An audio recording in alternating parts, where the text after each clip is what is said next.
This conference will now be recorded.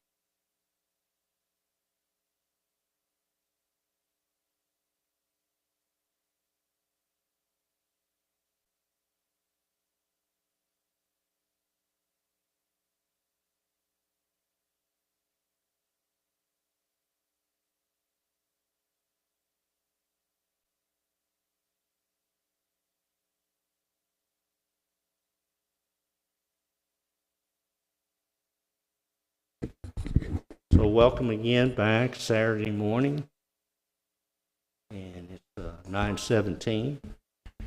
I will apologize if I appeared to be a little out of it yesterday.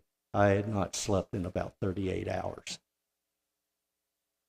so it was a big day, and it's like you remember cramming for an exam and in school all night long, and you get there and it's like, come on, get it out, you know it, but nothing's happening. But anyway, so got some good sleep last night. I'm all ready. Hope you guys are too. I would like to recap yesterday. And we went through a number of changes, or we noticed some changes. Did we capture those, tab them, and things of that nature? Let me go down, and here's a little list of things that I got. And then after I do that, this is kind of help to bring Doug up to speed. And then we'll recap what we yesterday. I will request, Mayor Halsey, I don't think Doug has a copy of your presentation. I'll get, absolutely. I got an extra copy in my office. I will. Why don't I go get that now? All right, y'all would just prepare the things that y'all mentioned individually. We'll go around the table because it'd be a good point now to go ahead and capture yesterday, make sure we have everything, and then bring Doug up to speed, and then we can continue on, all right? Let me go get that other copy for Doug. Anybody else everybody's got theirs? All right. Over here need anything? Give me, 5 minutes. So, y'all want to discuss something, go right ahead. I'll be right back.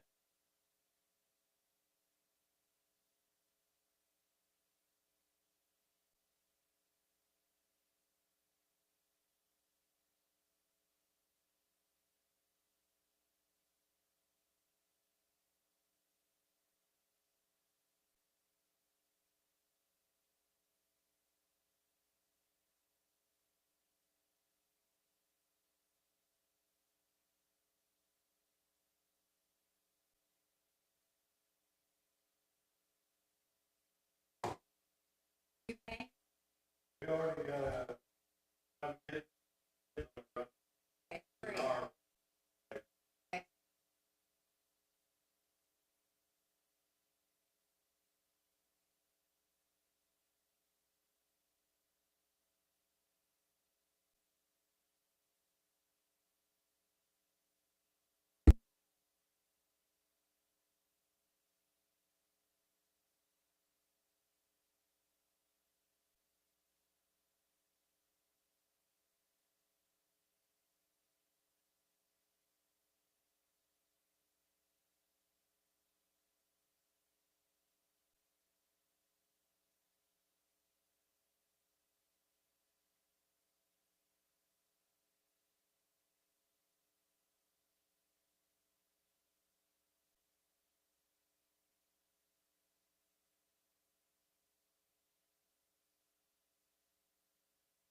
Test.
Should We we have are in moved? Should trouble we have with moved to a Lucas. caucus?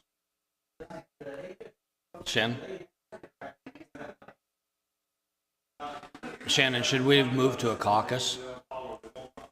Should we have moved to a caucus? We're in trouble with Lucas. Is this working? Okay. Oh, okay. We're in trouble with Lucas.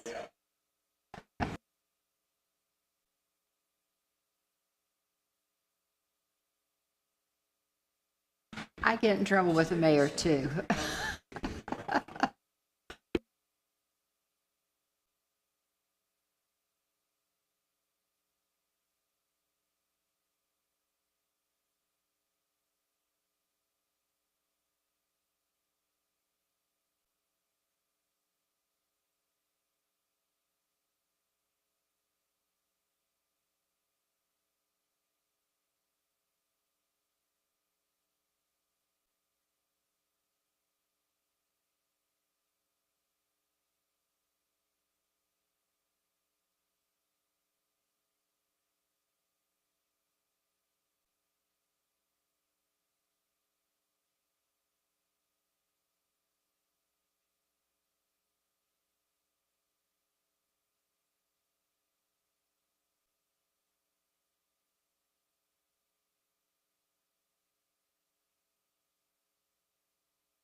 Good. Thank you very much. All right, I'm just going to leave that on. Is there a problem if we just leave our mics up?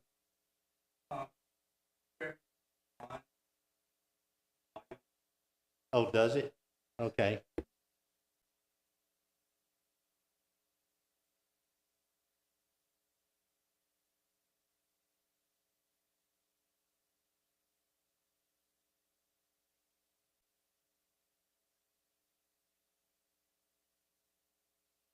All right. Okay, Doug. This was it's an overview, and we don't get into the bowels of the budget, but it's more information behind the scene, how we developed and got to this point in this budget, to give you some insight what is happening here. All right. If I recall how to run this, there we are. I went out and did a survey of various cities around Haslett, Texas, and here's a map of them, and just to see what their tax rates were compared to Haslett. And then I laid them in a graph. And here it is. It's the same cities that you see on the map. Here's on this graph. Now, by far, what you can see, which is not a bad thing, in fact, it's a bragging point, Haslett is the lowest taxing entity in this, of what I surveyed. And, but also what we can take away from that is it is possible, and it has happened here. We can keep them too low, too long. And we have to grow with that. This is our mechanism to grow. And just wanted to show that.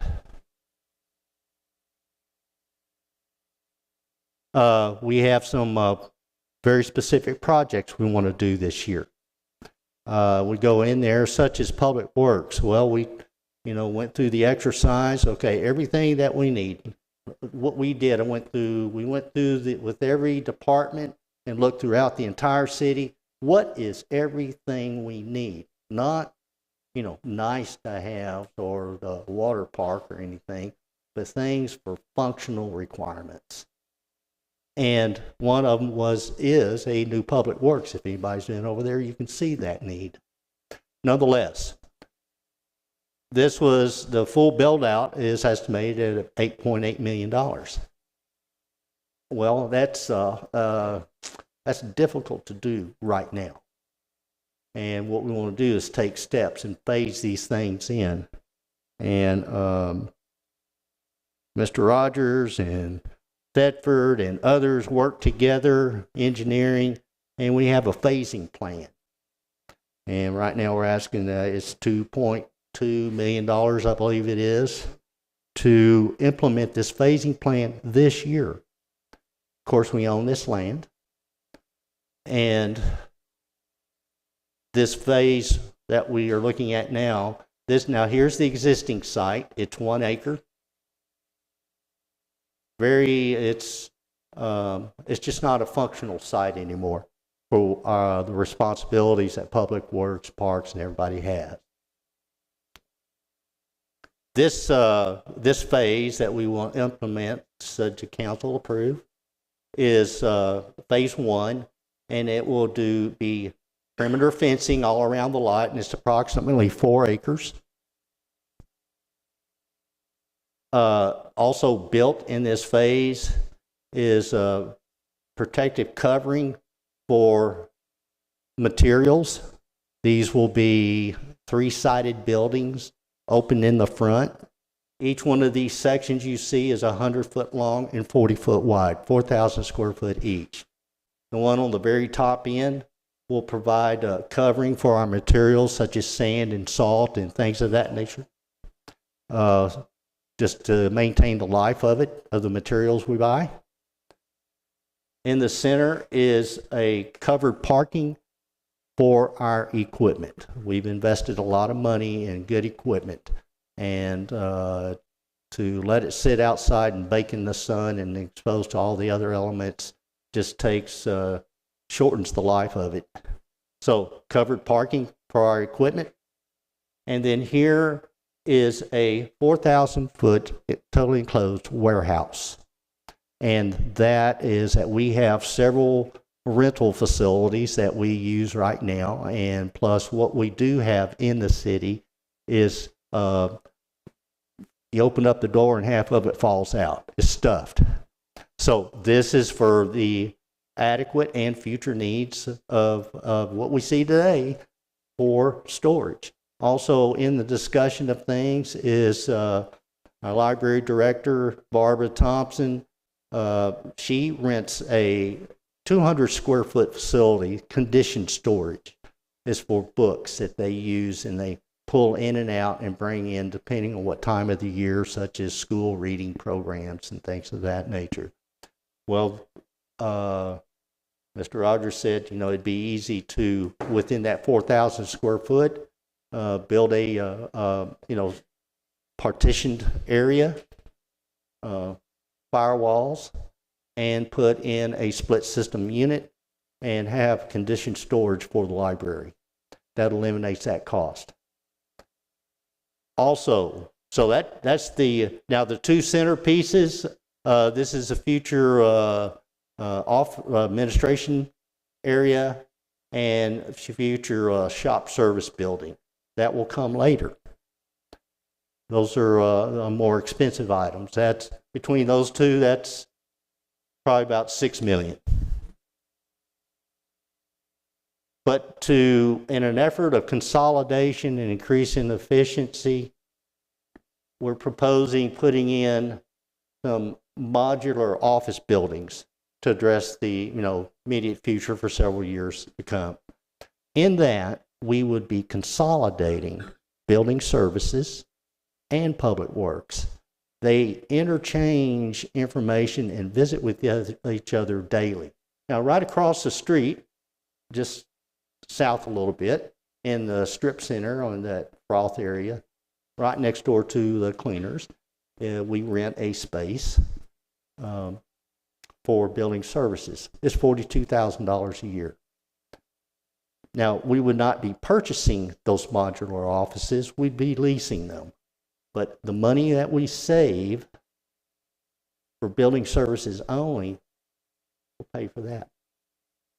And we provide adequate officing area and a space where the two different departments who work together daily into one area. That'll increase their efficiency, and also we're making better use of our funds. Did I miss anything on phase one? Over here's a summary of it. Phase one, it'll be site grading, fencing, the warehouse, covered equipment, vehicle parking, and covered material containment, and temporary offices. That's phase one. That's the 2.2. This is a layout of that modular office.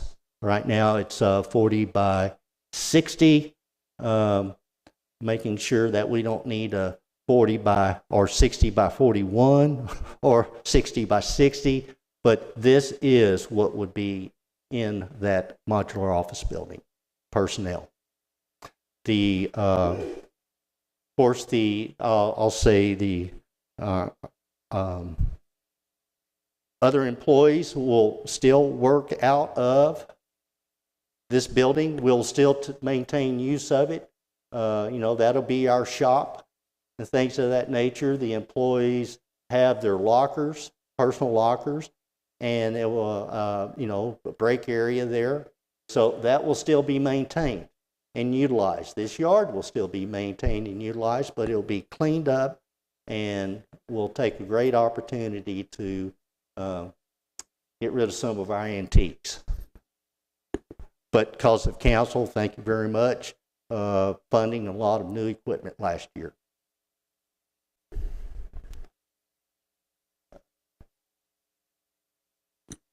Fire station. Okay, we are moving to true full-time firefighters, a fire department, and it's going to be over a 3-year period. And the motivation of it is, there was talk about building new fire stations in Haslett. And those are very expensive propositions. let alone maybe $10 million to build the building, another $4 or $5 million to put equipment inside of it by way of trucks and apparatus and things of that nature, then another $500,000-$600,000 a year minimum to staff the thing.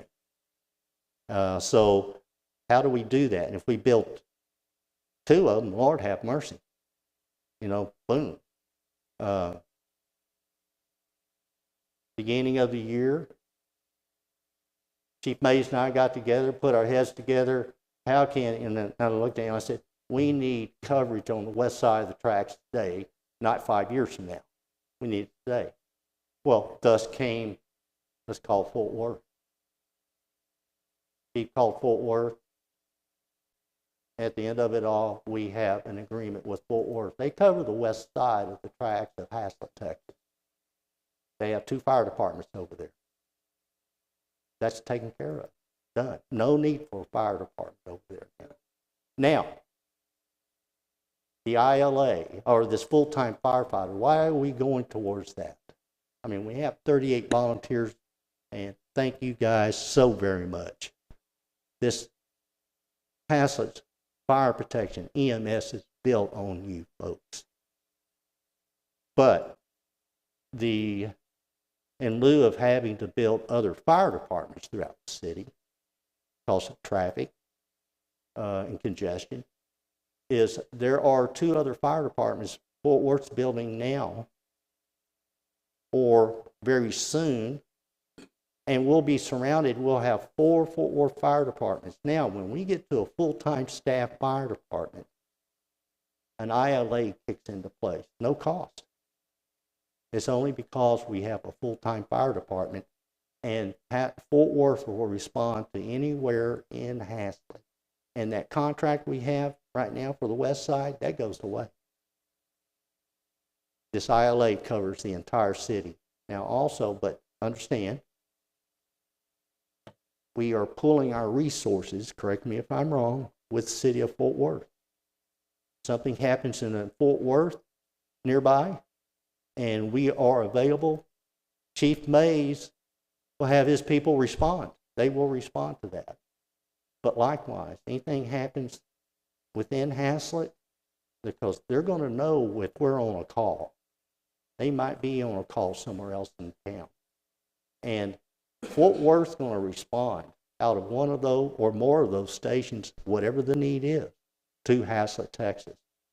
So by virtue of that ILA going to a full-time firefighter station model, we automatically get the benefit of 4 other fire stations from Fort Worth in the immediate area. That's the plan. That is our strategic plan now and into the future. Does the future change? Absolutely. If something changes, we have to deal with it. Future councils will deal with it. But that's our plan for what we see the world to be today. The expansion, now with those additional people, now, Doug, we have that staffing, okay? I'm asking for 3 full-time firefighters this year, additional. Next year, we'll be asking for 3 more. That's when that ILA will kick in, when we get those 6. But realizing that sometimes those folks get sick, things happen in life, and they're not there at the station, we need to hire 3 more the following year. So it's a 3-year plan to hire these folks. So what we'll have is 4 people per shift, and we always have that swing person for every shift in case someone else is not able to get to work or whatever the case may be. That's going to necessitate an expansion of this part of the fire station.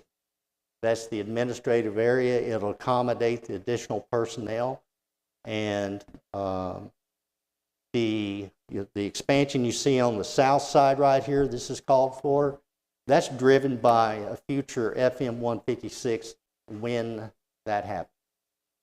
For the foreseeable future, and I'm talking about 2030 and beyond, is it's not even on TxDOT's radar right now. There's not any, and that's the only reason the encroachment, if whatever the width is, if the final width of that road encroaches in here because of how they pull out of the fire station. They would need 2 extra bays right here so they can pull straight out. Other than that way, they it just provides for the logistics of pulling out of a station. That's what this does. But that's not being asked for now. That's a future item. It could come in 3 years, 4 years, or 5 years. But that's another almost $2 million, I believe it is. Is that correct? A little less than? Is it 1 million? Okay. It's not in the budget. Not an ask. This is the ask this year. We would start that this year. Of course, the engineering and design and all of that will have to happen first, and then bidding on the project, and then we can start construction. But we will start that whole process this year.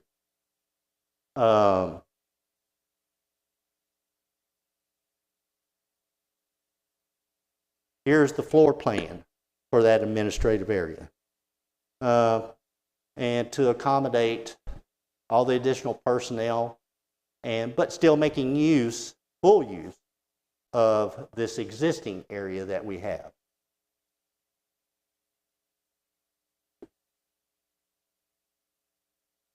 All right, this is a slide of, this was you've heard of, of capital improvement plan. Our planning and zoning, they also service our capital improvement board. And every 6 months, or every year they got to produce a plan, but every 6 months they have to verify that plan. But this was introduced in 2017. And in 2017, it identified almost $28 million worth of infrastructure projects that needed to be in the ground. But when I saw that is half of them didn't have a date when they were needed. Also noticed some of them needed to be in the ground right now. None of these have been acted on. I got our engineering department to look at this, give me a date when these things need to be in the ground. This needs to be functional. We're growing and we're growing fast. We have to have water and the ability to transfer sewage from one new subdivision to the other, and eventually to TRA, and get the North Tarrant County Water District water administered by Fort Worth throughout the city. Nonetheless, we have that. We have these dates. Price is still $15.7 million, but we need to act on it. Here is just an overview of all these following slides, or all the capital projects. We went through the entire city. What do we need? We have to acknowledge and identify, here's what the needs of the city needs to be beyond this next year, but for the years to come, the immediate years to come. We're talking out to maybe 2032, 2034. That's our projected growth. Full build out will occur in, depending on economy and people buying houses, but we have a very aggressive schedule from the builders, and they're projecting all of it will be done by 2027. So this one here is on water projects only. A little over $7 million. I have another slide that you'll see the values, bigger print. But these are, and what you see horizontally is the time frame when we need to be acting on that, implementing, whether it's engineering, and here's when we need to go to bid and start construction, and maybe it's phased construction, or the construction stretches over a couple of years. Likewise, this is the sanitary sewer system.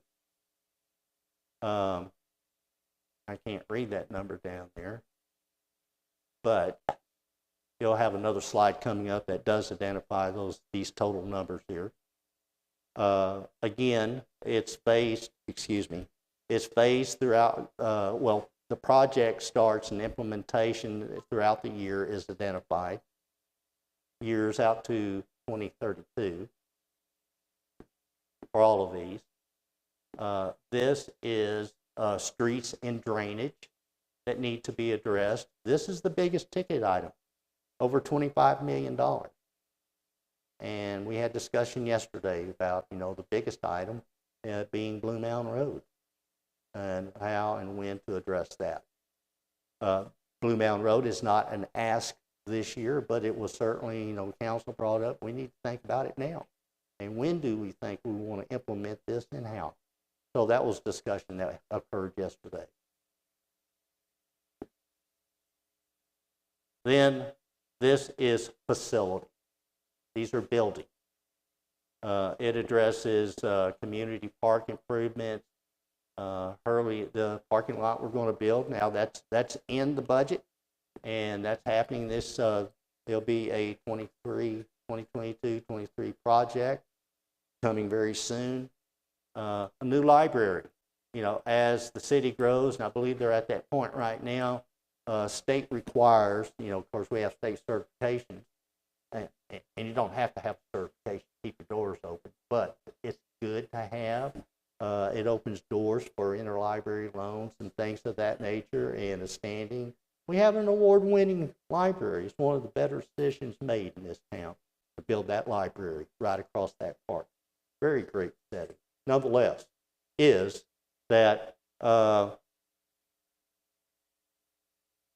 size library we're going to have right now accommodates about 3,000 to 3,500 people according to their criteria. And when you exceed that population, you need more library space, or you have to have a plan. Well, recognize, and I've spoken with my library director, I've got to give priority to health and safety. Those are water projects.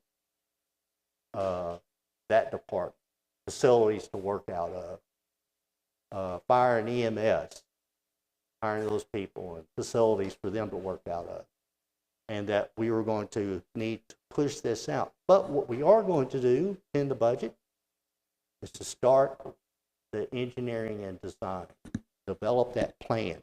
That plan alone, the state says, is enough to keep your certifications. And there's no particular, if 15 years goes by and you don't act on it, well, people get the message you don't intend to do it. We intend to do it. But it'll be several years to come before we implement that. But it also addresses the public works and the fire station here as well.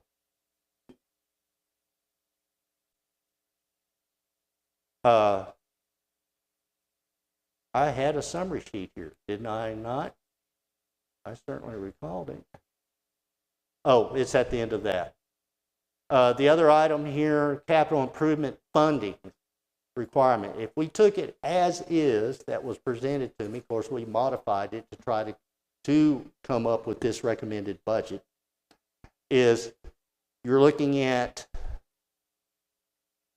this coming budget, we would need in 23-24 is $18 million. Out here, well, here, the next year we would need 24-25 is almost $2 million. Yeah, $2 million. Following year, so on, would be $13 million. But this would be without considering how do we phase this in and make it affordable. big driver is subdivision, our new subdivision.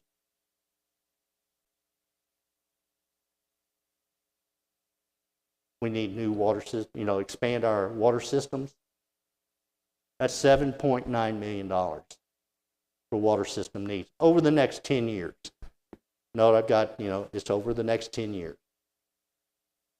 $9.8 million over the next 10 years for sanitary sewer. Streets and drainage, $25.7 million. Next 10 years. Facilities improvement, we have Public Works, Fire Department, and Library. Those are the three facilities that we see that need to be addressed and planned for over the next 10 years. Total of $17.2 million. But what we're doing is phasing.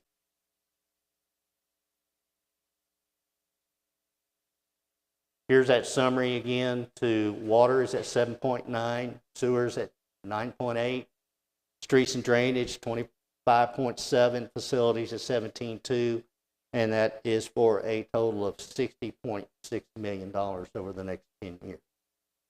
How do we do this? Well, it takes the governing body to take hard looks. And how do we accommodate this? And how do we react? What do we do? And that's what our budget meetings every year are all about, how to address this.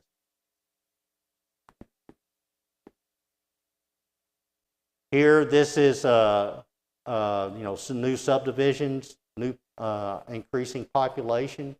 It drives these needs. That's what it's all about. That's the driver. And you can see this now. I have this called takedown schedules. Takedown schedule.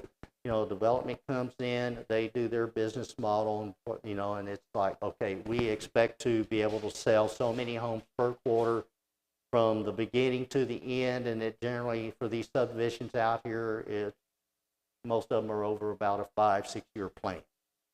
Some shorter.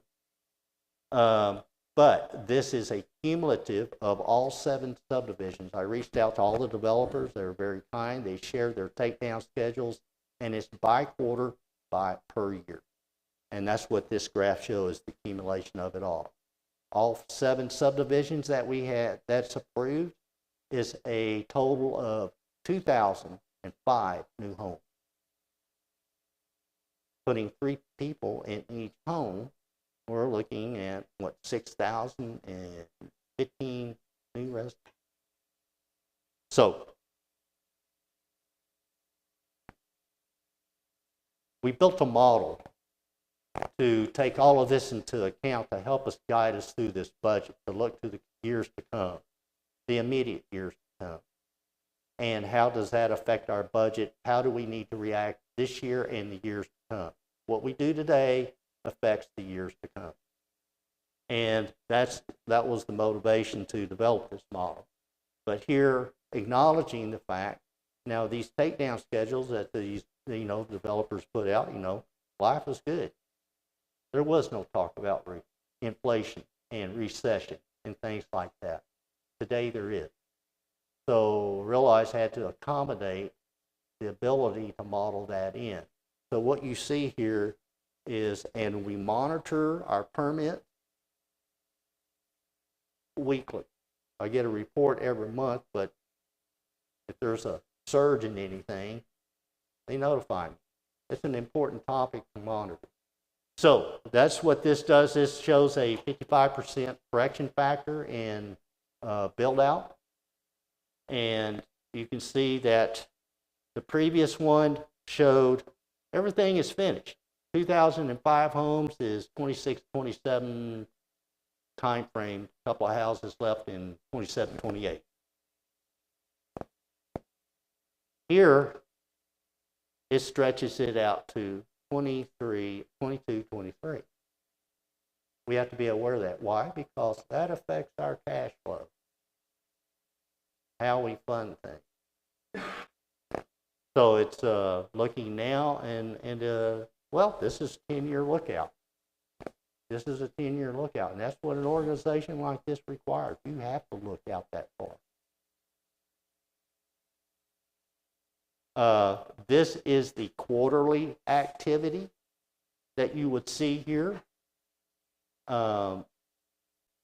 This is from starts in 2021 here is showing, and but this is no correction factor. You can see, let's take an example of the year 22, 23, maybe about 110 homes for that quarter. Incorporating this factor, 22, 23, we're down to about 45 homes.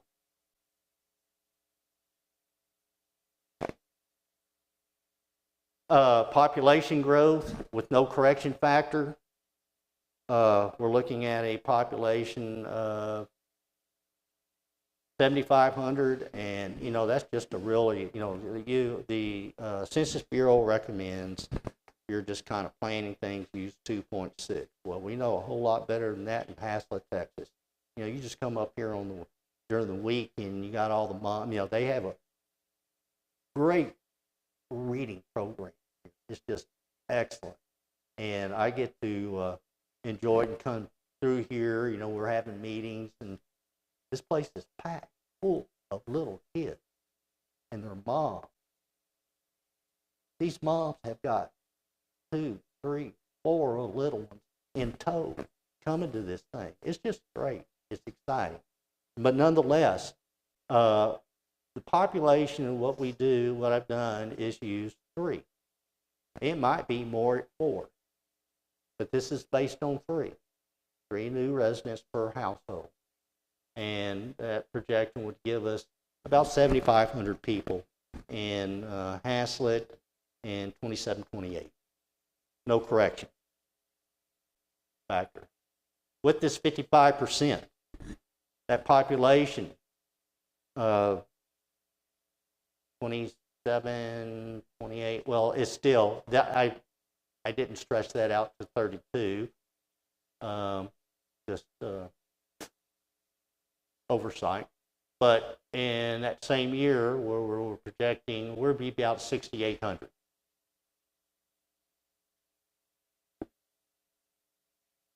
This is what I'm recommending for now for the future. Looking at the future, how do the things to accommodate this for the years to come going out to 2030 and beyond? To address all that $60.6 million. Now, is it likely we'll get all that? Probably not.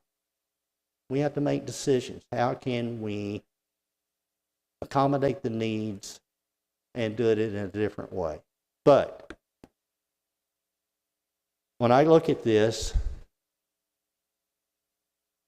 I've got a model that shows a nominal 7% increase in our ad valorem year over year out to 29-30 fiscal year. Just the reality to keep up. And going back to the very beginning where I showed those area tax rates, we're still below the middle of that area. Many of them are in the 60s, 50s easily. So looking out for the years to come, let alone this year, but the years to come, here's what we can expect. It's a gradual step, not asking for everything all at one time. That's a hard pill to swallow. No one is anxious about this. Yes, let me pay more taxes. But it is the cost of ownership. We own it. We want to mow the yard. We want to keep the water running. We want to keep the good EMS things that we have. We got to enable public works. We want that library. One of the most important things I think that you can do, any skill or activity, something that you can learn to do, opens the door to the world is reading. Bottom line. I have to be able to read and read well. Then I can teach myself anything else in life. But that library facilitates that whole world of reading. All right. Our ad valorem expectations. This model developed while taking into account all the homes that are being planned to be built and are being built. It also models, okay, how many employees based on population, and we have identified good numbers to model that from, but each year we'll still look at it, is that the model takes into account these values that you see. Net revenue, the net revenue from ad valorem. Can the net revenue from ad valorem of all these new homes support the cost of that growth? So this model identifies the need, it implements. Now, these are all today's dollars. No effort at all try to escalate anything for inflation. These are today's dollars, so it's relative. You can look at it and understand it. And it identifies the number of employees, the type of employees, the salaries and benefits associated with the unique employee positions. It also takes into account, we have agreements in some of these development agreements that we refund back, such as impact fees. Some of them are both water and sewer. Some of them are just sewer. Also, we have an area called, it's 1,000 acres, nominal 1,000 acres, that encompasses a large subdivision, a new one that's starting to be built. It's in that TERS area. The TERS is a tax increment reinvestment zone. That TERS was established to help pay for Haslett Parkway. North Central Townsville Governments gave us a $6 million loan. I guess they underwrote it. They provided the cash, but we established that zone for over time, and that time frame is 20 years. For the next 20 years, any new construction, residential, commercial, industrial, anything in that zone, we pay back that loan, and that it's underwritten by our ad valorem. So we give 50% of any ad valorem in that zone towards that payment.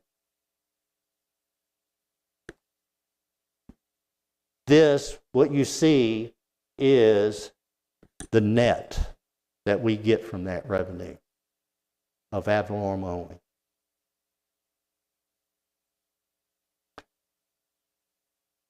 Again, this is no construction factor.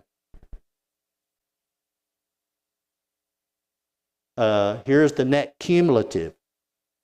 So this was just fiscal year anticipated revenue. Here's the cumulative growth of that ad valorem. If we were to save all that ad valorem, at the end of build out, we have $9.5 million. Now you notice that this is out to no construction factor. This is out to 33, 34. When they build a new home, it's about 2 years before we see ad valorem from it. So it's not, they build a new home, oh, we got cash flow. No, we don't. Couple of years. So it's got to go through that process, hit the tax roll, and then the taxes are sent out by our favorite entity, the Tarrant Appraisal District. Then we start to see the revenue. But it's always a 2-year lag, nominal 2-year lag. But again, looking out, and notice again, I'm stressing this, we have a $60.6 million identified need, and the new construction is bringing in 9.5. So we have to plan for that and address it. Housing construction impact fees.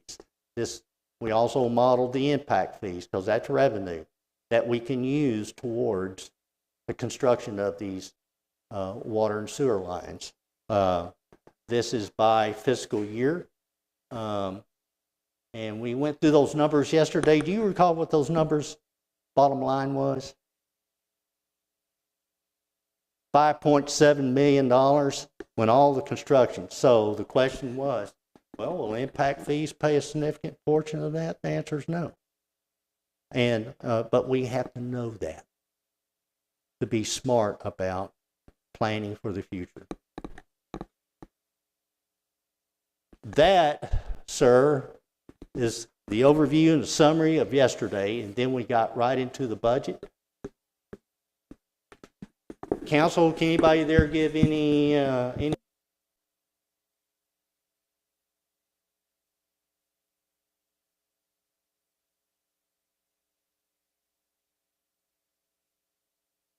Here's where I asked for, let's recap, and that will help fill that gap of what we was discussed yesterday, okay? Does someone over here have a, I failed to bring a pen. Thank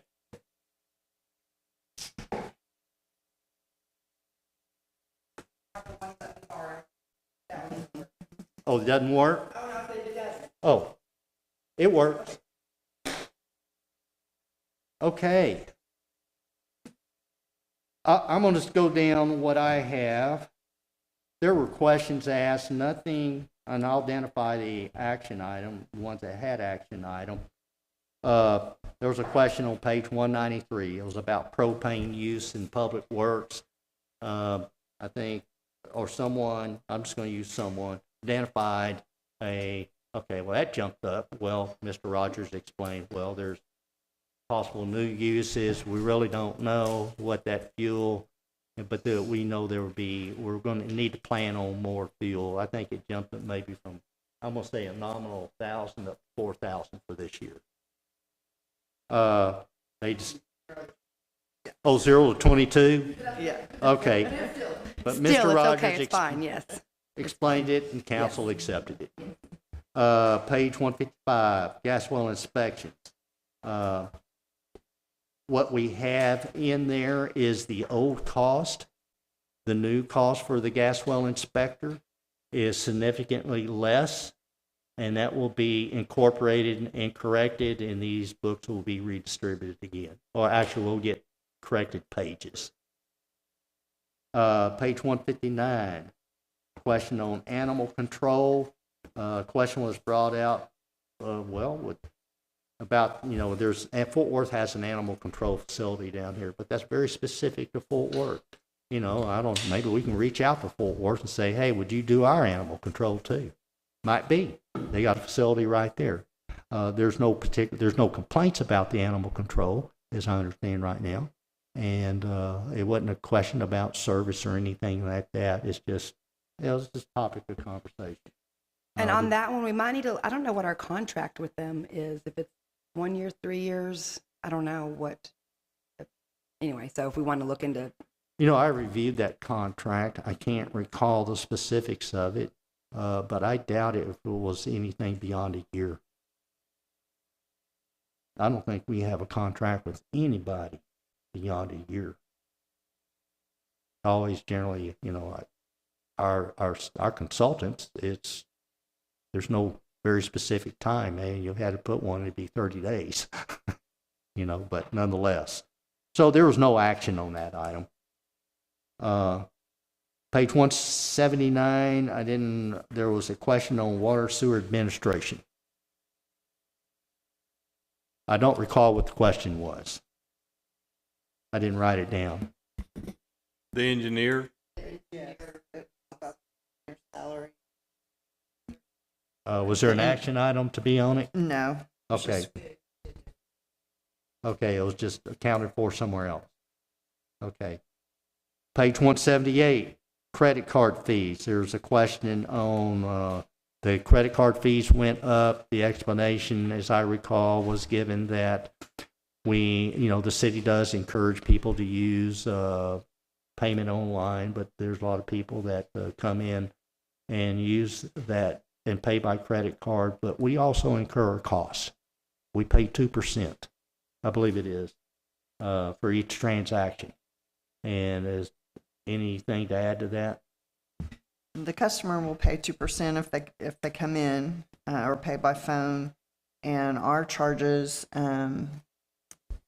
they vary. Sometimes they're a percentage of the bill that's paid, and sometimes they're like 75 cents. So it just varies the charges we get from the credit card company. But the future look right here, which is this budget year, is we anticipate those to be going up. Yes. We have more customers and a lot more usage online.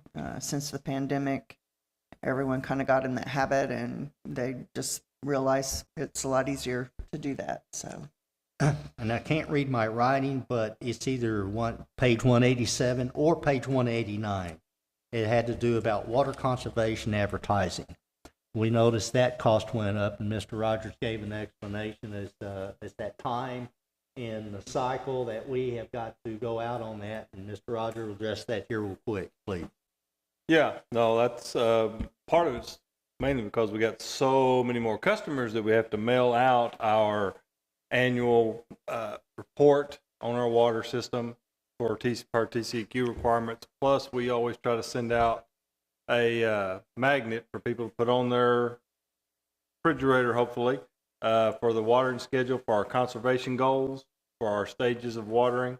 And with more customers, it just costs more to get that mailing taken care of now. It used to be we'd get 1,000 and we were good for, everybody got one and we had extras for all that anybody knew that came in. Now 1,000 won't even get all the customers, so we got to have at least 2,000 to cover the customers. So everything, just the cost of it's going up, and we have to have more of them because we're getting so many new customers constantly. And they try to always give that out whenever somebody comes in and applies. Sabina and the ladies try to hand them that along with all the other stuff, so we have to print a lot more stuff than we used to. All right, thanks. Next item was 201 building maintenance. Again, you'd address that. I don't recall what the specific question was. Oh, it was an increased cost of building maintenance, and Mr. Rogers.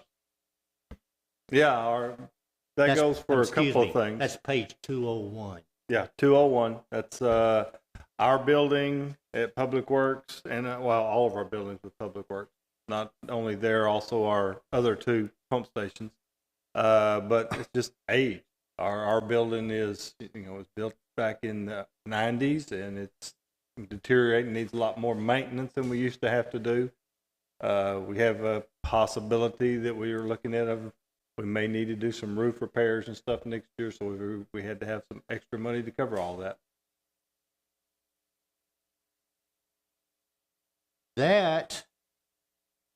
And these transpired because we opened up, instead of going line by line throughout the book. It's okay. Does anybody have any questions? That's how we opened up the workshop. And so let's go from there. So everybody had their opportunity, and they did, and still can, any point. Got other questions? But Doug, do you have any questions with what's in this budget? And anywhere in there, and we'll address them and discuss them. Not at this time, Mayor. Very good. All right, then. Okay. Then from that point, we took a break, and then we came back and started reviewing, just recapping the summary pages of each area. And Marcy was leading us through that. And I have two items, and I don't have what page number it on. It had to do with training. It came up with the TML topic, and Can someone find out and tell us what page to go to on that? That's page 39. Okay, page 39. And that specific item, that was about in the middle of the page somewhere. Yes, it's in the first box, Mayor Council Outreach Training, and we added, we called it, instead of TML Conferences and Travel, we named it Conference Training, and we added in 1,000 per council member for a total of 6,000. Well, I'm going to suggest we just call it training. I don't need any Okay. training on a conference. Okay. Regardless where it is, what it is, because we discussed, maybe in lieu of going to some conferences, is that we have consultants who are experts in their areas, and our attorneys, as an example, they're well aware, if there's legal issues or, what's in practice, what's the latest legislative update, what they are on top of that stuff, as any firm would be. They have to be able to advise anyone. Nonetheless, that whether it's going to a conference or bringing someone in-house, calling it training, and we also suggested, let's apply $1,000 per member of the governing bodies. That's where we got the $6,000 from. And any of this you want to talk about or change or propose, this is what this is all about. That is the last notes that I took. Does anybody have anything else that I may have missed? Marcy, go ahead. Okay. On page 29, we added to the codification of ordinances, we added $12,395 to that item to make it a total of $16,395. That is based on quotes that were received to do a full codification of our ordinances, and it has been how many years? Yeah, I was Shannon? going to let Shannon give us a little cap Yeah, why Shannon. we need that. There you go. Thank you, Mayor. Codification is where we put our code of ordinances together online. And the last time we actually assembled all of our ordinances was 17 years ago. And there's been a lot of legislative updates, and we've all spoken about how some of our ordinances are out of date. And this is going to help us. Our codification vendor, Franklin Legal, will provide a legal review, tell us about legislative updates, ordinances that we need to update and move forward with. And that cost is for the review, and then to redo our codification of ordinances, realign it, change the order if it needs to be, things like that. I'm thinking 17 years back, and I think that was the very first time we did it. Because I remember when we had it done the first time. That was a big deal. What is codification? Sounded like fish to me. But nonetheless, so it's very good. And we were surprised that, because that's something that should be occurring every couple of years. They recommend 8 to 10 years, so 8 to 10 years? we are practically double of that. So yes. Well, 8 to 10 years is for a normal study that's not going through explosive growth and things change that go with it and ordinances change.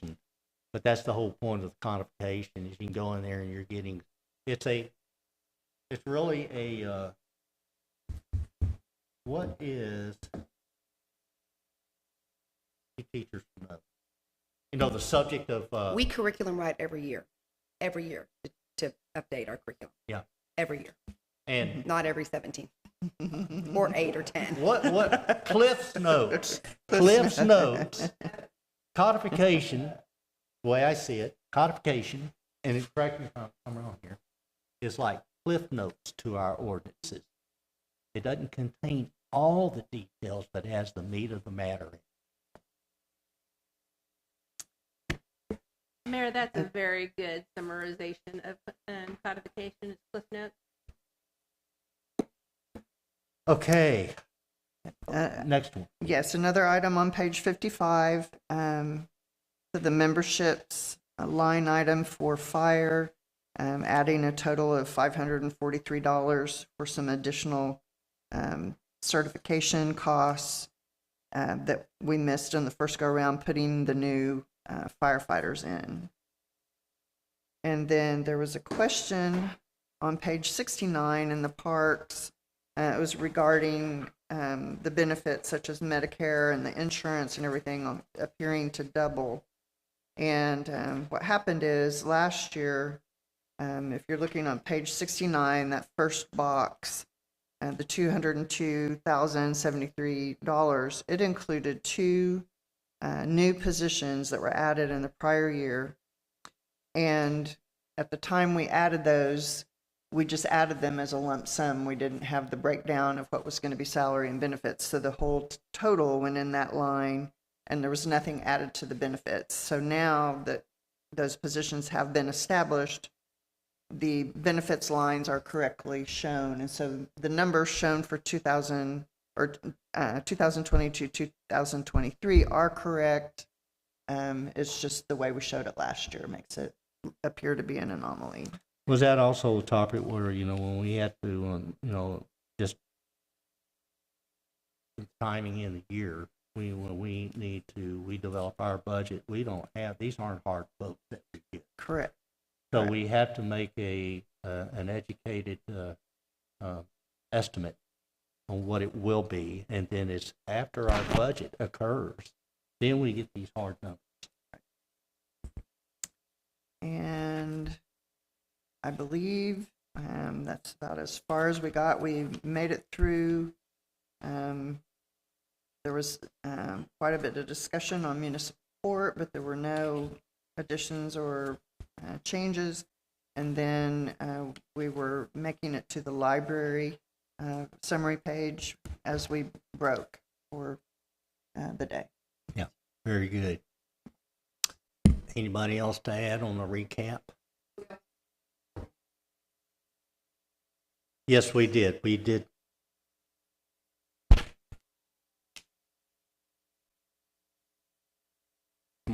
Marcy, probably more Marcy going over the tax rate of the 7.9 in the mayor's. Okay. Oh, yeah, we and- brought and out. the Does mayor's Doug recommendation. have a copy of that? Yes, I gave him a copy. That's, excellent. Yeah, let's And- cover that.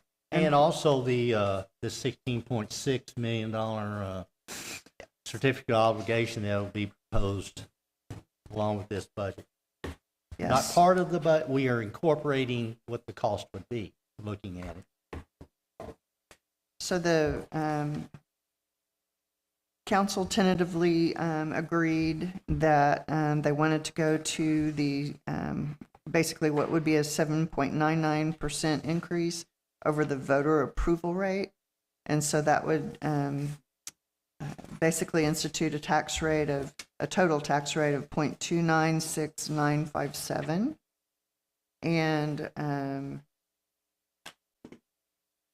we did go over a discussion of all the different rates that we are required to calculate: the no new revenue rate, no new revenue M&O rate, the debt rate, and the de minimis rate. And at the top of this sheet, where you see in the orange box, this value is $1,238,000. That is going to be what we tax on. That's our net taxable value. But the green box represents the value of the properties that would have been on the tax roll the prior year, but it's the new value for them. So we use that green box, that valuation is used to calculate the no new revenue rate. But once the council determines their final tax rate, it will be applied to the value that's represented by the orange box. And that orange box number has included the new construction that was added, that was not on the rolls the prior year, but now will be on the rolls. That's where you get your one-time benefit and your value for the new construction going forward. I want to make a point, looking at that orange box, so that incorporates, everything that previous tax year, and then adds in the new construction. It's a 2-year lag of what's being added here. But in this period of growth, and for years to come, for the next 5-6 years, maybe more, this taxable value will continue to grow. And the effect it has, it drives these percentages down. Now, it drives the percentage down because they're always going to look at, okay, here's your note. Yes, you get this same revenue that you had last year before, but here's a smaller percentage of it because you added more value. I wanted to go over just quickly the key numbers on this sheet that are highlighted that we have to, there's two parts to our tax. We have the M&O, the maintenance and operation. Then INS is that tax was associated with our debt payment. So that's what the first one up there on the left. M&O, with this new value, that M&O rate would be 0.252. With no new revenue, the combined of M&O and INS would be 0.278. If I say something wrong, let me know. All right. Our voter approval rate, that is, we are permitted to go up to 3.5% increase. You hit 3.5%. That is the voter approval rate. That's a new legislative law a couple of years ago. Used to, you could go up to 8% before a voter vote was required. But that's what that rate is. Because we are a small city, we're under $30,000. I mean, 30,000 in population. That class of city or population of cities have other rules, I'll say liberties with regard to taxing, what your increases can be. And they're bounded by two numbers. One is over here on the far right is 8%. And then the other down here on the bottom of the page is called de minimis rate. Let's go to de minimis rate. De minimis rate is that rate that would garner you an additional $500,000 of revenue. So that's a bounding number. If we were to go, let's say we went to that de minimis rate or over that de minimis rate, we would have to have an election. It would be on a May or November ballot where the citizens approve or disapprove. Let's go over on the far right. That 8%. That 8% is another key, a bounding number. If you go to 8% and yet you're below the de minimis, then the voters can petition to have an election. You don't have to have one until you're presented a petition. The council is presented a petition. So that's a bounding number right there. Let's say in either case, where we were at the 8% or, between 8 and de minimis, we have a petition and we end up having an election. And I went through these thought processes too, because it's my responsibility to give you a recommendation as a starting point for this whole budget process. And I did labor over this, and I started out, okay, I'm recommending something more than this 8%. Just looking at that $60 million price tag out there, Lord, how will we get to that? And then came all the recession news and the actual, or not inflationary. It's debated whether we're in a recession or not, but nonetheless, inflation was real and it's hit us. and it's up high. And I'm going, you know what? I think right now, because I would feel that way, I'm paying a lot more and I'm not getting any more. And if I went to the voters and said, I need this money to increase your tax rate, it'd be thumbs down. The consequence is we live with the same revenue that we had last year, and we're not able to make any progress. So my recommendation in this budget is going up to the 7.99. It's just a hair under the 8%. That avoids the risk of an election, in which I wouldn't blame them at all.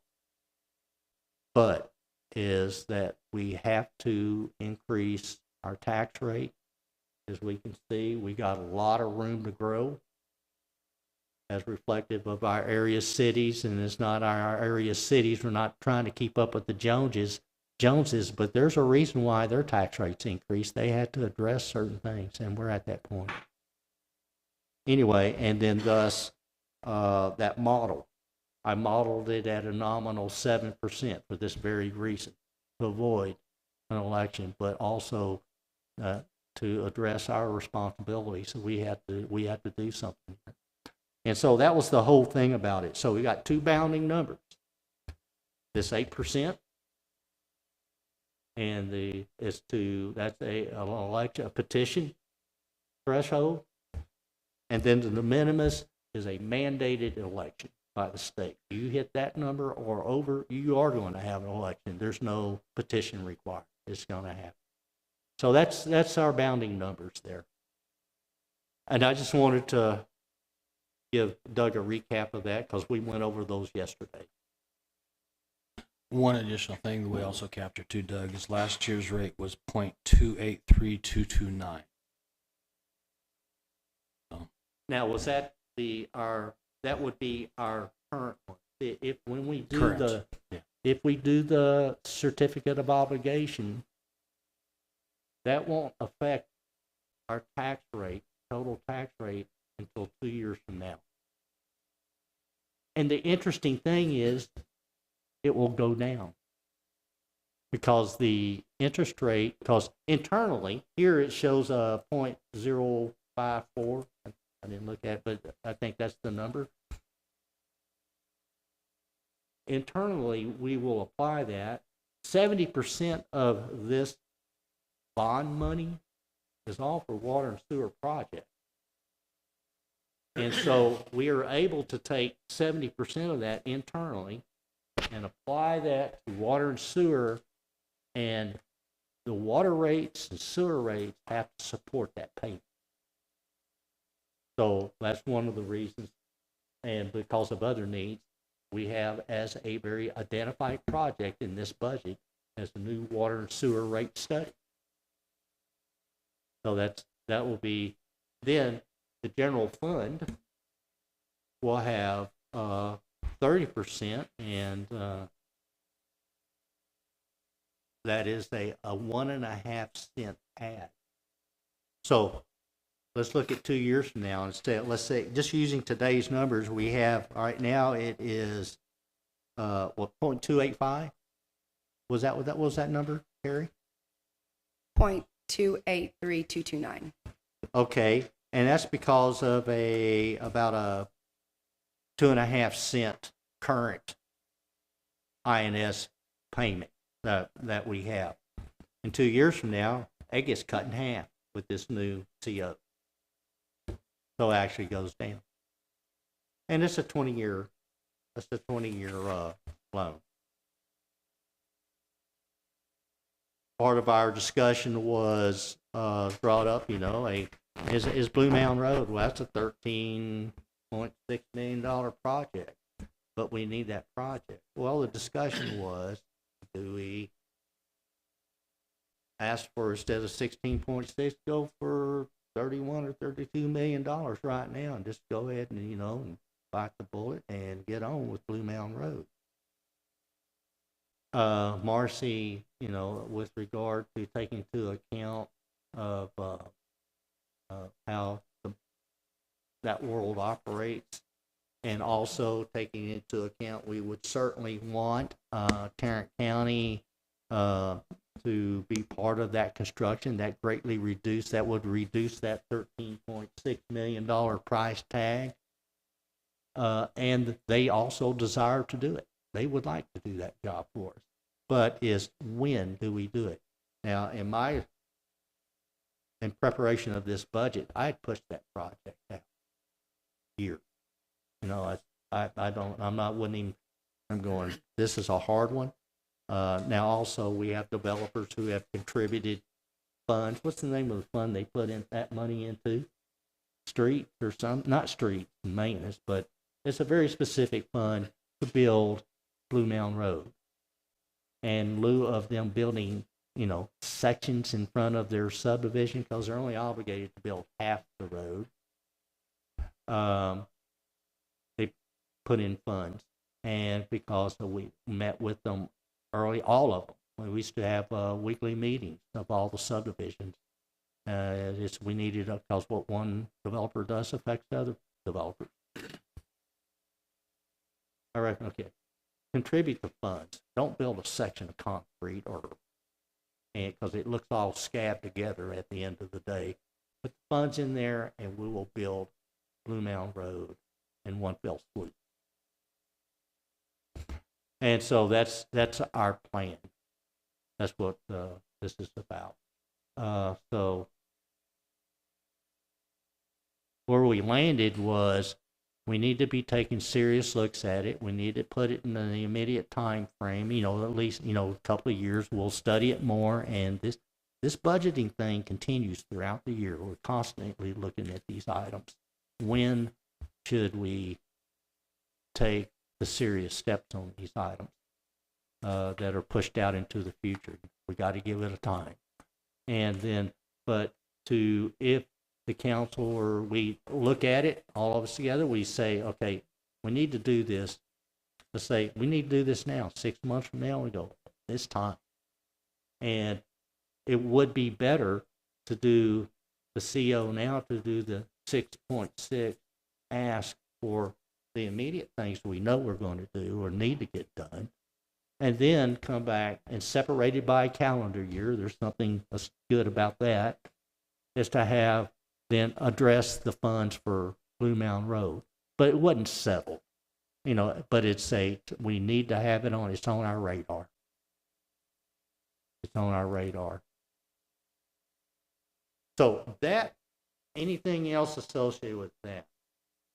And I wasn't doing that to promote a topic or anything, but it had to do all about, here's our bounding numbers here.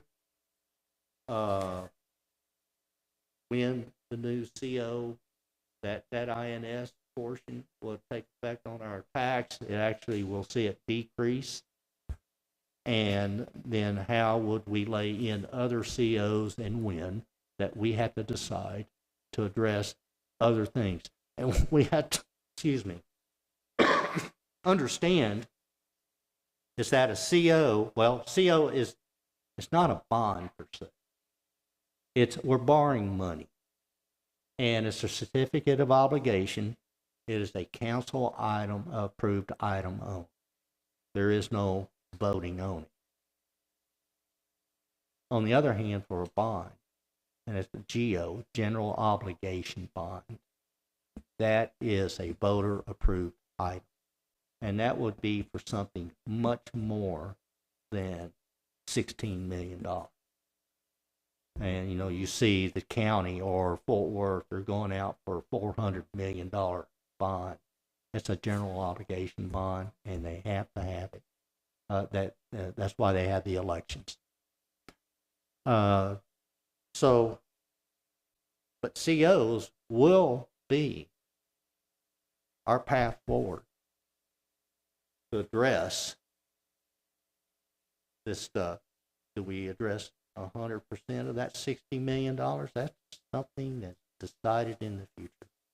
But it is incorporated in our decisions today and acknowledging it and putting it out there. So that's the recap of yesterday. Okay, so basically, coming back to your spreadsheet on the taxable, all the M&O and all that, so your current recommendation is the 7.99%, which would take us up to the 0.2969 rate. Correct. Okay. Yes, sir. Thank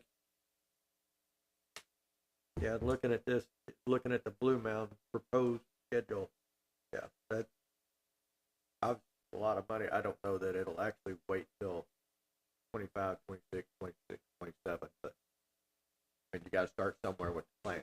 Right. That's good. I think it'll be needed sooner. And it's good to identify these things. That's why we went Yeah. out, you know, looking at with regard to population, our full build out. What do we have to get it on the table, identify, acknowledge it, and deal with it, Yeah. and put a plan together to address. Yeah, And exactly. this has been good. Thank you. This is good.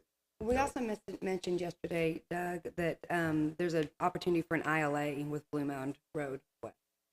So there's an opportunity for an ILA with Fort Worth, and the mayor's already talked to them, or y'all discussed it. You ILA said- with Fort Worth.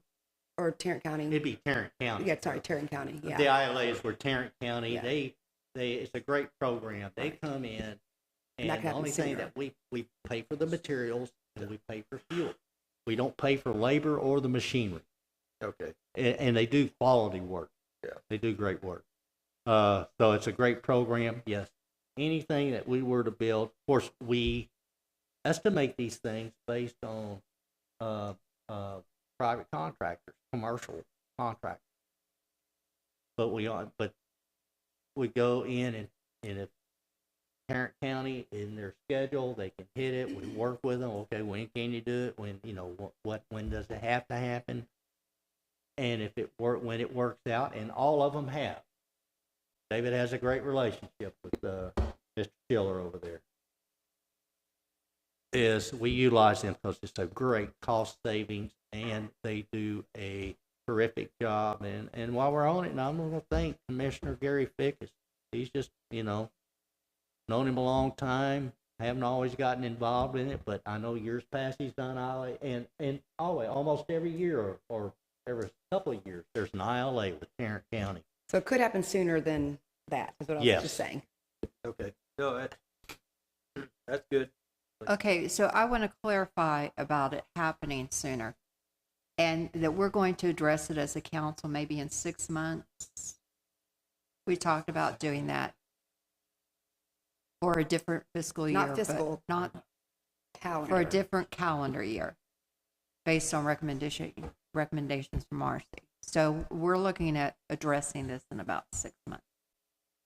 Right. Okay.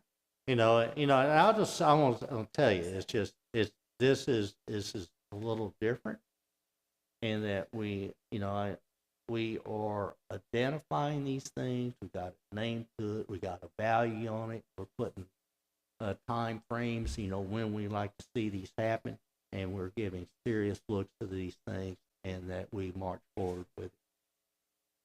Yeah, It's good. All right then. Thank What time?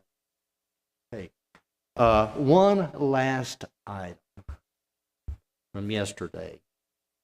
We were talking about fire station, and I mentioned it up here briefly. Our whole point, my hope, supporting these new firefighters is to get this full-time fire department 24/7, and that automatic Fort Worth aid kicks in, that contract where they will have four. They have four. They're building two right now. They already have two now, in their area. But if you call back last year, we did this ILA, a contract with Fort Worth, and because we needed coverage over there today, not 5 years from now, and we, got the contract, and Fort Worth covers everything on the west side of the Burlington Northern Tract, that's in the city limits of Pasadena, Texas. It's theirs. They respond to it. We also know about it when they respond, but it's there. That coverage is there. That eliminated the need of a fire station. That was the whole reason a fire station was conceived of, is to provide EMS and fire coverage on the west side of those tracks. That solved that problem. But that's the contract we have just for that area. When we get to a full-time, 24/7, 365 full-time firefighters, which would be effectively, if everything goes right, there's people out there to hire, we will have that in a year and a half from now. In a year and a half from now, we will have 4 Fort Worth fire stations in the immediate area that surrounds Haslett, Texas. And that agreement is, anything happens in Haslett, then we become a part of a larger group where Fort Worth will, what's the command center, whatever they call it. They will have like our inventory of our capability. Yeah, it's the fire dispatch, because they dispatch for us, so they'll know where we're at all times. And anything happens in Haslett, they got the Haslett department to call on and those other 4 departments around. So that's what we need. Likewise, anything happens in Fort Worth and we are available in this immediate area, we will respond to it. So it's a mutual aid. They call it mutual aid. That eliminates the bill of necessity of building fire stations anywhere else in the town of Haslett, because we have effectively gone from 1 to 5 because of mutual aid. That is the whole reason we are doing the full-time firefighter model. So I just wanted to clarify that, because it was kind of left, well, maybe we might have to, maybe no. You know what? I know this. What we have is a plan for the future, for build out of past. This is our plan, and we're looking at it now, and every budget year is a step towards fulfilling that plan. But we have to look at the world as we know it today. So the world as we know it today, this fulfills that obligation and that need. And it's a quality model. Can things change? Absolutely, with any other plan. And whoever is in these seats in those future years to come, whether it's next year or 6 years from now, they work on that problem and find a solution. But we are establishing that plan moving forward now. So Kurt, where are you at right now with full-time position? In terms of, to get to the auto aid agreement, Qualify for the ILA.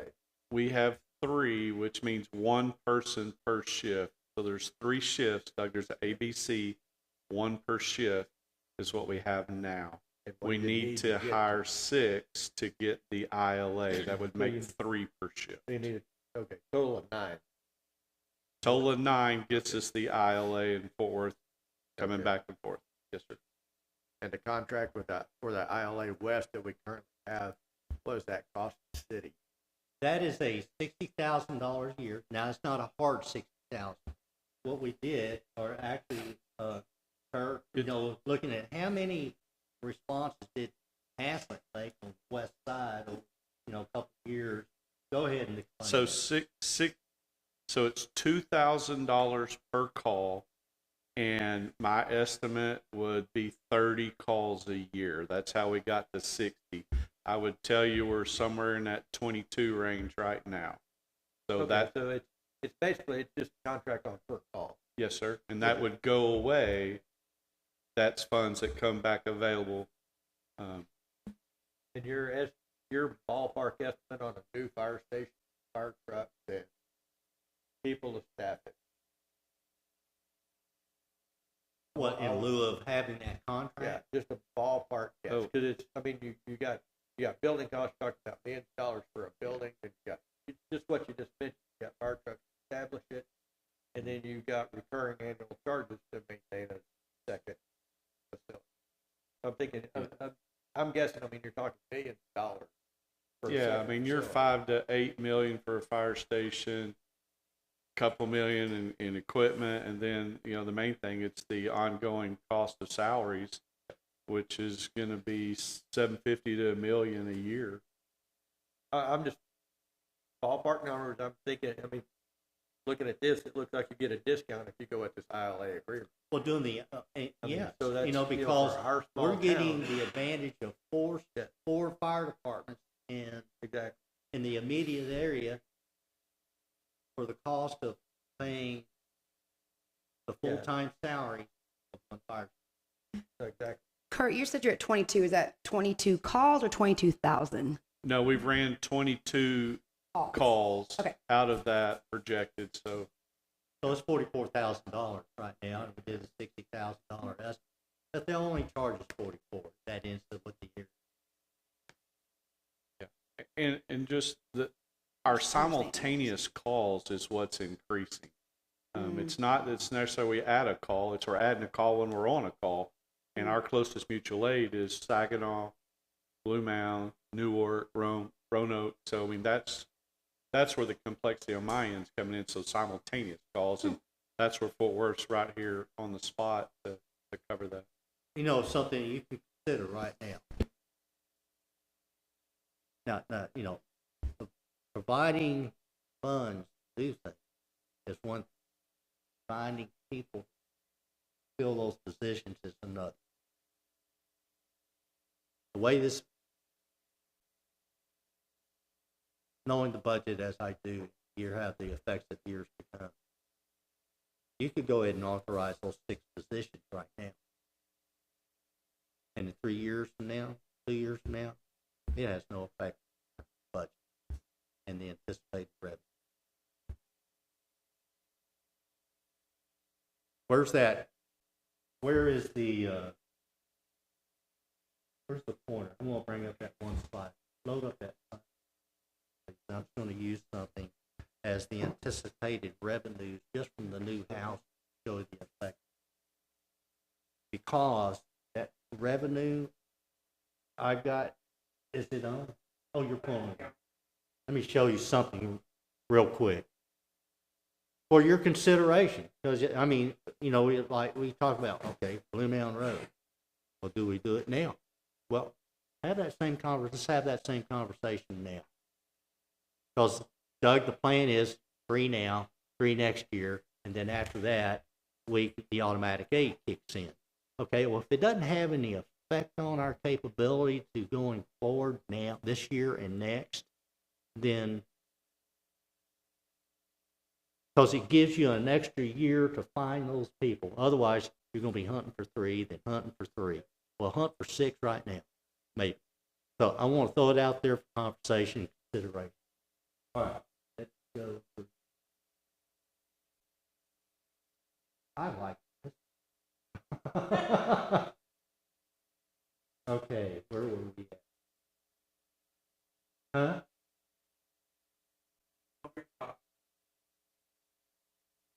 Can y'all hear me? All right. I got a budget item to add, a new system for this room, and a handheld microphone.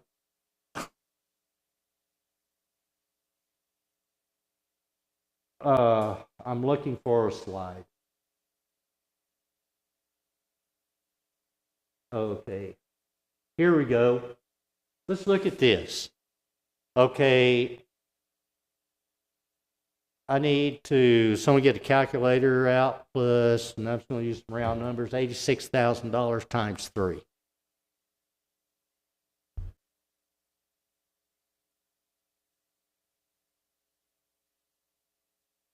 $86,000 times 3.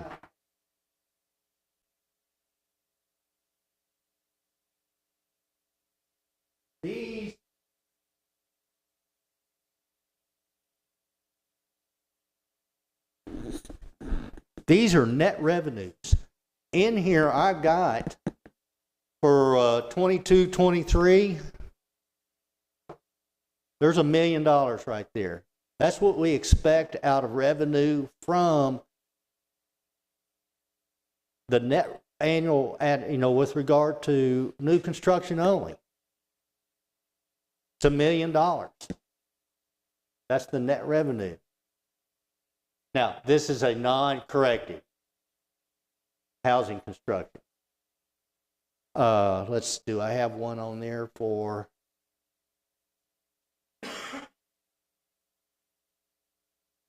let's look at this. Okay, well, let's look at this. The following year is $1.2 million. And how much money was the three? $258,000. So to look at it, we want to look ahead. Take $1 million, take $258,000 out of it. That's what you expect. This is off the new construction net revenue. Then the following year, but I'll say, okay, this year has 3 people built in it already, 3 firefighters. This year has 3 firefighters built in it already. This year has 3 firefighters built on it already. If you were to take the 6 right now, this drops down to, I don't know, 750, something like that. This stays where it's at. It has no effect out here. It has no effect out here. You're just taking that 258 cost right here.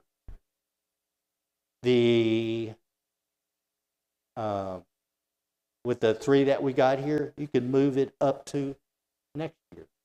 Do 6 now and 3 next time.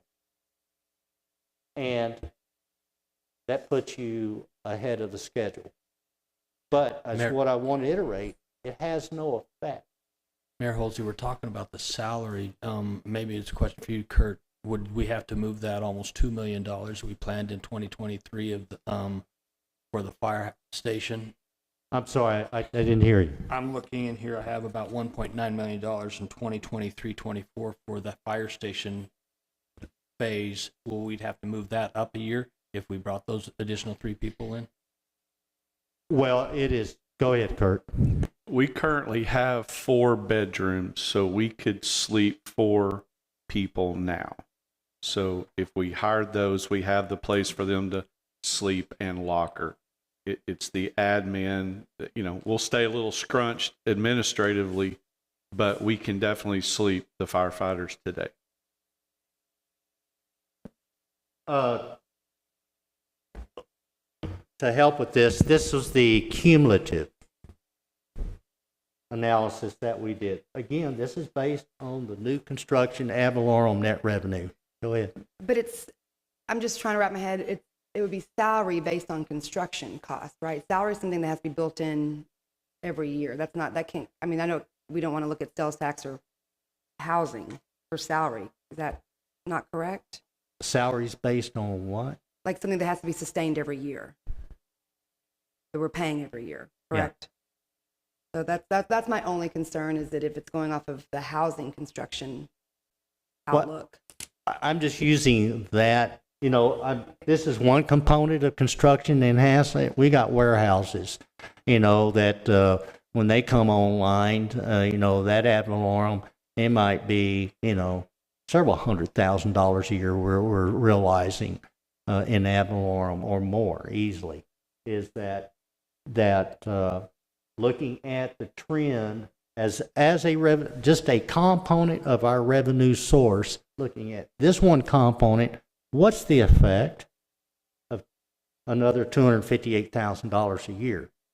It's already built in here. When you get past this 3rd year, you see it's still growing with all these new positions in it. And that includes benefits, everything. It has no effect out here. Because those 3, it's here, here, and here. And if you put them all here, decrease that by these are cumulative again. But what I'm telling you and sharing with you is it doesn't have any effect.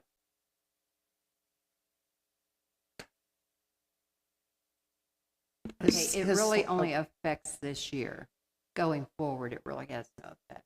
It affects it by lowering that, By 284,000 for yeah, this year. by lowering that And $1 that million is if, down to 750. and or that's so. if you can hire all the additional 3. Yeah. That's- And what you would be doing is you're just opening a door, and here's the funds to try to do it. But if we can do that, then it also reduces the agreement that we have with Fort Worth. So we're saving some money on that end.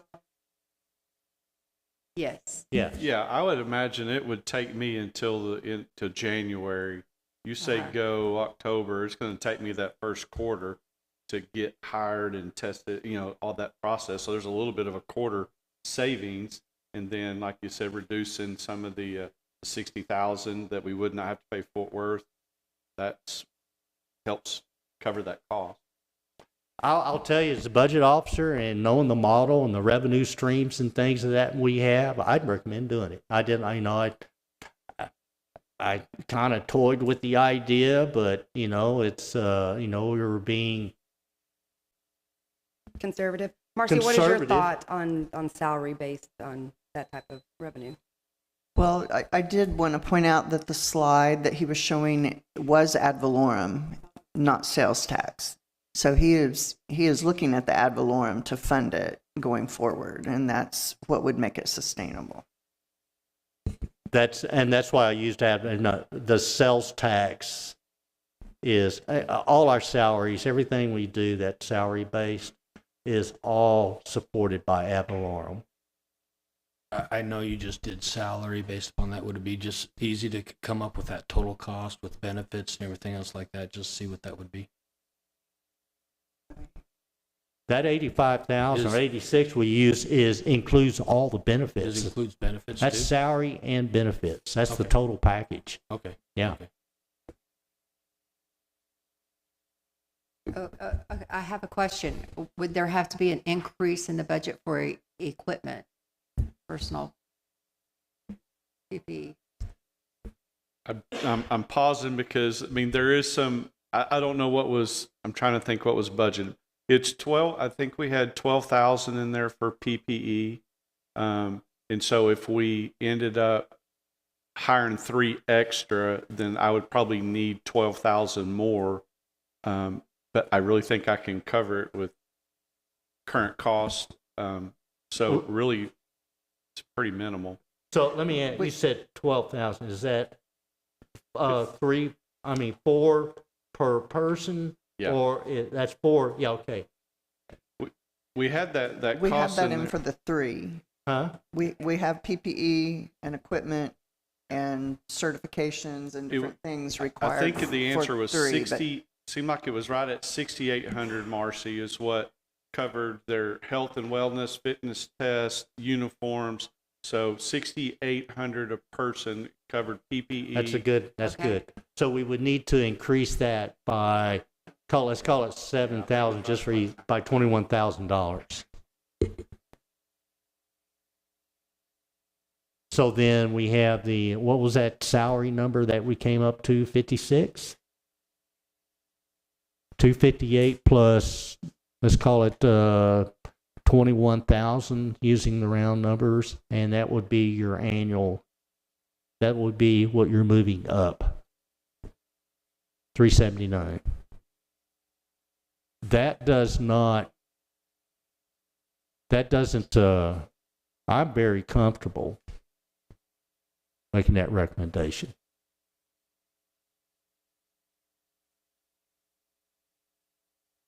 Gets us ahead.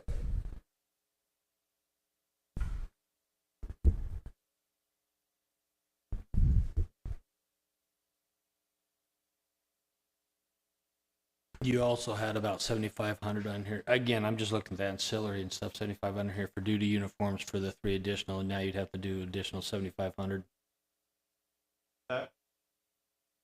No, that was total. That was total. Yeah. Yeah. And that's, yeah. Just-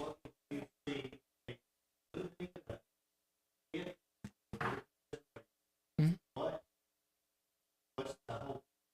That's sort of what I was asking, Gary. Just, we got a month, like you said, too. If we could just what it, we're probably not thinking of every ancillary issue that would be with it, but and again, I think everyone's for it. I just think we'd want to capture it.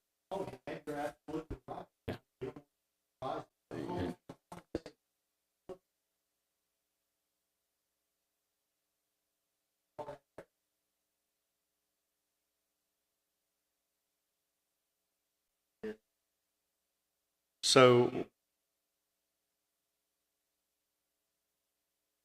So, what I have here, we budgeted for 3 people. So confirm this, Marcy. I mean, what's in the book was for the 3 people.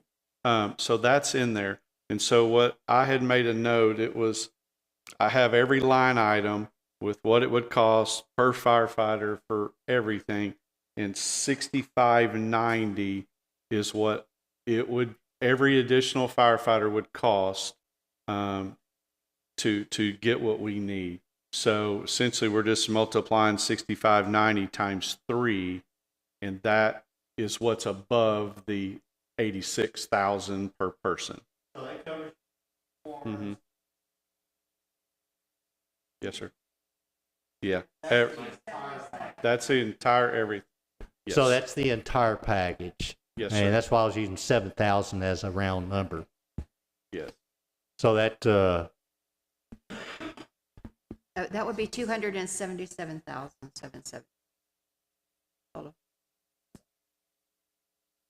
so in effect, what you're doing is next budget year, you're just moving it to this one. And that's the only effect.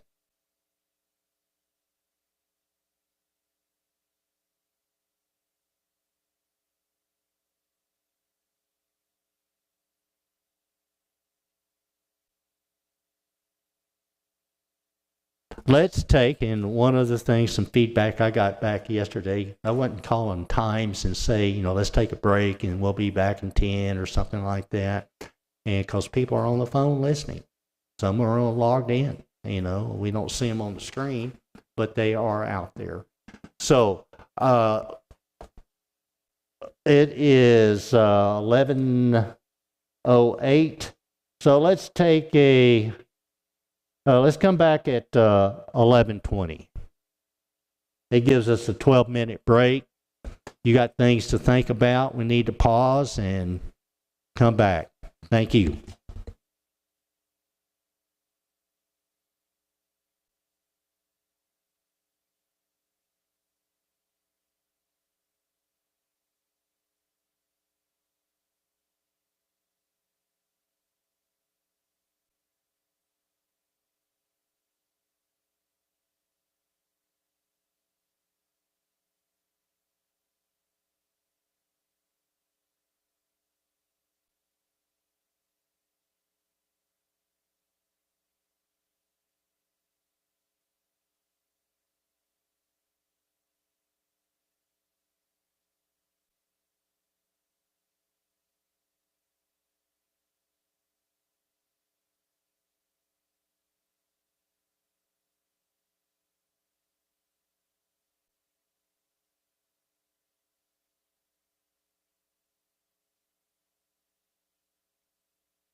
Okay, council, ladies and gentlemen, it is 11:23, and we're back at the table to resume our budget review and discussions. And we left off with discussion on this fire department contemplating moving up. Instead of 3 hires, let's doing the 6 hires at this time. And one of the things I want to do, I need the mathematician over here to punch some numbers for me. Is just that so our new valuation right now is, I don't know if your calculator can take this, is 1 billion to this. That you might get your sheet out instead of me calling out the numbers. Is in the orange box.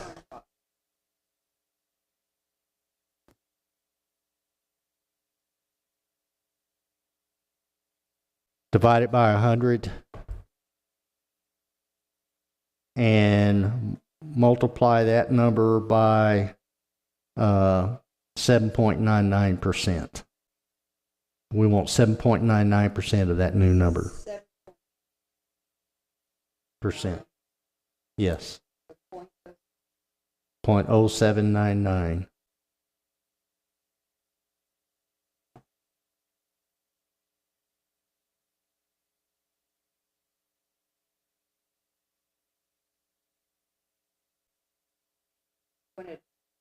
You want it 0.00.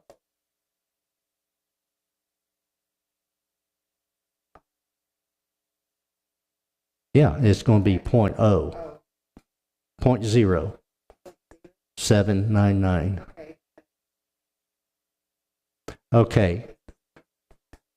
Taking this valuation, the current valuation that we have, you here see where I'm headed, is that the 7.99% increase would yield us, how much was that number?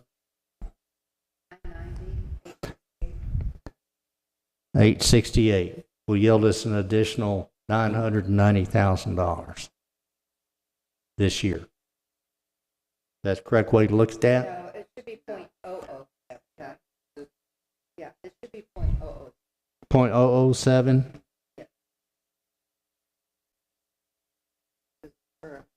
Okay, so that's $99,000. That's $99,000, so that's what our increased revenue would be, based on these valuations. And then, but also our reserves that we have.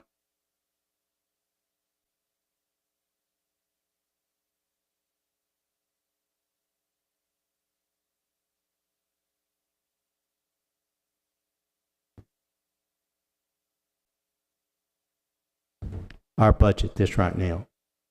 Let me get my book out here.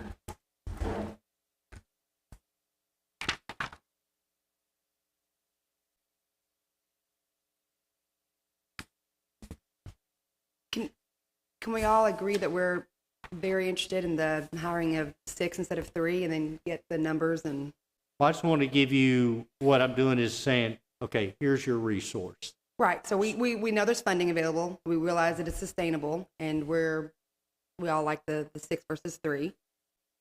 And then once we have hard numbers, we go with it. Well, here's Add what it we. in. Okay, but here's what we, at the page 15, very bottom right. You got that 3,693,000. That's our projected reserve at the end of next year. Add $99,000 to it, or add $100,000 to it. So out of that, we would be taking this. What was it, including their Like 277. 277 out of that bottom line number? That's what ballpark. you would end up in reserve next year. Perfect. Okay. So that was just, here's your resources. That's, yeah, Tanya. So let's go around. I mean, you don't want more time to think about this. You want to go ahead and get in. I'm good. You'll do 6? I support it. I support going forward. I think, yeah, it's definitely something that, yeah. All it's right, so we sustainable. need to make that change, update this budget, adding 6 this year instead of 3. I was trying to Marcy's think thinking, she's hunting for something here. of what do I tell people when they ask me why, and so yeah, this definitely, with the full ILA, the no longer need for the mutual, aid that costs, the And it gets for us safety, that security, immediate all those coverage things. for all of Haslett. And also this, the savings.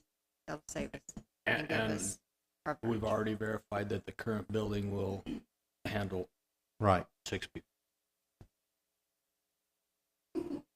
Very close, snugly. Well, but it's still, The engineering for the new expansion is in the bond issue, so we're working towards that too. in November, we'll be coming in and requesting this 16.6 CO. All right, then. Okay. Well, that covers everything of yesterday, summarizes everything. We've made a decision here on this one to change that portion of the budget.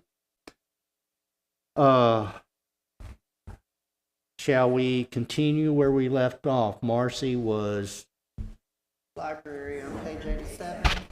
Library on page 87, and you all asked some questions regarding library from Barbara yesterday, but I didn't know if you have any additional. Most of the changes in her budget are related to additional personnel costs. I think she, all in all, and everything else, only had just a few $100s change. This includes adding the new part-time position, and then the 6% wage increases is the bulk of what is different about her budget.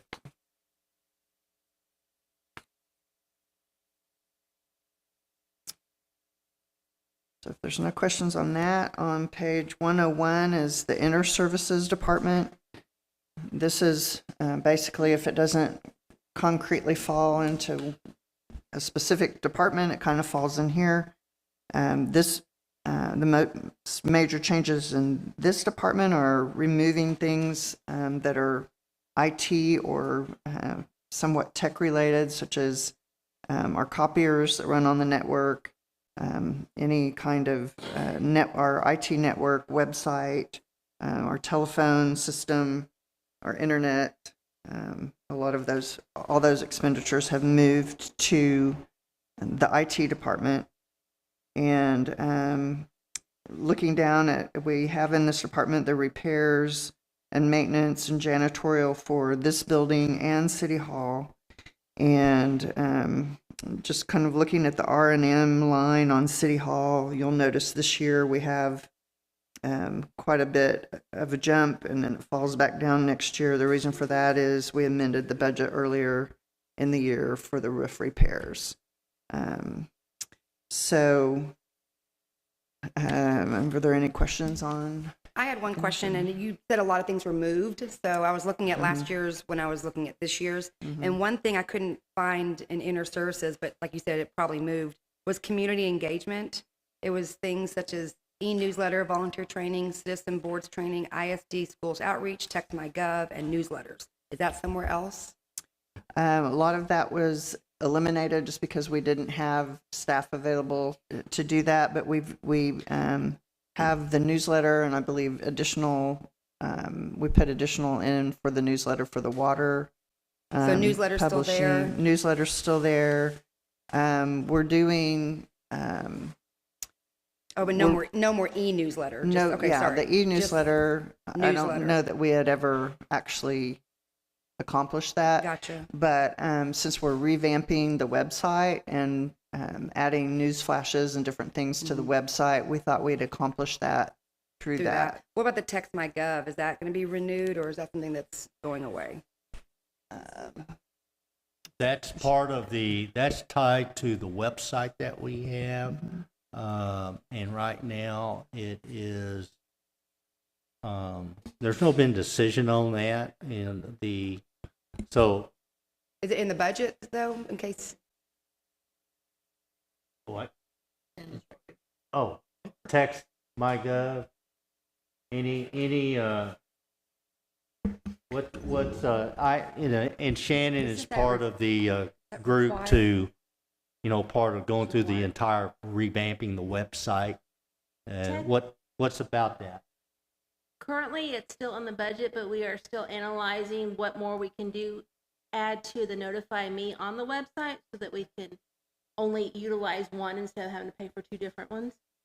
So that may come out in future years. And I do want to mention that since we are talking about memberships, GovQA, the public information request portal, has been discontinued. It is easier to do it, just me sending emails to staff instead of trying to go through the portal. So that has been taken out. What we've discovered, there's some things that looked like they would be okay. That'd be easy and convenient. It was just more work and very cumbersome, and that was one of them. So on the ISD schools outreach, I don't know what that even really kind of was. Is that something that the city did in the past and we're no longer doing, or? What's that item? It says ISD schools outreach and citizen boards training. Well, we never did have an ISD outreach anything.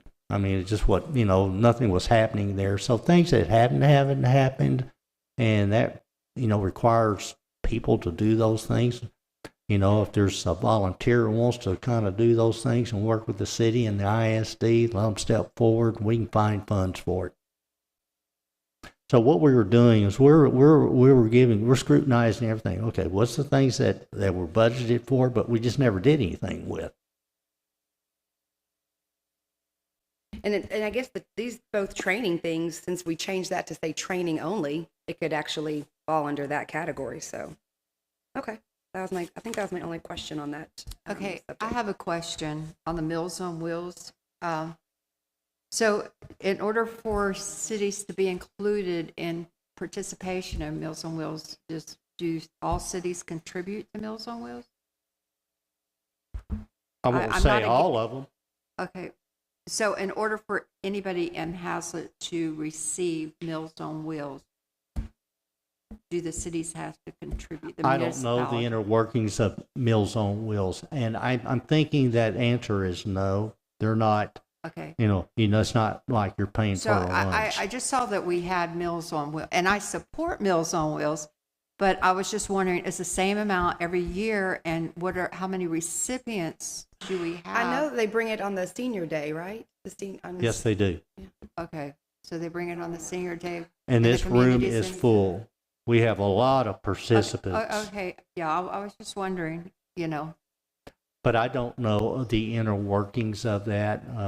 For seniors to receive Meals on Wheels, also is never been a requirement by those people that they got to pay something. No, I didn't say the people a requirement. I said in order for Meals on Wheels to service a city, does No, the I understand your municipality- question. Okay. I don't know that there is that exists, but we can certainly.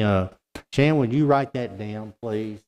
And let's follow up, and we can pass it on to the council when we do. A city is not required to donate for Meals on Wheels. I do know that from my previous cities. We do it. We do this voluntarily Yes. to help support Meals on Wheels. Yeah, it was a good question. I didn't. Yes, and I was just wondering how many recipients we have on it. Well, I know the That people receive here, it, so probably if- majority of them are outside of the city of Haslett. And that's good. It's fine. But I would say easily there's 100 or more here. I will say 100. And Meals on Wheels brings the meals every Yes, week they do. to those 40. As Okay. far as in the community, I think we're down to only like 6 or 7 right now, I believe, that are actually inside the city that are receiving them. Okay, that was my question. It kind of comes and goes. We've had as many as 10, 15, low as 3 or 4. Okay. It's sort of interesting though, for $1,800, I think you're talking about, or is there a rationale between, why we didn't say $5,000 a year, or why, 48,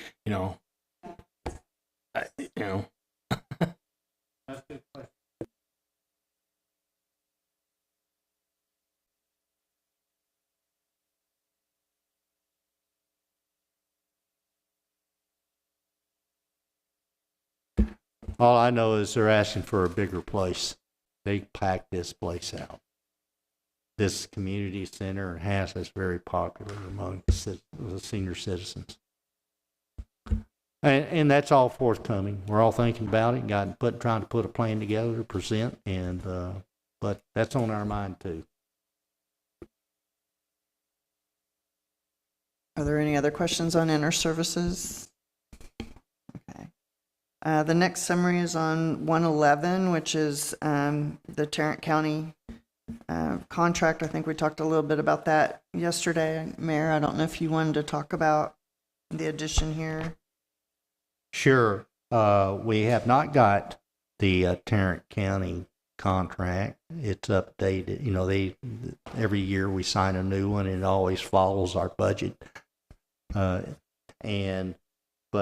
it is here where we did add the 2 new sheriffs for one shift a day, two additional deputies, 5 days a week. This is what this reflects. And through speaking with them, they did do a pay raise for their sheriff deputies. We incorporated that. And also that's the cost of the car and all the ancillary activities that go with it. But this is that add right here to incorporate. That's the 2 24/7, 365 deputies we have contract now for, and then adding the 2 other deputies for 5 days a week, one shift per day. This is our best estimate. And we can let citizens know that their focus is going to be traffic control. Yes. Perfect. The next summary is on 115, and it's code enforcement. And this is all the building services, everything that's led by Mike Thedford.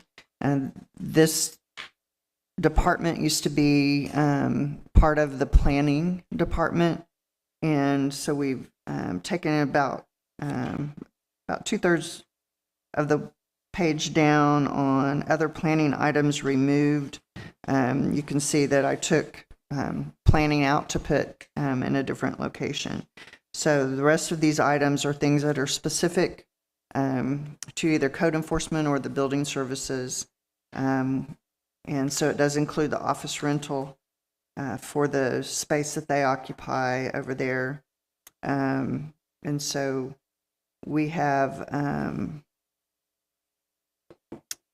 pretty much, I think there's on the software piece, it's going from 85 to 11,000, and they use a program called iWorks, and it's kind of a work order system and does a lot of things for them, and there's an upgrade that they're going to be receiving to that program. And then third-party inspections, and we've increased that about 20,000. They're still using third parties to do some of the plumbing and some of the other inspections. And I think those are the main increases in his budget. There is, in personnel, you did authorize a new code enforcement person. And this page 117, I did give you all a corrected page. I think I had them as both being building inspectors, but there's a building inspector that is currently filled and then a proposed for a code enforcement officer. So that was the change on page 117.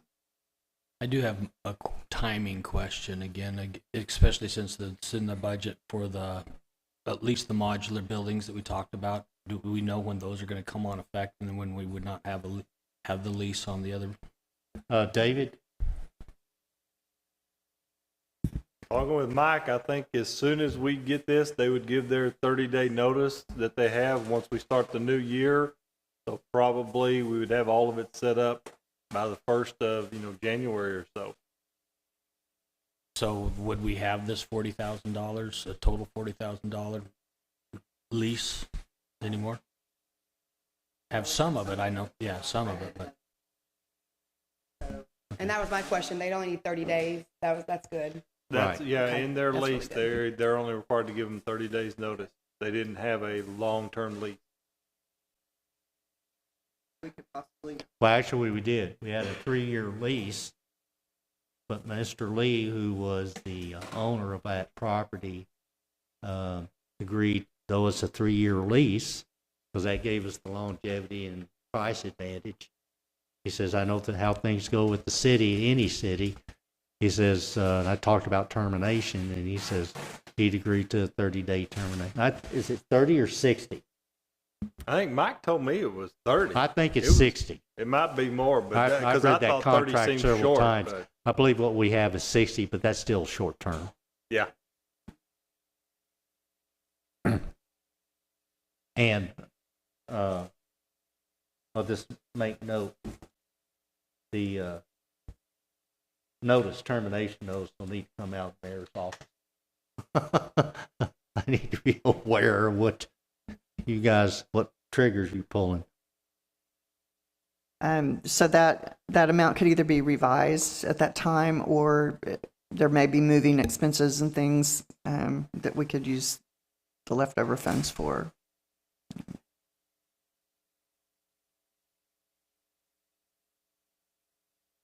So the next item would be the new department, planning engineering. It's on page 127. And as we've kind of mentioned a few times, this is the contracts with Bureau Veritas and Belchev. And there are some legal publications kind of on both sides that we have a little bit of money in there for legal publications. And the engineering services, we've kind of gone over this, how we're breaking everything out and making sure it's project related, and so their estimate of what would be general fund related was 45.3, and then Bureau Veritas we have in at 90,000. Let's see. So are there any questions on that? We just thought it was easier to have this as a separate department rather than part of Public Works, where I it was guess before. my question is, again, talking to the new position with Mr. Schwenke, and that is, I know that he's actually going to be doing additional meetings, and that the 90,000 covers all the additional. We can't sit here and determine what additional meeting. What do you mean additional meetings? I think that there's some that he already attends on a regular basis, but I thought when we talked about it, there's some additional meetings that he was going to start attending. 4B, 4A, he's going to attend Oh, those as this, well. Yes. no, 4A and 4B is separate from this altogether. Is it? Okay. This is pure planning. Okay. He's wearing 2 hats. So there'll be an additional cost to this for and additional costs. that's in their budgets. Okay. Because there's a percentage that comes out from them. So this was a sticker shock for me when I saw that it was $1,000 a day we were paying engineering services, but they think it's going to be $45,000. I know they had to do some back work, but the proposed here says $45,300, but then on page 129 it says $255. Yeah, that was going to be my question. That was your question? Okay. That's what we, yeah, needs to be corrected. That was, sorry, that needs to be corrected. That was, I was trying to estimate based on what they were doing. Which is the right one? the 45. Okay, good. Yes. Good.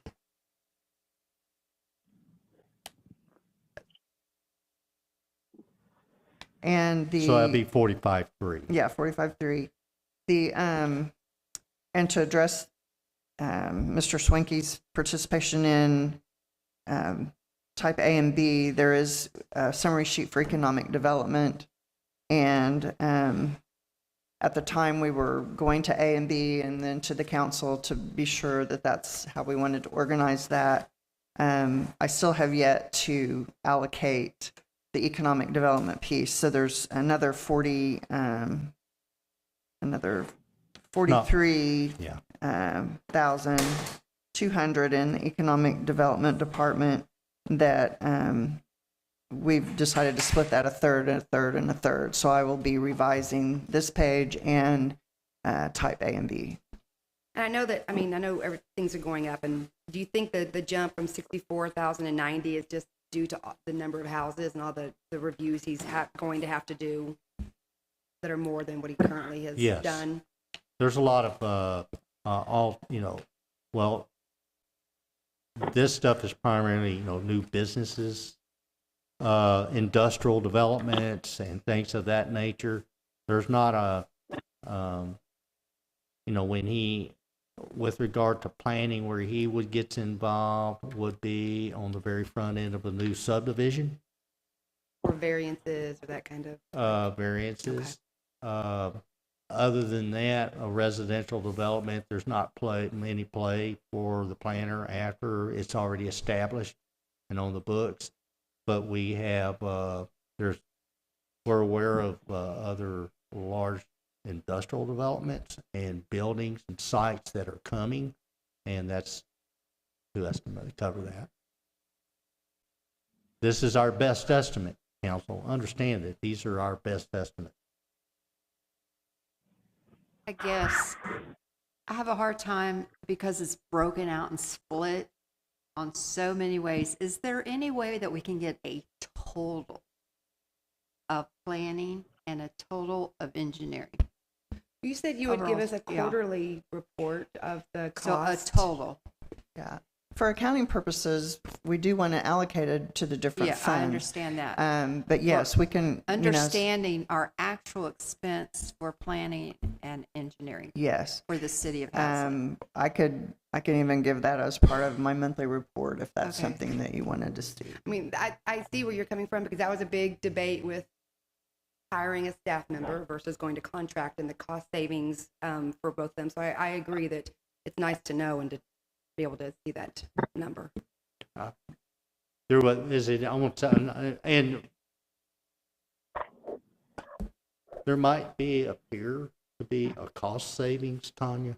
But in the actuality of things is that engineering, you need a body of people and resources. Likewise, planning. At times, there's a body of resources that the planner has that just an individual doesn't. Anyway, yes, looks like it's cheaper on the very front end, but there's a lot of. I'll give you an example. We got a project out there in Haslett Park. On the front end, it appeared the engineering was cheaper, but we didn't include it. We pushed it out 8 years to address this topic. Is the front end of the Haslett Park, Odessa, Schreiber, and Berry have got to be demolished and rebuilt. It's $2.2 million. And it's because we had one person. And Well, I would respectfully disagree. He presented the best information to us, and we made a decision. So, the council is the definitely council at fault for that as you're well. not tasked but- with, should it have rebar or not? Right, but he did Those- say it was a new process that was not, we took a risk, and obviously it didn't work out. But I always want to be able to tell the citizens when they ask me, when they say, is this better? Why do we do this? Why do we do that? And so I'd like to have as much information as possible to go back to them and let them know why we're spending money. So that's all. It's for quality. It's all about quality. Okay. Well, and I'm also asking for exactly what you're saying. But in addition to that, we have ongoing projects. And so we need, therefore your expenses are going to be more just by the number of projects that they're going to be working on. So, and you can say, if you had an engineer, well, if you have an increase in projects, then you're going to have to hire an assistant. Those costs would go up, so just one engineer wouldn't be able to handle it. But we have a full resource of Belchef that can handle anything that we need. And that's what we're paying for. And so, but knowing the full cost, I'm just trying to get a handle on the cost for the current projects and any future projects that we might have, and additional costs that And we might be. addressed it earlier at the beginning, and we're, Marcy's gone through this last year and seen the issues that we've had. So that very thing, allocating the cost to the correct item, to the correct project. And she's gone through, we've reviewed it, and what we have that, go ahead and talk to that a little bit. Okay. Yes, I can run a report. I can run a report by the vendor and just list all their invoices, but I can also run a report by the vendor that shows which general ledger account those invoices were charged to. And so that's the report that I will run, because it'll give you the breakdown of whether it went to water, whether it went to, Highway 156 pump station project, whatever project it goes to.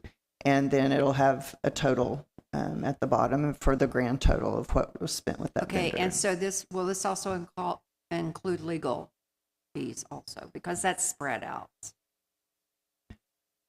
They will have, their invoicing will be by Will that be a project total as well.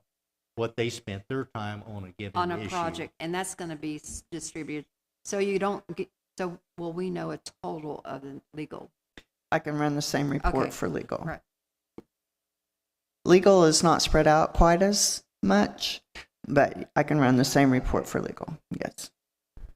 And this Thank is something new. We've not had this capability before. But recognizing and just internally, not even, generating questions from outside, what about this? Just internally, we recognize this inability to do this, and we have to do work towards that to, cause the mayor asked, that's great. Well, how much am I spending altogether, and why isn't this allocated to this, this, and this? Because we didn't have the granularity that we needed in our accounting. But opening the door for finance director, let's make some changes, and what do you think? What changes we need to make? This is much improved. You'll see a big difference.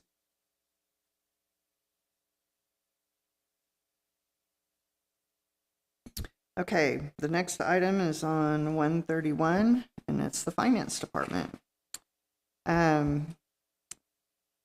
If you'll notice in the finance department, I had been approved to have another accounting position, and I'm not going to be able to have them during this fiscal year. I did have someone that we made an offer to that was supposed to arrive on August 1st, and they decided at the last minute not to arrive. However, I still intend to hire them, and we have applications, and as soon as we get a little bit further along next week, I'm going to start reviewing those. So I did reduce this year's budget to account for not having that person, but I've added them back in for next year. And the candidate that I had selected did have a master's in accounting, and so I bumped up training and travel and some things. She had nonprofit type experience, which is similar to governmental accounting, but she did not have governmental accounting knowledge per se. So I wanted to send her to some training that's state specific on budgeting and some different things that are unique that she wouldn't have had exposure to. So other than that, the other change is in the audit fees. It doesn't appear that we will need a single audit, so that's just the basic. Yeah, that is just the basic audit fees per their quote for this year, and this is the third. This will be the third year of their 3-year engagement. Unless we extend it, then we'll either go out for RFPs or entertain an RFP to extend theirs at the end of this engagement. On page 138, is the miscellaneous property taxes on right-of-ways, that is so low because we've gotten all them currently? What page? I'm sorry. 138, like Haslett Parkway, the right-of-ways, is that why it's reduced again?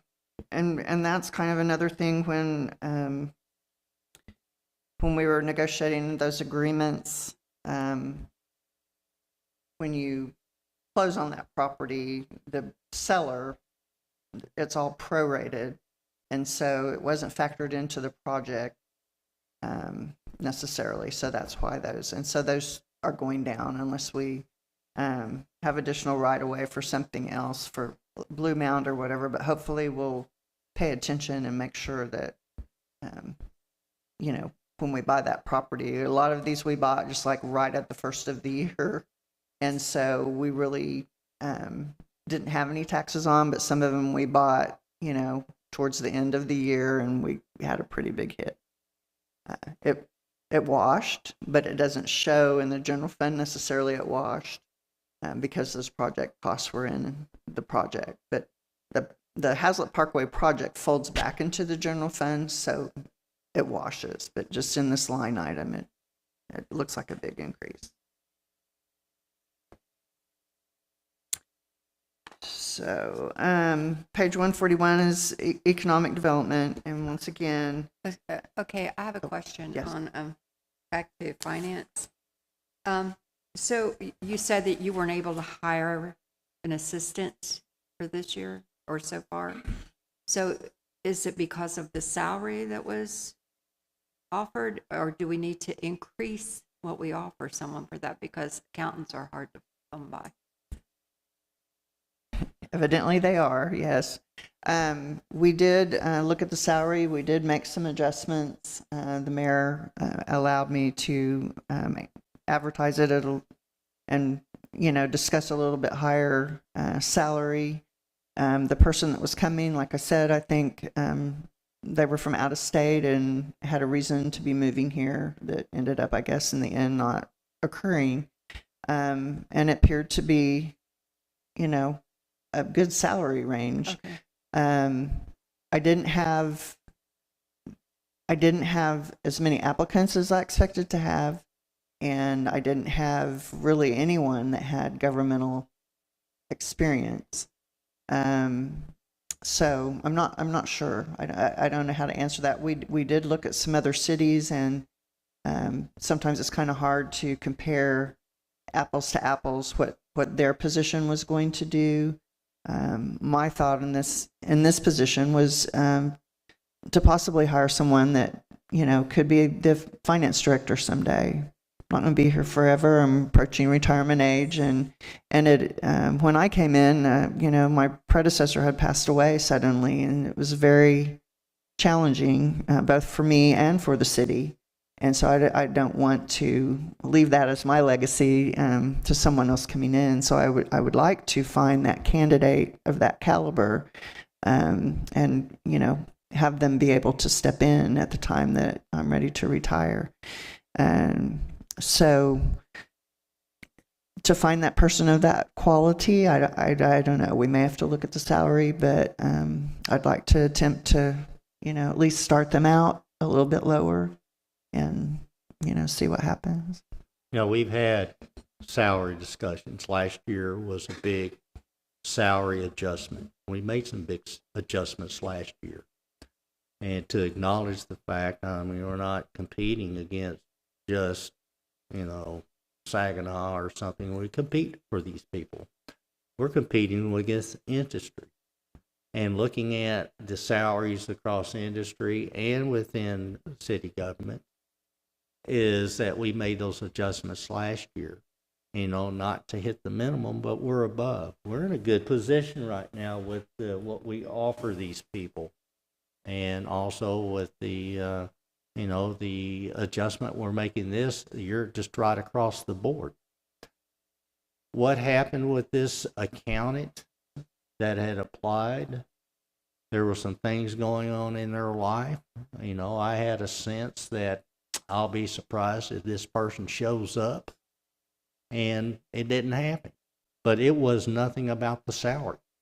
Now, one of the things that, I know early on when we got the new positions, it was a habit it was a practice to advertise the salary, the pay that went out with it.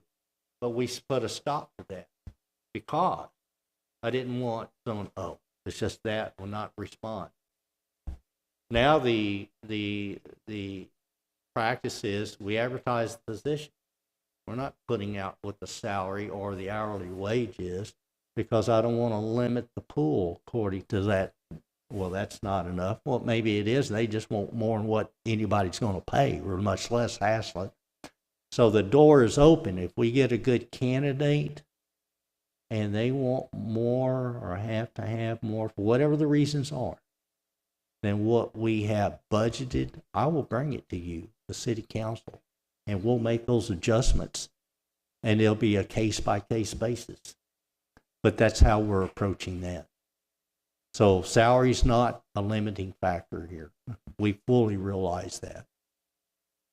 I would also like to point out that the city has an excellent benefit package, and it's fairly typical in government that salaries might be somewhat lower than private sector, but it usually balances out with the benefit package that we offer. And so that appeared to be very attractive to this candidate as well. So just not sure. One of the things that we are doing this year is when we make, particularly to a professional level, is, and we'll do it across the board, is that, okay, here's what we're offering you, but we'll also here's the entire package, maybe this $65,000 a year salary, whatever it is. Well, what we're offering you is $140,000 a year package, because there's monetary value in all those benefits we pay for, and show them that here's also what you're getting, and compare that to your other offers if you have them. And so we're taking full advantage of that. And with regard, there's certain positions here that we have to look at, and this is one of them, is we don't look at just what government entities are paying these people. We look at what industry does. And this salary, and for what we're looking for, it's competitive. It's not on the high end. Of course, there's extremes, but we do take all of that in consideration. I know that's been a concern from, talking with citizens and people who are in the professional world and cognizant of these things. And I've had that kind of, this is cheap. Well, that's relative. It's relative. If you're in a Fortune 500 company and you're looking for upper mid-level management, in accounting and things, yeah, it would be. But that's not where we're at. That's not that person. That I think all my rambling here is we're very cognizant and very sensitive to that subject, and can react either way to it and bring it to the council for your and give you a proposal and you act on it. Any other questions on finance? These are good discussions because we're getting into some deep things.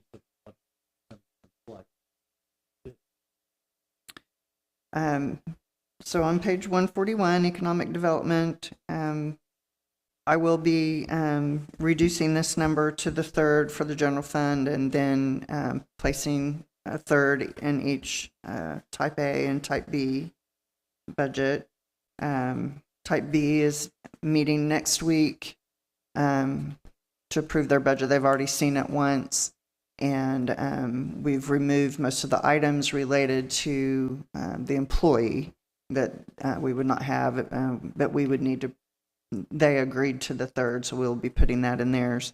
And then A is meeting the next week, and we'll do the same with theirs. Let me ask you, just as far as a matter of accounting mechanics here, we show the total here in our budget, Mm-hmm. and we would receive, this is a question, receive their thirds as revenue? We'll probably show it as an expenditure in theirs, and they'll just, That, yes. but we account for, that's why it shows up a total, and that won't change. We is can do that it that way too. No, I'm asking, how do we Yeah. do it? How did you I plan was, on doing I it? was gonna have a third in each budget. Okay, so this will be Yeah, decreased to just 1/3. then. Yes. All right, okay. So we're gonna lower this to 1/3 of that total cost. Yes. On page 149 is, it says Department of Engineering and Public Works. It should just be Department of Public Works. And I know David spoke yesterday, where it was available for questions. And so I don't know, David, do you want to go over your budget rather than me? No, I'm fine with you doing it. That's fine. If there's any questions, I can do my best. Okay. A lot of the changes in this budget are once again to remove the city engineer as an employee. The city engineer position was paid 70% and 30% general fund and water. And so that 70% of salary was in this department in the general fund is no longer here. There are new positions being added to Public Works. They had a position this last year added for their administrative assistant, and that administrative assistant is split 50% between general fund and water. And as we mentioned earlier, the oil and gas well inspection fees are going to be reduced into the 50,000-60,000 range that Belchef is actually charging rather than this 92.8.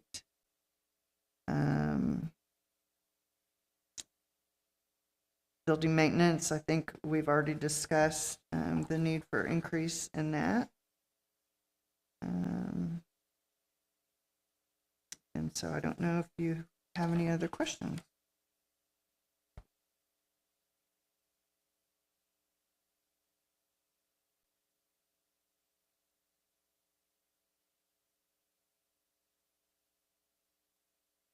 You want to take a minute, see if there's any, I think you're getting real soon, it'd be a good time to break for lunch. Do you want to close out this session with any questions here with this, regard to this review here that we've done? Then we'll resume after lunch. All my questions I asked yesterday that I had, I think, most of it.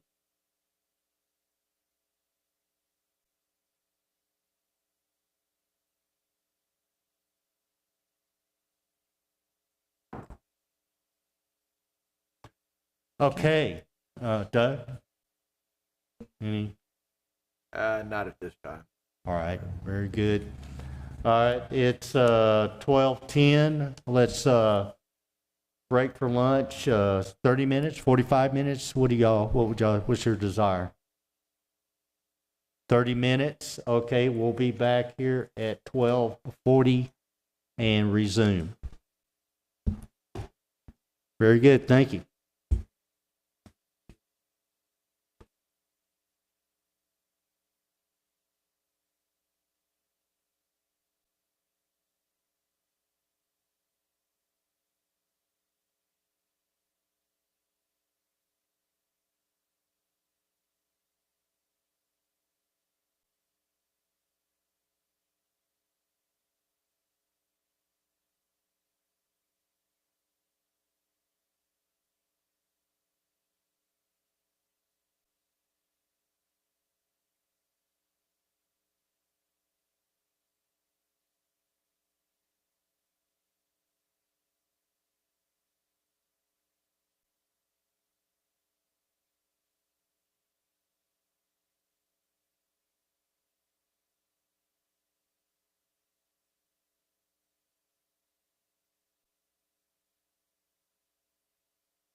Oh, excuse me, are you up and running?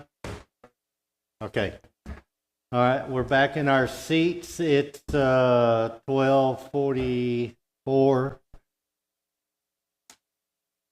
And just looking at the agenda, we have done we've reviewed, that was yesterday and today again, the fiscal year 22-23 tax rates. We're going over the budget, department budgets right now, recapping the summaries on it. And we left off on page 151. The engineering public works. Any more questions on that page or that department? I'll turn it back over to you, Marcy. Okay, the next page is 163, and this is the Department of Information Technology, which is new. And we're not going to put Lucas on the spot because this budget was created without his input before he came. But basically what we did is there were several just generic, general types of IT accounts kind of all over the budget that we moved here. We also moved the phone system and copier maintenance and anything that had to do with our internet. If it worked through the internet or connected to the internet somehow, because that seems to be where we have issues with it in the first place. We did that because one, it would be under his purview. He can work with Datamax, which is our third-party provider, and just really coordinate and streamline that activity. And we found that we were duplicating some things. We had some licenses that we didn't need and some that we did, and so we were trying to get that all cleaned up. So that is basically just taking accounts from the other funds. We did leave, there are still some individual type computer accounts, like in finance. We have this, the financial software. We split that with water because of the utility billing. In court, they have like a proprietary software in court, and so we left that in the court accounts. But most everything else that's used citywide is in the IT department. And all our assets are in this account. Well, the assets, Equipment, I'm talking about the actual hardware, that would be accounted for here. will be accounted for by the department, but not in these accounts because they'll show up on assets. But they'll be under Lucas's purview. That makes sense. I thought we were bringing all the assets into this Well, account. if we purchase any, yes, it will be in here. Purchase anything new.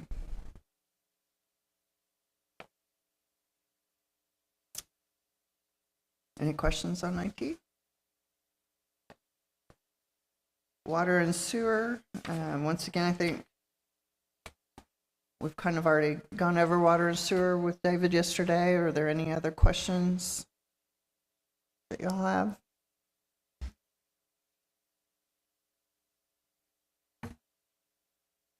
Then we'll move on to the debt service fund.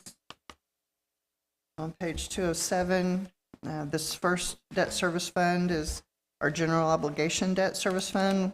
I'm sorry. Oh. I did have something on here. I Oh, okay. apologize. Oh, wait. Hold on. No, it was credit card. Never mind. Okay, so this debt service fund is what we refer to as the INS sinking fund. So the debt portion of our property tax is what goes into this fund as the revenue. And then our debt requirements are listed there by the type of debt that we have. So whenever we work on our debt rate, the number that we're looking at towards the bottom, this total debt requirement, that's what our debt rate is based off of. That's the number that we enter into the calculation sheet each year to determine how that debt rate is calculated. So in this fund, there's no contributions in here other than the ad valorem taxes and interest income. and the expenditures are all due to the debt that we have. On page 213 is the debt service fund for the water and sewer. And as we mentioned before, what we're considering in our new bond issue, we would have contributions made by the water and sewer department, and we have that situation with some other pieces of debt. And so we break this out to show what's being transferred by water and sewer into debt. We also there's a piece of the impact fees that come in here to pay some of this debt. Type A and B have committed each $35,000 a year for some of the debt. And so that's the income that comes in here, along with interest income. And then you can see the obligations listed at the bottom. Moving on to the special revenue funds. Special revenue funds just mean that they're self-contained funds. They're not a part of the general fund. They've got a special revenue source, something that's identified for a particular purpose. So the first one is the park fund, the park board fund, which is on page 223. And I believe the park board did meet this week and finalize all of their budgets. Okay, and so as they're presented, this is what the board is recommending for the council to approve. One of the things to note in their budget is they have decided to, at least for now, eliminate the Wild West Fest event, and they've reallocated some of the funds to the 4th of July event. They've added on to some of the Christmas in the Park, want to add some new decorations. And I think that is really the major changes that they've made in this particular fund.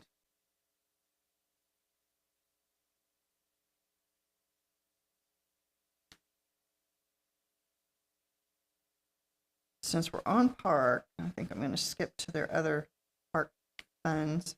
If you go to page 285, these are some of the pages that I gave you yesterday that were corrected. The City Parks Improvement Fund is funded by their park development fee that the developers pay. So they've been getting some pretty hefty income into this fund due to the construction that we're having. So that's the main source of income for this. Earlier in the year, Type B decided to give the park board some money for tennis courts, $200,000. So you see that being transferred in there. And then there were some projects that were park related that we had allocated to Fund 19 that we've transferred into here.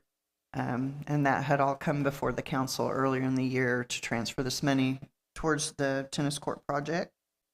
The board also, due to the funds in this fund, have decided to fund some additional projects, the volleyball courts, and some electrical services in the parks, and then fall zone improvements at Gamble. And I don't know if you have any questions about that, but David and Ms. Wirtz are here. You need to. Okay. Yes. Do you have? Yeah. Okay.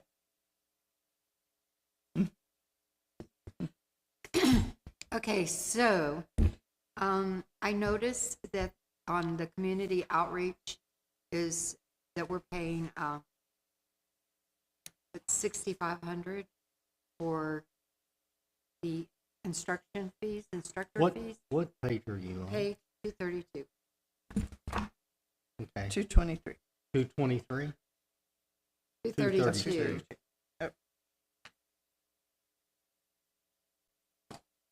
But our income from it is like, it's not a wash, like 3,500.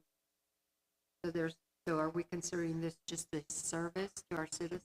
Yes, I know, on the yoga, it's $5 a class, which is, you can't go anywhere for less than probably 15 now.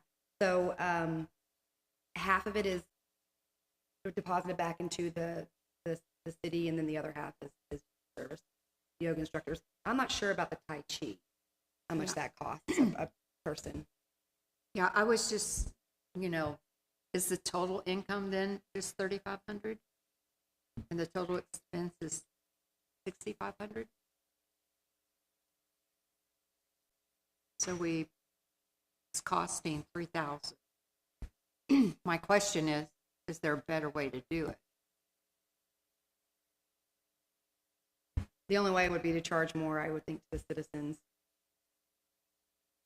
Or to rent it out to the instructors?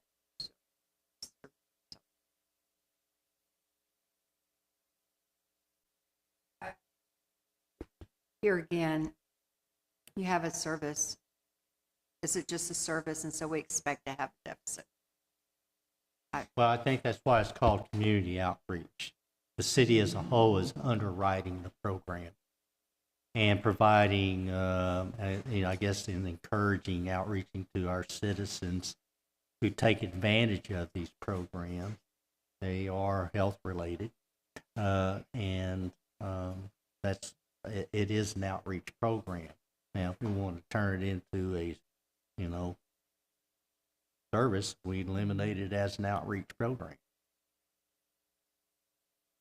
I was on the Parks Board years and years ago. Dana might have been when we introduced this with yoga, trying to get more people to be more active in the community.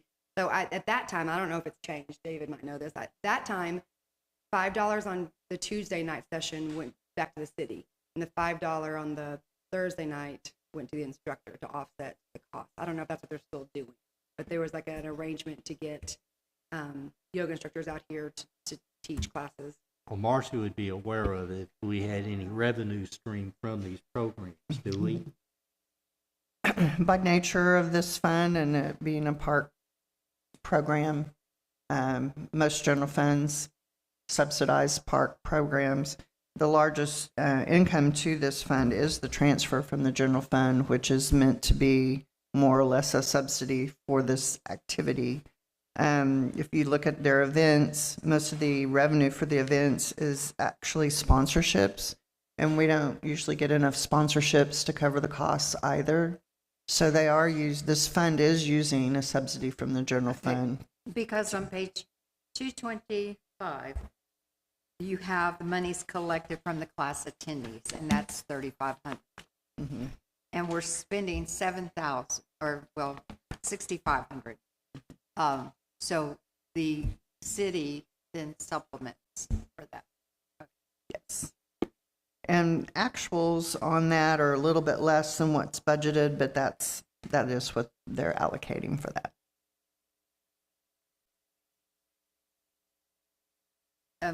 I don't know if you already spoke to this, but the addition we went from 10,000 to 30,000 on page 232. It says For the DJ? for a DJ, but restrooms, lighting, I think it's for all that, but there's a 20,000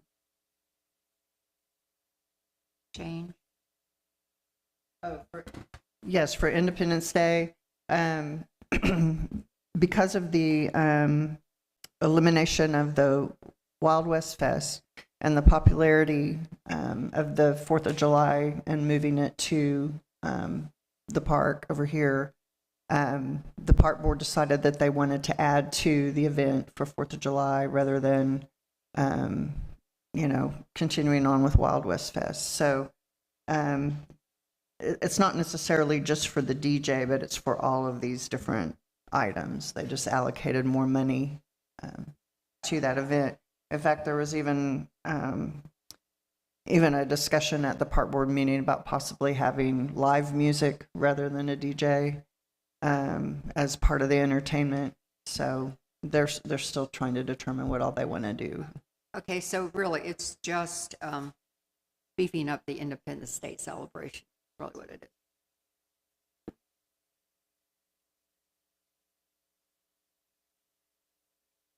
The other park board fund is a very small fund. It's Fund 55, which is on page 299. They received some, page 299. They received some donations a few years ago from the Lions Club when the Lions Club disbanded, and they've been using it to upkeep of the Veterans Memorial in the park. As soon as these funds are exhausted, this fund will go away, but and there's minimal expenses out of here each year. But that's the purpose of that fund.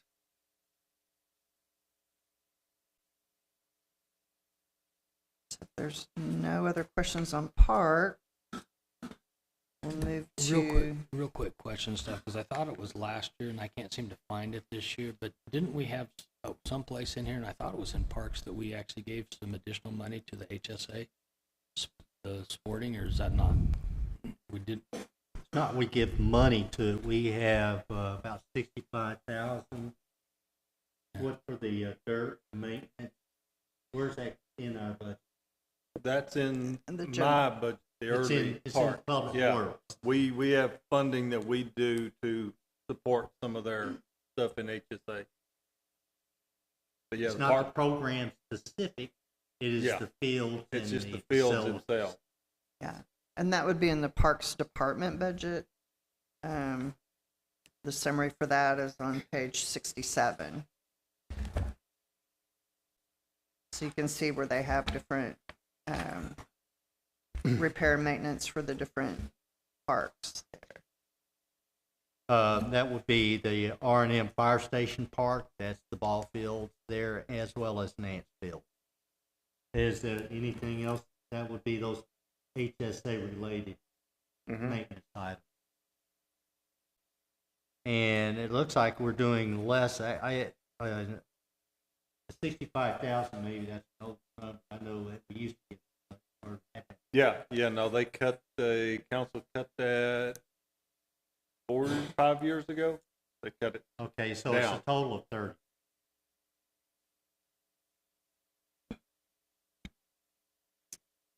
Okay, the next fund would be Fund 6, 234, page 234, this is the impact fees fund.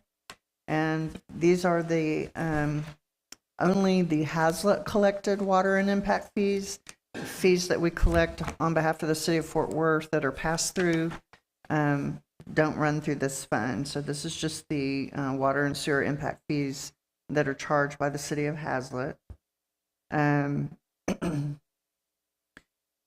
As the mayor addressed in his presentation, he's modeled all of these revenues and everything, and so that's how we've come up with the estimates for the impact fees.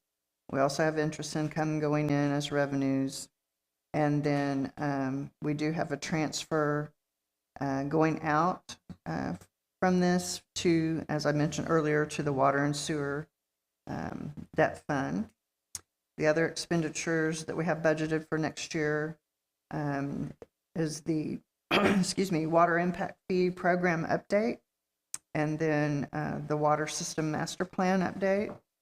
And then we also have the sewer impact fee program update and the sewer system master plan update. And those updates would be performed by Belchef. Because I had that on my my notes. Is that something that, like I know with the park plan, it's every 5 years, 10 years? Is there a time frame on these to be updated? Or they haven't been done in a while, or they have never been done, or? They have not been done in a while, but we have funding in there next year to do an impact fee rate as part of our studies next year. On the water system master plan and the sewer system master plan, I was saying, are those like similar to the park fund master plan, where you have a certain, you're supposed to do them every so many years? Yes. So when was the last time these were done? The water and the sewer? The water and the sewer funds were done within the last 2 years, but they did not take into account, those plans were based off of those water and sewer master plans that we did. So the impact fees were based off of those, which we're never gonna reach that kind of numbers. I did. That was on the apartments and all the other things that we were supposedly gonna get that we're not doing. Let me add some comments to that. Impact fee, yes, there's legislative requirement, and it's 10 years that you do it, minimum. You have to do that. But also, every 6 months. No, it's not. No, that's capital. Those are CIP people. That's CIP, Okay, yeah. the they're 6 impact is months. mandated every year or every 10 years, or as needed. And there's a great need for it right now because the last impact fee study done was about 2 years ago. I'm not talking about the impact fee study, though. I'm okay with that. I was just asking about the sewer system master plan and the water system master plan. Okay. That's what I was talking. So those were done 2 years ago, and those are recommended every 5 years, 10 years, or as needed. That was my question. Oh, as far as the water and sewer, master plans, there is no requirement per se. Everybody tries to do one, usually every 5, similar to the impact fee, because that's part of what you use for your impact fee. So about midway in, you kind of look at your master plan, because then years, 2 years later, you got to start the impact fee study again to have it ready for the next 10 years. So they kind of offset about it. In between each one of them, you kind of are rolling around doing one. So we have several things happening here simultaneously. They're all interrelated. The impact fee, the water system master plan, the sewer system master plan, and also that's coupled with, we have a project in here, we'll go through that, is that that's falling under planning and engineering. Well, it affects engineering, but planning is a new master land use plan. The land use plans that you use are all tied into the development of the capital improvement plan, which all feeds into the impact fees and your subsequent water system, sewer system master plans. Well, all of this stuff was generated on incorrect establishment of these future / master land use plans. And that leads to incorrect impact fees. It leads to larger than needed pipe sizes, bigger than needed pumps to drive your system. And so it's all tied together, it's all interrelated. And so, but in this budget, we have land use plan, a new land use plan is being generated right now. That's accurate. And which all feeds into the impact fee, the water system and sewer system master plans, all of which is being generated. So just there was a lot of things that were uncovered. And I mean, they're nothing nefarious or anything. I mean, there was just what we have today is not anything that was taken, used the assumptions used back when. So anyway, I just wanted to say there's a tie-in to all of these things. But we're updating those and getting addressed, all of it. So looking at what we currently have on this sheet here, so it looks like, I'm sorry. Oh, 234, same page. So it looks like we're going to eliminate the LaTerra fee grant this It year. expires. We fulfill, well, we're expecting that expires. The way that I show that is worst case scenario. So if we don't if they don't develop all the lots this year, it'll carry forward to next year. I just always put the worst, like the limit in here to make sure that we don't spend money that we actually have obligated to a developer. That contract, that CFA that we required that we rebate water, 100% water and sewer impact for the first 399 homes. Okay, they're around Is it 250 right now. Yeah. So we got about 140 more homes to go. Now, they've been building for several years. It could go a while before we hit 390. This program takes that into everything. on Okay. on I 236? was hoping we wouldn't have to be looking at, $240,000 saving going into next year. I see what you're saying with it. You just I just estimated on the build out of the Right. 399 homes. if I get hit by the truck, then this is the Yeah. clue to somebody that money needs to be All right. available for that fund. Good. That's why I show it that way. And on page 236, it does the math at that bottom box, and there's one for the sewer. So when you look at on the summary page, 73,194 and the 111,643, that's adds up to that maximum. Are there any other questions on impact fees? Okay, I guess we'll go to the EDCs. Type B starts on 239. There will be some changes to this. One is in the current year, they did agree to transfer the 200,000 to the park improvement fund for the tennis courts, and it's not reflected in this. So that change will be made, and then also once again putting in their third of the cost for Mr. Swanky. The expenses that were directly related to having an economic development director have been removed, and working with the board, there were some other related items that were removed, most of them being attendance at some conferences and marketing events and things that the economic development director would have done in the past.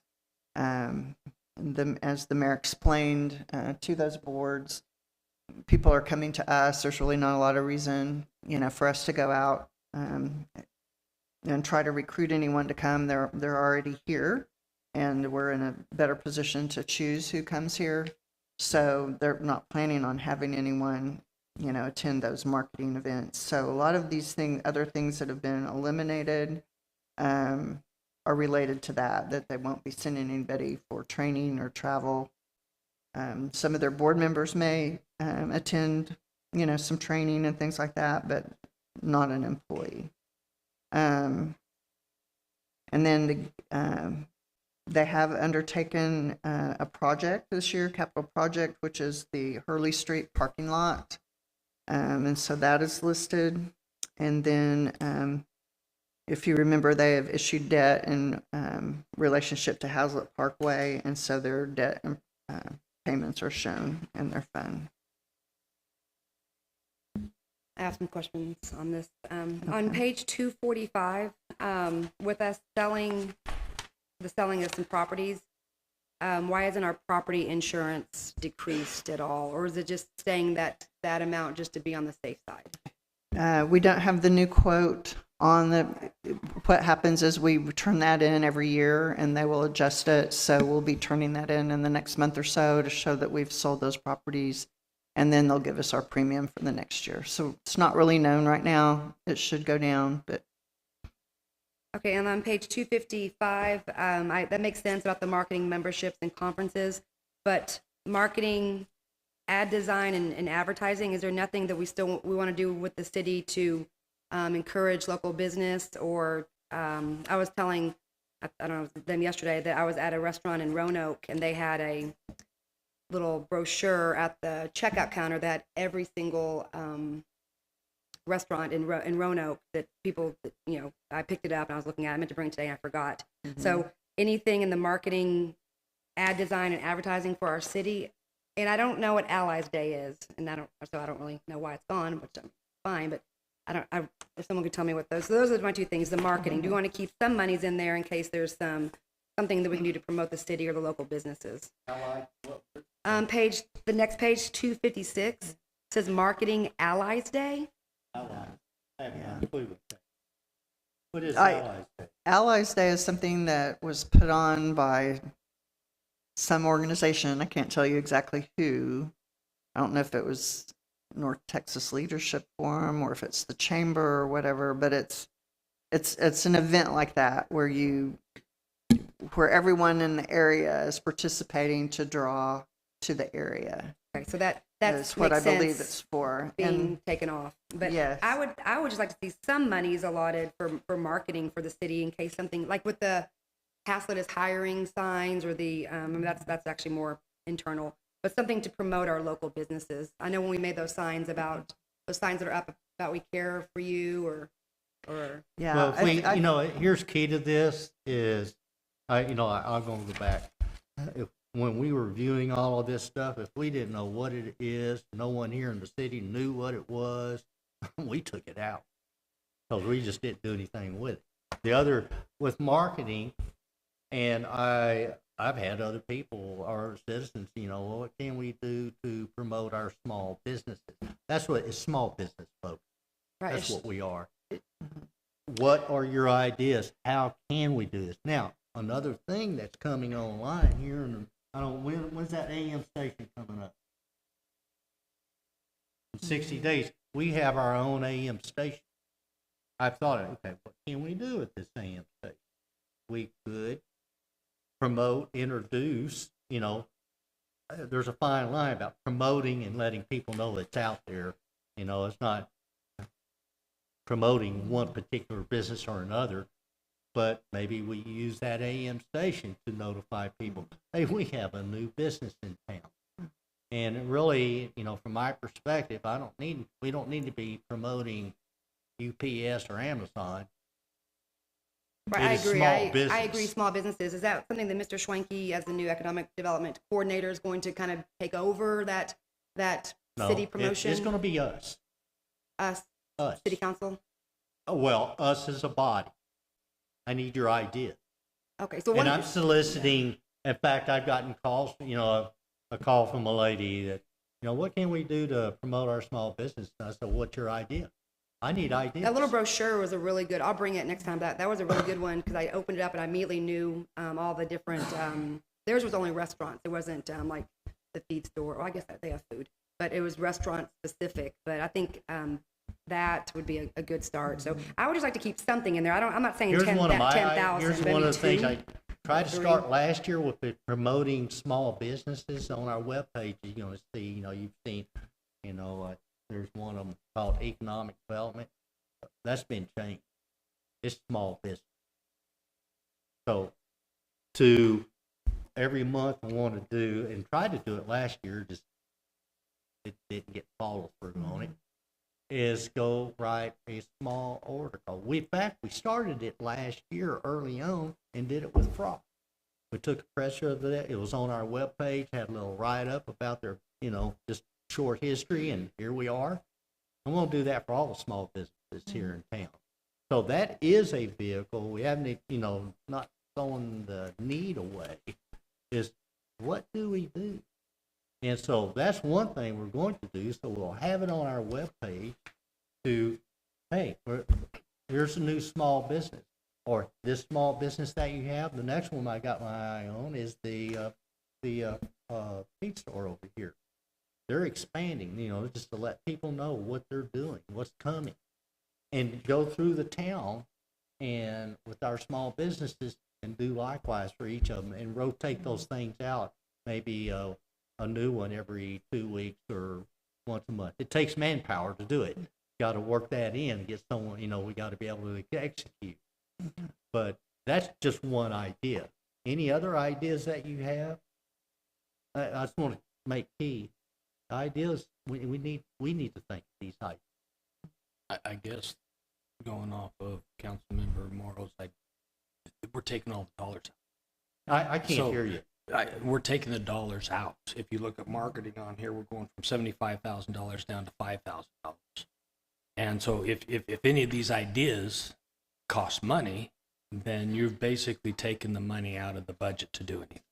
Well, we're not, the money's still there, sitting in your reserve, but if we can develop a plan and come back to, it's right, how much you want to put in there? We haven't got, I haven't got the idea, what do we want to execute? I would just think just decreasing it to maybe 5,000 versus the 10. And I don't know if that's the right spot, ad design and advertising. I mean, just to me, it's just advertising. But I guess you have to pay somebody to. How about put it- promotion? What would put it- promotional or- Promotion of small business, how about that? I was just going to say, the boards have not approved final. B's looking at theirs this coming week. A's looking at it the next week. So they may come back with a different recommendation. But this was kind of their first pass. At their last meeting, they had me make these changes. So, so they may come back and add some things based on the input of their board. But they did leave this marketing collateral materials, which is kind of a catch-all for everything with the 5,000. And so, you know, I don't want to speak for them, but they may come back with a different recommendation. And I'm This good. was just kind of the first I didn't pass. see that one. I was looking at like everything that was gone, but you're right there. There's 5,000 still there. So Right. that could have been all avoided. I think Well, that's, Looked up. I'm glad this came up, but we kind of represent everybody sitting in Haskell, Texas, don't we? And promotion of our small business is a big thing, and it's been on my mind ever since I got here. How do we do? What do we do? What, you know, doing something just to be doing something isn't always, rarely is effective. But what do we do? So I can use each of your individual ideas. The AM station is one. Using the website and doing a profile ever so often on the new business is one. Do we do some when a new business comes into the town? Do we go welcome them or having something like that just to draw attention to it? Sometimes these small businesses, these small strip centers open up. It's just drive by. Oh, I noticed a new sign. I'll give you an example of not knowing what it is or what, is Club Haslett. So, You should but try it. It's delicious. let me tell you the story of that. So over a year, I'm standing and I'm going, Club Haslett, what in the world is this place?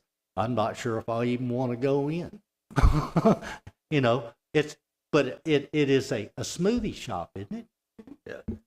But I had no idea. So maybe, between, I'm just thinking, the AM station, I'm not saying those are the only two vehicles, but the website, we can bring attention to that. Is there another vehicle that we could use? I can use your ideas. Because I will go to, I interface with the Economic Development A and B folks monthly. I go to the meeting. And they can use ideas, but we got to give them the ideas. Well, It's all I think of us from together. what I'm hearing here, I think we may not set a dollar amount. This is their budget. I think, if, whether it's you or Marcy, attend the next meeting or at their budget meeting, say, city council in the workshop would ask that you look at this piece and see should there be some more money allocated. And those boards are made of business people. They should also be doing exactly what you're Well, saying. A is. B is more, our local residents. But, they should also be, bring some ideas to the group, to everybody, just like you're asking us to do. Hey, how can we promote the Haslett? I agree. I mean, that's, let's let people know, because a lot of times people don't know. Hey, Club Haslett, I'm with you. I had no clue what that little building was, but I know the tattoo shop does a lot of business after hours. So whatever they do, we need to find their marketing plan. Well, they wear their advertisement on their skin. We can pour smoothies on ourselves and walk around town. No, but it's a very, what do you do?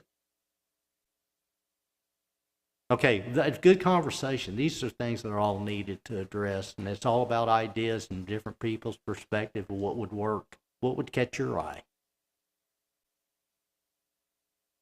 Okay, any other questions about B? Okay. Yes, I was just going to clarify that the reduction in the lease income is because we sold the property. Yes.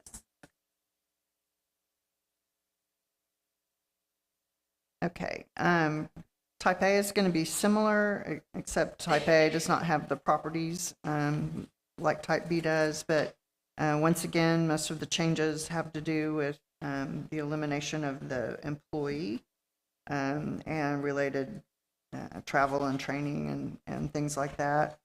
And once again, this is a lot of the reductions are the same. I think some of them are a little bit different than B, but they will be looking at this budget again and making their final recommendation. They did not, at the current time, don't have any projects that they had that would be new. They do still have $100,000 in incentives, and that's related to Composites One. Composites One has not made any request to receive those incentives as of yet, but the board did commit $100,000. It was just $20,000 over 5 years once they get to the point where they can make those requests. And once again, that's the max, so we're carrying forward the max just to make sure we know we have that obligation covered. I noticed the same thing, but it kind of makes sense now. So the marketing, the memberships and conferences, that would have applied to the THAD. That's why that's gone. Mm-hmm. Okay.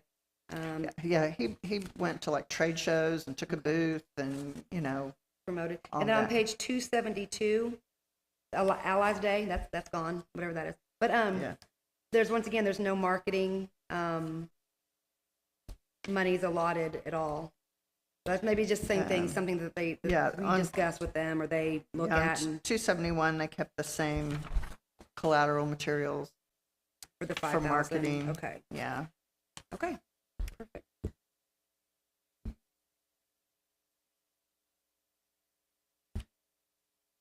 Any I questions? just want to, I know, I sense that there's a concern about we're not letting the world know we're here, is the tables have, the things have changed so drastically in the last couple of years, is that the world knows our address. They do. And there was a time many years ago, and this is when this stuff started, is that we're trying to beat the drum to let people know we're out here. That's changed altogether. We get multiple calls with regard to industrial developments wanting to come into Haslett. Depends on what part of town you want to come into Haslett. Does it fit our community? Residents calls, commercial. Depends on what kind of commercial activity. Do we want to promote that or not, or encourage that particular kind of activity? So we get a lot of calls every week. That's why, and literally, if you're in the logistics industry, the entire world knows where Haslett, Texas is. We're one of the hottest spots there is, all because sitting right in between Burlington Northern, Santa Fe, and Alliance Airport, and the highway systems we got on the east and west and south. I guess I'm just thinking ahead for all that area we're going to have on Haslett Parkway that's going to need to be filled, which I'm sure there'll be plenty of people that want to fill it. I'm glad you brought that up because I need to address that. Let me address that. Here's Haslett Parkway.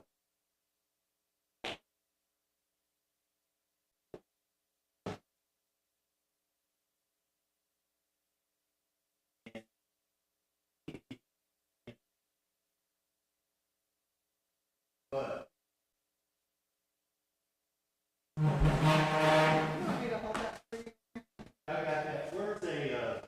where's the current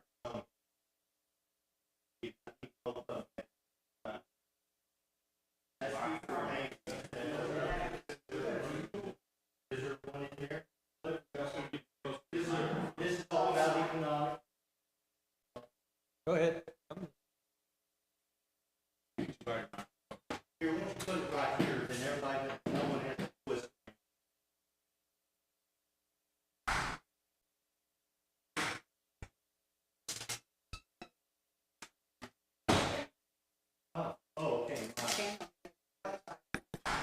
Okay, great.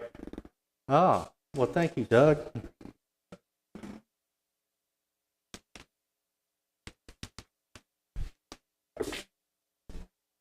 All right. Here's Haslett Parkway, and here's our current zoning, well, semi-current. All that's being updated too. And I used a Sharpie to pencil in Haslett Parkway. Nonetheless, is between 156 and here, that's all industrial. There is no commercial going out there, none. Right here, this is Sweetgrass. David, come over here. You need to help me out. This right here, what's that zone right now? Do you know? This one over That here. this ag right here, this patch. Have the one piece there is in this PD, that's industrial. This over here is industrial. We got one piece where Intermodal Parkway comes down right here. This is still ag. Overall, over in this part over here is industrial. Okay, majority of all of this is industrial. I know right here, this is this industrial, and they're putting. I know that's happening immediately. Warehouses planted there now. Yeah. So there is one right here, and it's associated with the Caraway development. One little piece right there for commercial, and that's it. I knew people, and a lot of people had, we're going to commercial up and down this road. No, there's one piece right there. None of this is, and I got to apologize, but it's not. we're putting composite plans together, all the current zoning with an overlay of our land use, our routes. But I just want to make sure you know there's one piece right there, and that's it. And then the ag up at the top or the middle. This right here. Yeah. Okay. So those two. Okay. And that will be part of our master land use. See, it's those areas. I'm gonna go off to a little bit. You know, like this, like that future land use plan over here. Well, they took these areas right here that were already zoned as industrial. We want to put some multi-use in there, offices and residential. They'll take you to court so fast. That's called a taking. When you do something like that, and but that future land use is of no value unless you go change the zoning map. But if you were to change this from industrial to, say, just a commercial office area or something, industrials might be at about $4.50 a square foot. That kind of thing might be at about $1.50 a square foot. So they're going to sue you for $3 a square foot of what you devalued by changing that zoning. You'll pay that, and you end up with nothing. So that's why that future land use plan that all these impact fees and water sewer lines and all that was developed from was in error. They didn't understand that. So, but with regard to economic development, the topic we're on, we have one small piece here. What, just question on that, closer towards 35 there, isn't that Haslett ETJ? Right here? Yes. Oh, it is. So that can be rezoned, or, Oh, it's all ag. That's up the ag areas, yeah. all the ETJ areas that we have, and our ag areas that we have. Yes, then that's where we go. We would like for this to be such and such. Absolutely. Absolutely. And not warehouses. God bless them. But we probably, as far as any other city, have a very large ratio of warehousing to the rest of what we have. But, it's been a blessing. but we need to keep it up here in North Haslett. Our road systems are being laid out that way, all the plans. This is this is a gateway into our city. And we have laid out, and right now we have folks from about here down looking at building headquarter buildings. And so Morse is active on that stuff, but they call us. The world knows our address and telephone number. So I just want to let you know, encourage you, it's very active.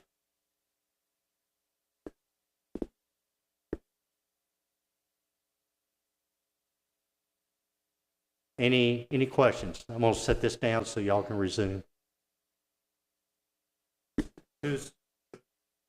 Oh. Got anything else, David?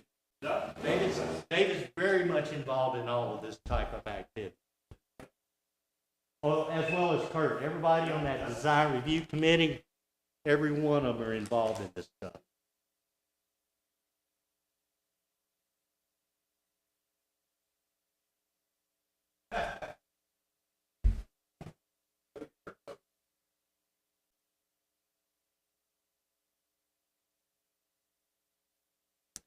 Okay. Anything else on A? Okay. The next one is page 275. It's the Hotel Motel Occupancy Tax Fund. We started collecting this in 2021 when the hotel opened. We don't have any expenditures planned for this fund. It's very narrow what these funds can be used for. You have to be putting heads in beds at the hotels, or advertising the hotels, or pointing out the way to the hotels, or there has to be something related to the hotels where people in the hotels would stay or attend, and for whatever reason fireworks don't come under that definition under the statute. So when we have something that would be considered a tourist destination, that someone would come stay in a hotel for the purpose of coming to that destination, we can advertise for it, we can have signs pointing it out, we can do things like that. If we ever thought we were large enough to operate a convention center, perhaps we would locate a hotel in a convention center here or something like that, and be used to promote that convention center. So it's pretty narrow what these funds can be used for. So, and so I take it the funds cannot be used for impact of the hotel against the city. no, it cannot. I know what you're thinking, and I've already gone down that road. He's already gone down that path. We've investigated. So. So maybe someday we have some way to use those funds. The next one is page 277, municipal court security. Some of the fees that are associated with certain violations, there's a component of that fee that can be used for security in the courtroom or for the court employees. We've used some of these funds in the past for security measures in here because this does serve as a courtroom as well. We have, bullet resistant glass in our front lobby, certain things like that. So we have the bailiff that comes as part of our security, and that's what these funds are used for.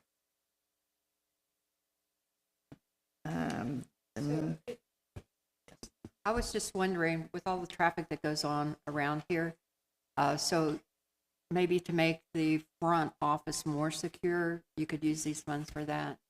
You get a lot of people coming in that are lost or walking through Haslett. We could use it for the court lobby. I'm not sure how we would use it for the front lobby, but we have a separate court entrance. Yes. And that is beefed up.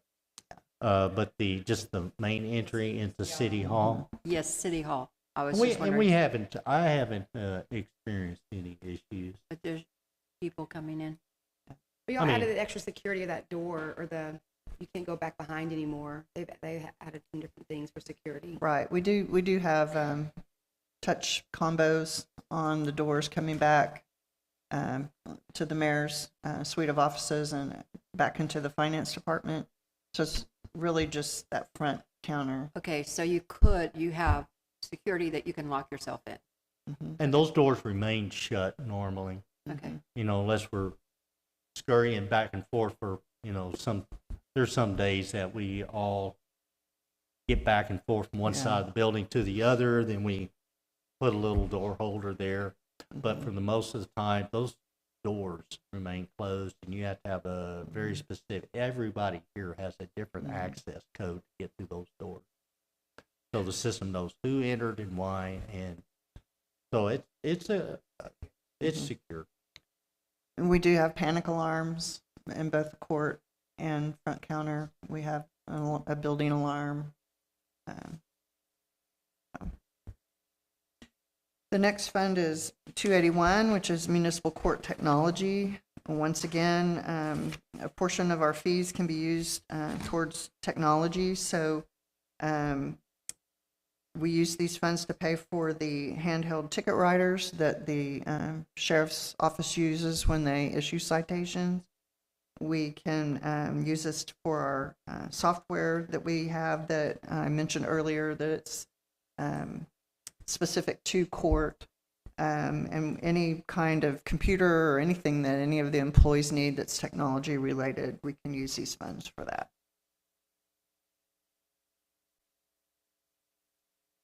City parks improvements, we've gone over that one earlier. Page 289 is the library board fund. And this fund gets contributions from the general fund. And once again, this is the matching contribution the general fund makes for the dollar that is placed on the utility bills for parks. It also matches to the library. They fund their summer reading club. Sometimes there's furniture and different things, software, and then any kind of special project that the board undertakes. Fund 20 is the transportation tax fund, and this is the revenue that goes in there is the sales tax that was voted on for this purpose, and interest income. We've done this year we did the White Lane project out of here. The year prior we did the Hazlet Park Streets, and currently we didn't have anything earmarked for this, but transportation sales tax can be used for repair and maintenance of existing streets. It cannot be used to build new streets. So anytime we have something that's repair and maintenance, we can consider that project to come out of these funds. And there's 915,000 That's our projection. Yes. projected available, but Mhm. right now, There's about 425 left over.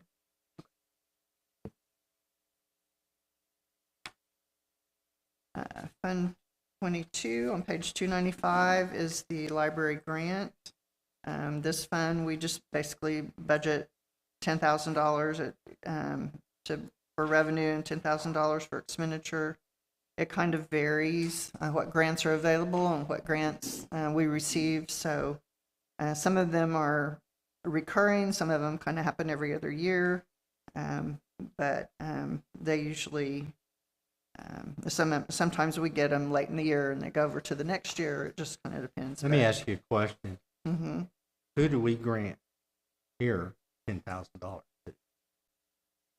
We don't. It's just the expenditures. So as you can see, we itemize them here. So if they get a grant from Friends of Hazlet, they'll spend it down here. So we're not granting to anyone. We're just spending grant funds that have been given to us. Can we change the name of that then? We sure can. We can I mean, we got miscellaneous grants coming in. Mhm. Okay, I can get that. I understand that. Okay. But here I'm reading that, oh, we're granting money to somebody or multiple people. That's how Yeah. when I read this, I didn't understand. Yeah. What could we change it to About show that? grant expenditure. That work? So is this just miscellaneous expenditure throughout the library for whatever it needs?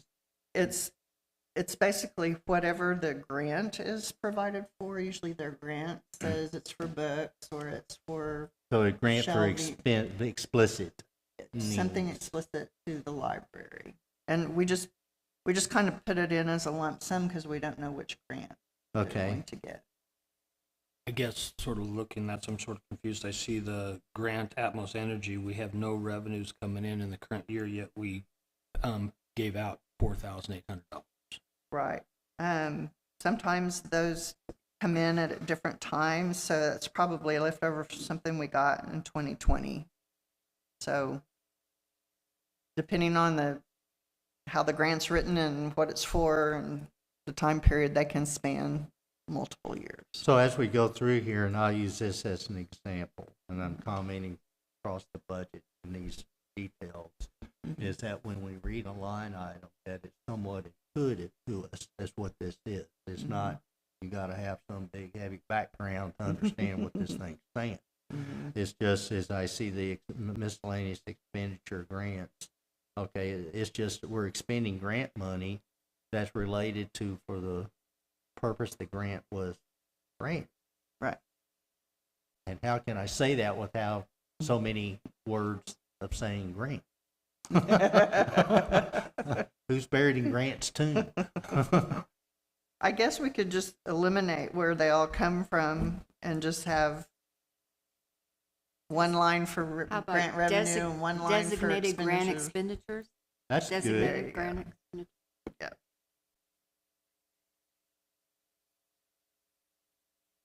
And if any of you, as you go through this, have gone through this, and you read the line item, and it's supposed to be somewhat descriptive of what we're doing, if you have a suggested change that better clarifies what it is, we want to hear it.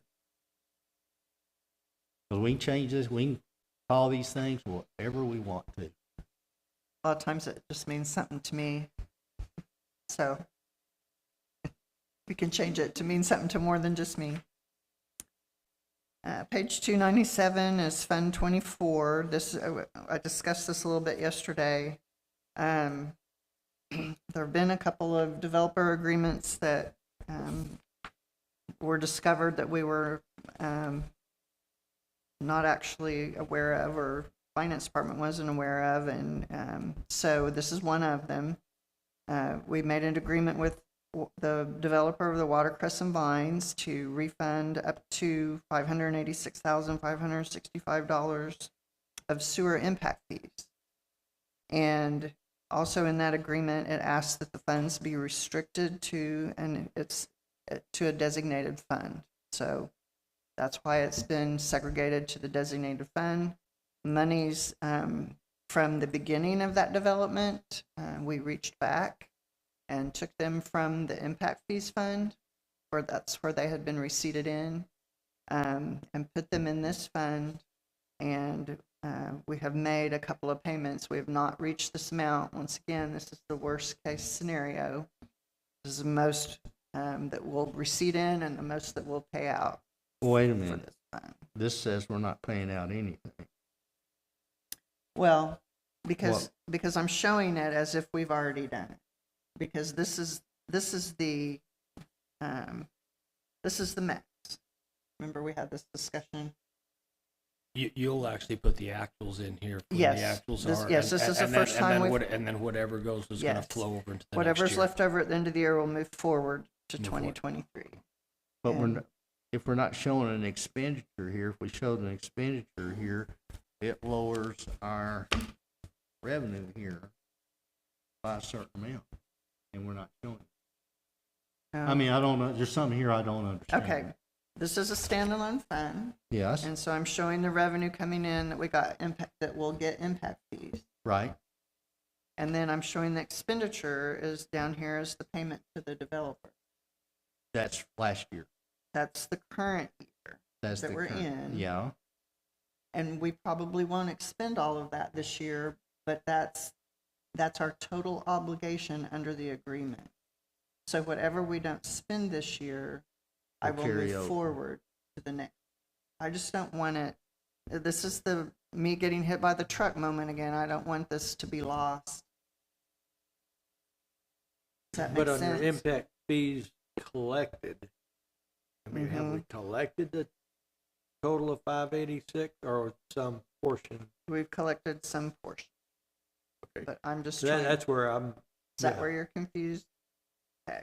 So why don't, I mean, we got the, well, and we'll pull this out again, look at the projections. We have a current that we've already seen Mm-hmm. and what we expect to receive.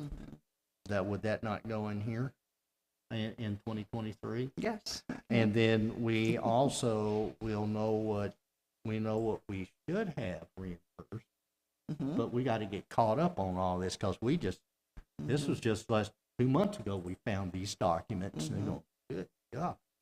And this is based off fiscal year too, so you basically should know here in this next month Yes. what you're, Yes. yeah. And so let's I can visit revamp, with we can, this. yeah. visit on this We've later. discussed it numerous times, so we'll And we'll update the sheet and figure it out again. report to you what's going on there.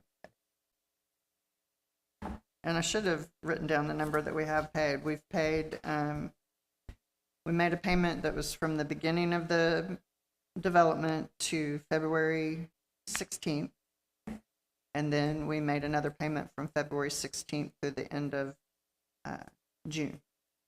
So we will have 1 quarter left in this fiscal year to make. Are these impact fees collected based on the home build?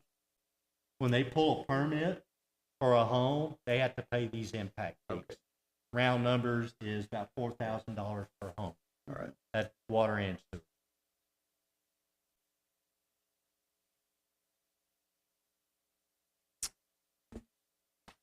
Okay, and then I think we've been through Fund 55 for the park. The next fund is our coronavirus grant, or as it's on page 305, the American Recovery Something Act. Can't remember what the P stands for. We call it ARPA. This is the first tranche, as I put it, of our receipts. We have not received our second payment, which should be about the same amount. I'm not sure when we're going to get that, but we have it budgeted to receive it next year. I think last year it actually came the very last week of the fiscal year. I'm not sure this year when it's going to come. It's going to come at that same time frame, but And this had very specific uses to be able to use it for too. yes, yes.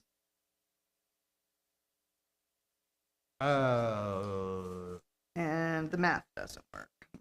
Yeah, I'm looking at that. Yeah, the math doesn't. So let's, So I'll revamp this page as well. But anyway, so you're going to have about $850,000 when all is said and done. Is that correct? No. No, this is. Yes, this is, okay, so I am assuming that, I am assuming we're getting it. $400,000 each year for 2 years? Or is No, that the total? that's the total. Okay, So the we- math does work. Yeah, Okay. and so that would need to get revised too. It's a total Yeah. of 4 something. That actually goes with the other page, I think. That goes with 24. I don't know how it skipped over there. Okay. Okay. But shouldn't you be taking the 426 and deducting the 18,000 from it to give a Yes. any available resources? Yes, so the math does this line. Okay. And so the only thing we have scheduled to come out of there is an AED for EMS.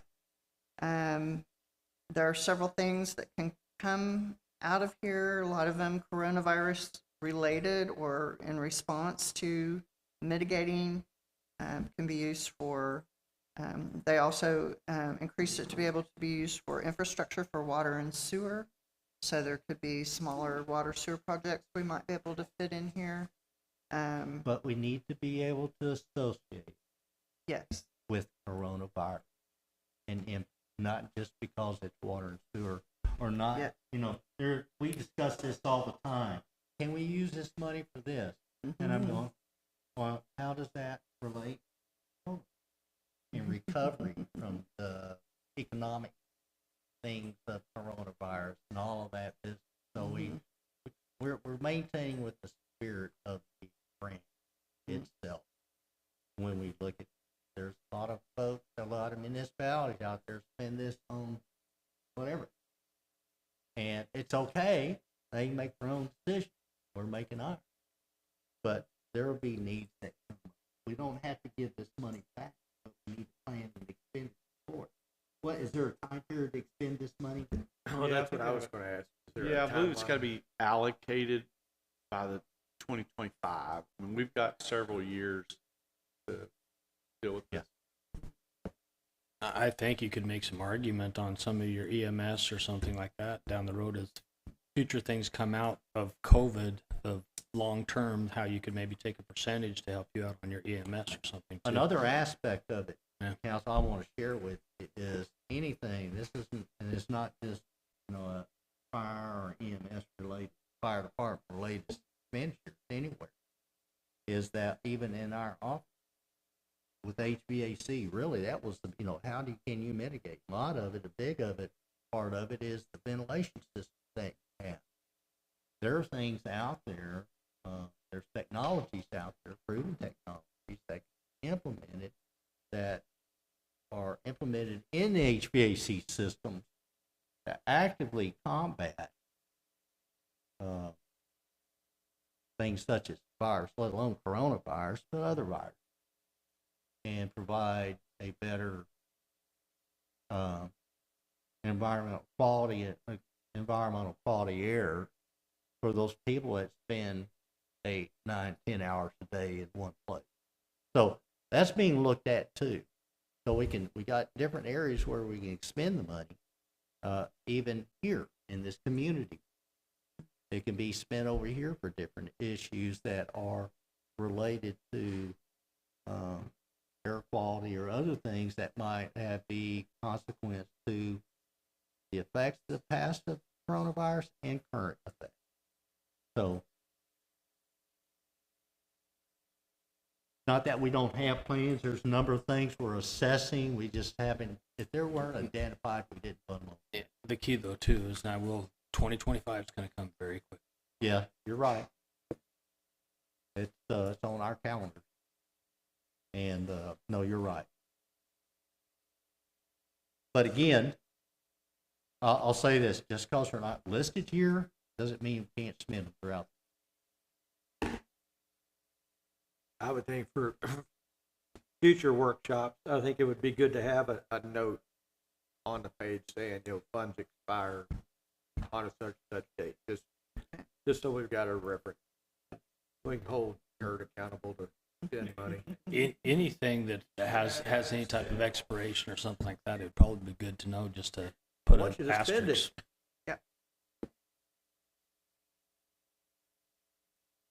it's that truck thing.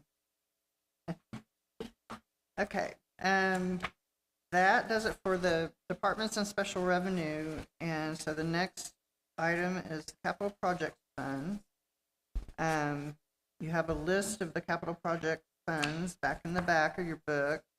And so what these funds do is spread out where they're going to get paid for.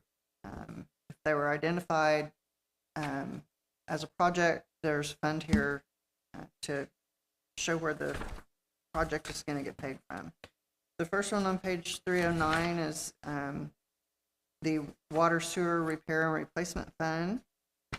And so we've identified, well, first of all, the money that will come to fund this is going to come from the water and sewer fund 2, and we'll transfer into this fund. And so we have a a vehicle that we've been carrying forward because we can't seem to get it in here, but so we've carried forward the vehicle that's been on order for quite some time. We have the water rate study and the sewer rate study. We'd already discussed those projects to look at our rate. This is where a portion of the planning and temporary public works office, $20,000 coming out for that project. Then we have City of Fort Worth wholesale meter station number 2, Hazlet meter station number 3 upgrade, LaPrelle track water line extension, John Day 16-inch water line oversizing participation, and then we've allocated $50,000 for both just participation with the developer on a water project or a sewer, and a sewer, or sewer. Let's take a timeout right there for a second. Okay. This is the water line only on LaPrelle. Mm-hmm. Where's the sewer line? Where? 311. Okay, that was it. Please continue. Thank you. Okay. So I don't know what your pleasure is, if you want to discuss these projects, or do you want to wait till we, or are you aware of all these projects? How do you want to go about discussing the actual projects, or do you? If you want to, I'm assuming you're aware of them, and you know, you got the 30,000 foot view. If you want to get into something more specific, let us know, and we will. But we'll keep it at a 30,000 foot level. I guess where the funding and expenditures going. Yeah, my question is, I think last year we walked through the capital projects because I think there was other things like the White Lane we talked about, and then we decided we got the ILA, you know, for that. Are there any other things out there that we're looking at? Why don't we start out with this? This is really getting in the weeds of things Okay. right now. Let's Let's start start out with the with the very list. last page in your binder. Let's just switch over to there. 318. And this is just a summary of request, all yeah. of these capital projects. Yeah.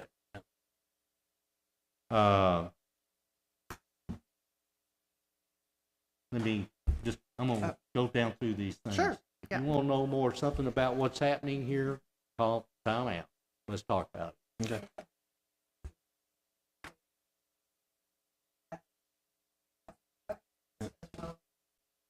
Okay, I got this sheet is 318. Mhm.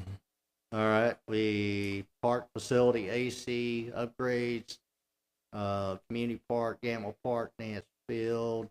There's a reason behind that. Do you want to know any more about it? Okay. I think we asked at one point, and I think because of the AC went out the one time, and I thought we'd asked, is there any other ACs that we need to be worried about here in the city? We went through that. And we went through, Yeah. okay. This AC was for the storage, correct? Remember, so they could be Yeah. possibly climate controlled? These right here, no, these are the restrooms in all of our parks currently have no heat, have no air. And one of the biggest complaints I get every year is how come the bathroom is closed in Gamble Park? It's 45 degrees outside. Well, yeah, but it was 25 last night, and we can't, it takes about 8 to 12 hours to shut them things down because of all the automated valves in them. And because we have to take all those valves off and drain all those valves. So it takes a day to put it back. And if that night it's going to be back down below freezing, well, we can't put them in and take them out, put them in and take them out. I mean, that's an all-day job, constant. So we asked that we finally heat and cool these things to a minimum. You know, we're talking keeping them above 40 degrees. We're not trying to, you know, make them exclusive or really nice and walk in there and it's 85 degrees in the middle of the winter. But we're trying to do something with some little small split units to make them, keep them from freezing and keep them from getting extremely in the summertime. We have some people complaining about the extreme heat. That's those. I know what you're asking. What you know, we talked about. Well, you know, the library unit went out. Then we had a unit here go out. We had a unit over at the fire station get out. And yours is, okay, have we gone through the city and just based on age, it's 20 years old. Let's go ahead and replace them now. Kurt, you're coming in at a good time. I know we're doing some work on your HVAC over there, and since the decision was, it looks like we're going to do this fire department expansion, we discussed this. Do we replace all the units now, or we wait till that expansion happens and address all of it at one time? The decision that we recommend is wait until the expansion, we're doing the expansion, and we address all of it at one time, because HVAC is going to change in that project. As far as here in City Hall, we've replaced one. What's the status on City Hall here, AC? Getting away, the essential things, getting away from the R22 systems, which are the 20-year-old systems, going. Yeah, to, we only have the 2 units that are actually the units next door in City Hall that are still the old style on the old R12 type stuff. Not 12, it's 22. 22, yeah. Those are the last ones we have over there, and then we have the one left at the library in the same condition. They're the oldest units. All the other units have been upgraded recently. So we have 3 more units? 3 units between these 3 buildings. Okay. So there's 3 units. You know what tonnage they are? I want to say 4, 4.5, and I think the other one is the little unit over next door, which is a 3-ton, I believe, unit. 3 tons. So it's 8, 11, let's call it 12 tons. About 12 tons a unit, yeah. Roughly. These are running us about $10,000 a unit this size. Generally, yeah. If we can right now. I mean, they're running. And I'll tell you what, these units can run 30 years or they can go out tomorrow. And right now they're running fine. We could, and Doug and I have talked about this in the past, doing asset management, which is not the practice right now, but we are doing that. It just takes time to get that. We have the asset list, but to go through and document the age of these things and have planned replacement so you can build that into your budgets and just plan for it instead of, oh my gosh, I need another $30,000 now. Yeah, and I know, well, y'all don't know all about it, but the person that we have coming on next week is going to be our building maintenance guy. We're finally getting one back, and that's of course going to be one of their core jobs right off the bat, is going around getting all the serial numbers, all the stuff off of all these units, all this stuff, what type filters each one of them, because every building's got a different kind of filter system in it, and trying to get all those things cataloged so we got a list, at least where we got something to start with. That's going to be one of his main jobs. So it's an active subject. And based upon what you just said too, you potentially look at efficiencies by going to common. Yes. Trying to eventually, look at, because luckily this building, the library, actually have similar filter systems, but next door has a different kind of filter system over there. Public Works has a different one. Fire department's got a totally different one. And so trying to eventually look at that and kind of look at that from a long-term maintenance thing. Well, it's not uncommon that organizations will specify, here's what the brand we use, here's why, to establish those efficiencies so you don't have to keep, 8 different filter types and sizes in stock. But that's identified, and it's a need that's being fulfilled this budget year, is to work on that activity. And that's an administrative activity, getting that developed. But our new building service guy will be able to help in the maintenance of that database once we create it. To answer your question now, we can put it in this budget to replace these units. Now, And again, I may not, I think we talked a little bit yesterday too about the contingency, giving you the 5% or something off the contingency just for this type of thing too. if this goes out. And again, the key is that's there maybe for this year, but that's what I was wondering if there's actually a plan. Yes, absolutely. Yeah. But I also think that's what the reserves in the budget are built in for. That type of situation. No, it's good, and it's a real thing that we have to implement along, with all these, the county. We're doing accounting now and being able to look out into the future, but also marry in our assets and do that in a managed way. I just wanted to ask on the air conditioning and heating upgrades, when do you think that'll probably take place? Once this budget's in place, we hope to have that all done before December, because that's when usually things start hitting us. We'd like to have them in place hopefully before So, the actual the Christmas winter month- decoration project. in winter months. And I wanted to speak to Councilman Morrow. I know I had some citizens come to me and talk about at Nance Field when they were closed. So they would have softball games there, but there was no restrooms. And so they would have to go several miles away to find a restroom. So it has been an issue, or if you're at the park or.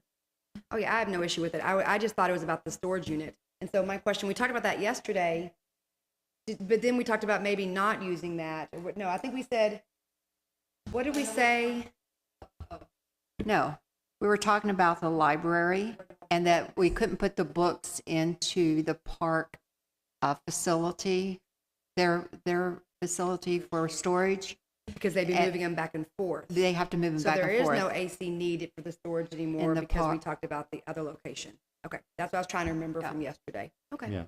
Also, Councilman Broyles, the restrooms were closed due to COVID and cleaning, but those are back open. I've played games up there when they're closed, and it's not fun having to go home. All right. Okay, trash, fire station, Mansfield, trash block along the north property line is that, when, ball games are going on up there, they don't pick up, they're not, they just throw the trash on the ground and it ends up going into the pastures of the neighbors in Brentwood. So this is a cyclone fence that will run the entire length of that property to And- stop that very one thing. Do we need to add more trash cans as well? Is it No, they got trash cans. They don't no pick it up. more and- trash cans? We need to add more No, trash cans? no. No, we need a fence to stop the trash. And then they're still having to pick it up. as They a still have to public pick up their works. own trash, which But they're, I'm saying, no, that our employees are picking it up. So, Yes. I mean, our employees are, right. but Yeah, it's but the they have- there's HSA there's folks. a I'm gonna be very dumpster blatant. and trash cans at each dugout, trash cans outside the fence line, and we still end up with tons of stuff that blows It's clear across the fence the before we get there. HSA organization is not bearing down enough on each of those head coaches to have their teams police those areas when they're done. That's the issue. And it ends up, all this trash, different kinds of trash, ends up in these people's pastures with their horses, plastic bags and everything, things that can cause some real problems with these animals. And that's why we're putting up this $60,000 fence, is to stop it before it gets into their property. They shouldn't have to pay the price of that stuff and pick up those people's trash. Anyway, nonetheless, let's go on. Public Works half-ton truck to replace pickup they have out there that needs replacing.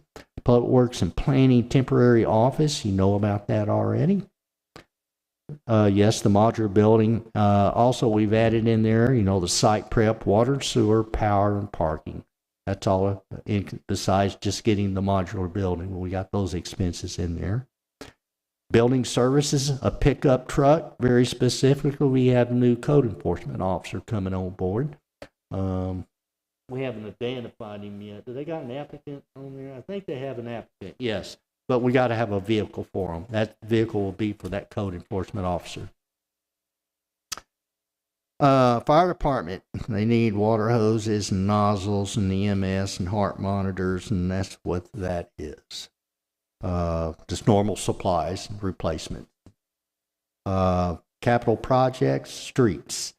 Keller Hassett Road extension, we have some money in there, though that will be a partnership, the 90%, and we can recover, we'll be able to recover 50% of this cost, and if not all of it, through developer participation and also the grant from Tarrant County. That's a 50% match. They refund 50% of all of that. But we went ahead and put this money in here so that we can go ahead and start things like survey and topos to have everything ready, because we're trying to get a December start on this construction, and we need to help facilitate that start. That's why that money's there. We expect to get minimum 50%, if not all of this back. Blue Mound Road, now this first column, these are all requests. It's not programmed into this year's budget. Ashmore Farms repairs, that's going to be a debt project. No, it's not. This is a cash project. This is coming out of this budget. It's it's a good thing. Last year we only had 250,000, I think, and I don't know how we got that number. But the actual number here is, of course, we got some. You brought up later somebody mentioned, part of my street's falling in. So is there a time frame, or I can let them know that's? I know I can tell it's in the budget, and they're going to be super excited. They're going to know when. Time frame, right? Yes. Tell us. So we got to get a contract. We got to get plans. Right. And then we're going to bid it. Mm-hmm. And so would be a springtime? Yeah, start? we're looking at a springtime, probably May, June time period, maybe a little sooner if we get lucky. And write that down. So I tell you, here's one of the things we're doing that I started doing it last year. Is every one of these things we're doing is going, the program, Microsoft, project management. Every one of these is getting timelines and resources, and then that program lets you fill all that in. The track has one of these, every one of these projects, so we can see the performance of it. So you can see the performance of it, so the citizens can see. Everybody it's in the budget. They want to know when. That's what matters. Because I asked you about that last year. Yeah. And so that is one of our activities that's coming to more fruition. I know I drive through Denton and I see all their big signs, this capital improvement project, this. And I'm like, I don't know if we need that, but this is kind of the same thing. The citizens know this is happening, this is what's going on, and it's nice. So I like that. Transparency. Yeah. And it's really, one part of it, you want to know when it's going to start. On the other part of it, when are you going to finish? So. And then the part there in the middle that I like to see the performance to it. Yes. Because that tells you whether you're going to finish. Correct. In your time. Yes. Traffic mitigation, signage, markings, plan improvement. This project here, that's all the markings, pedestrian crossing markings. I'm not talking about school zone specific, but it's up and down 156. Don't block subdivision ordinance. Marking the highway itself. Signage on each side of the entry. Going to places like Caraway. There's some crossings down there that need, for children going to school, and a couple stop signs that are needed. And that's all due to the input of the citizens. So that was my question. Yeah. So Caraway's included in this, yes. But not speed humps. The stop signs. Correct. But not speed humps. Okay. Correct. Because I put that out there to them. There's a group of people I was talking to. Okay, well, all right, you want to slow them down? I know how to slow them down. Speed hump. And some of them were opposed to that. Now, that's what they suggested originally through our emails with speed humps, but they feel stop signs would and suffice. I laid out a traffic, a lot of this stuff I'll do myself, just a simple plan, okay, and I'll point the arrow, stop sign, stop sign, stop sign. And I got to, if you just do it here, that's plenty. We don't want to have to stop twice in 200 feet. Speed humps, you have to be careful too. I'll ask Kurt on too, because when we, fire vehicles and that type of thing, and speed humps don't always go along with one another. We found that out in over in Alliance, that had to take some speed humps out because of causing an issue for fire. Yeah. But I'll tell you what. of all the drivers out here, about 99% of them think they're dirt track racers. And if we need to put in a speed hump just to get a message across, I'll be the first one to recommend it. I talked to Kurt about it. We just got to weigh it. There's a benefit.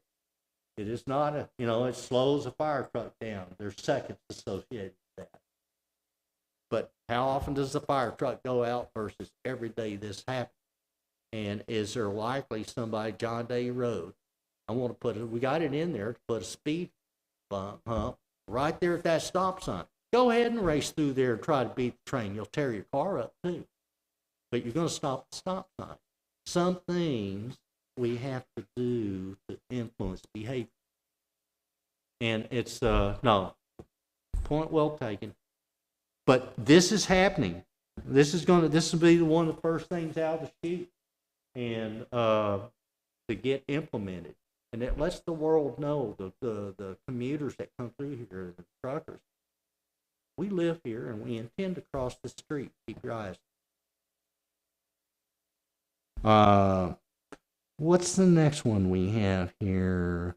Haslett Park, we talked about that. Concrete repaving, $2.3 million. Talking with David and Mike Anderson, we can do some specialized care and put that off hopefully for about another 8 years. We'll just have to live with the cracks, but we'll fill them and try to maintain those sections as best we can.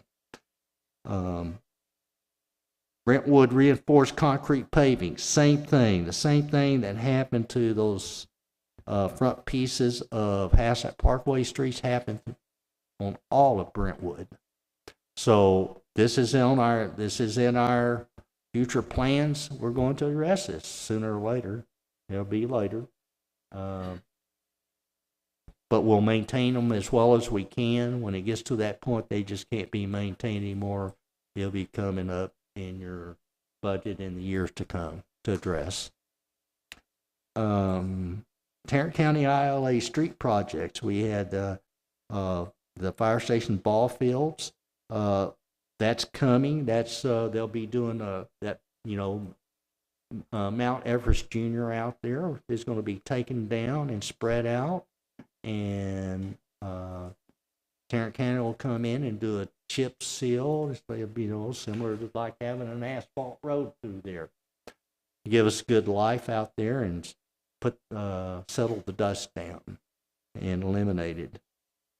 Question. Yes, sir. Wasn't that also last year when we were trying to get that done this year for doing the chip seal? We were trying to get that for this year project, and it was not able to be done. We just couldn't fit all the things in that they needed. We had to put that money into the White Lane project to get that ILA finished out. We're in a better position this year. Nancefield parking lot, same kind of project, doing the chip seal. Harmon Road reconstruction.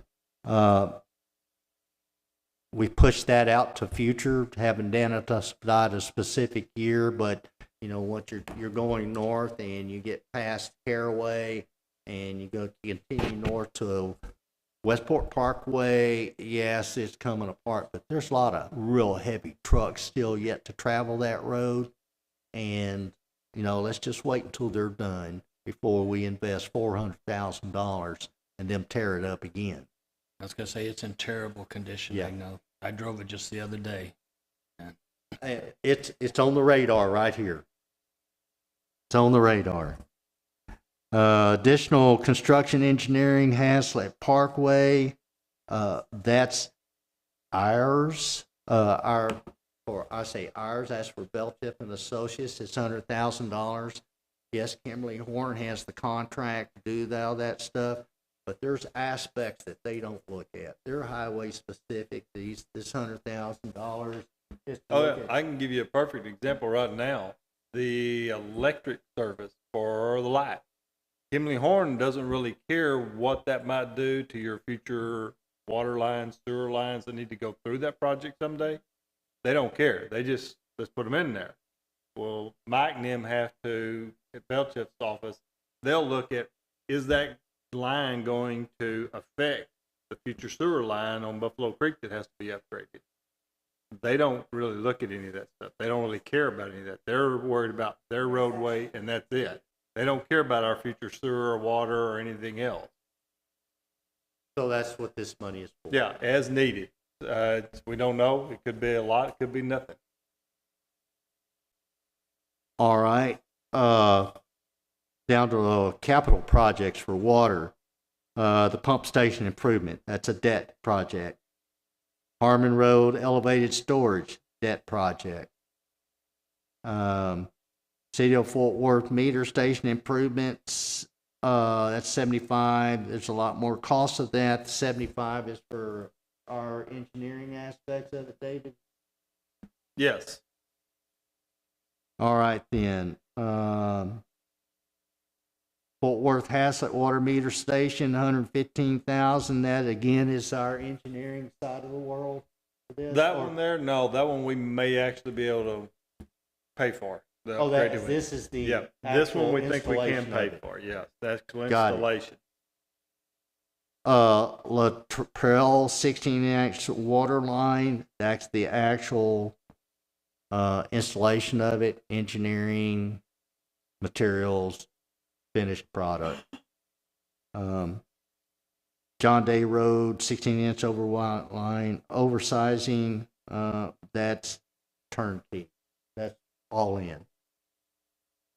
Pressure plane, that's a capital project. Oh, I'm sorry, that's right, a debt project, miscellaneous, and that's part of the 16 million that we'll be asking for.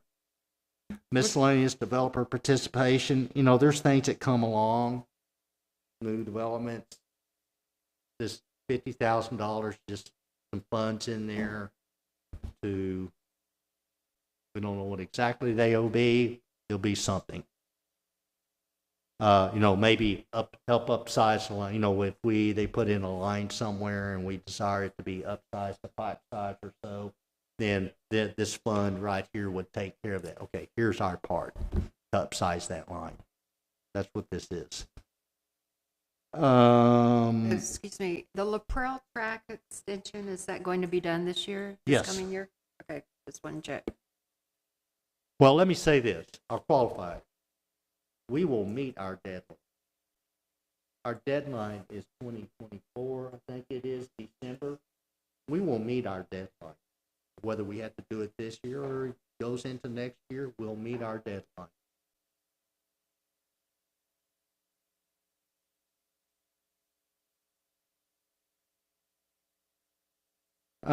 TR Sewer, TRA, a debt project.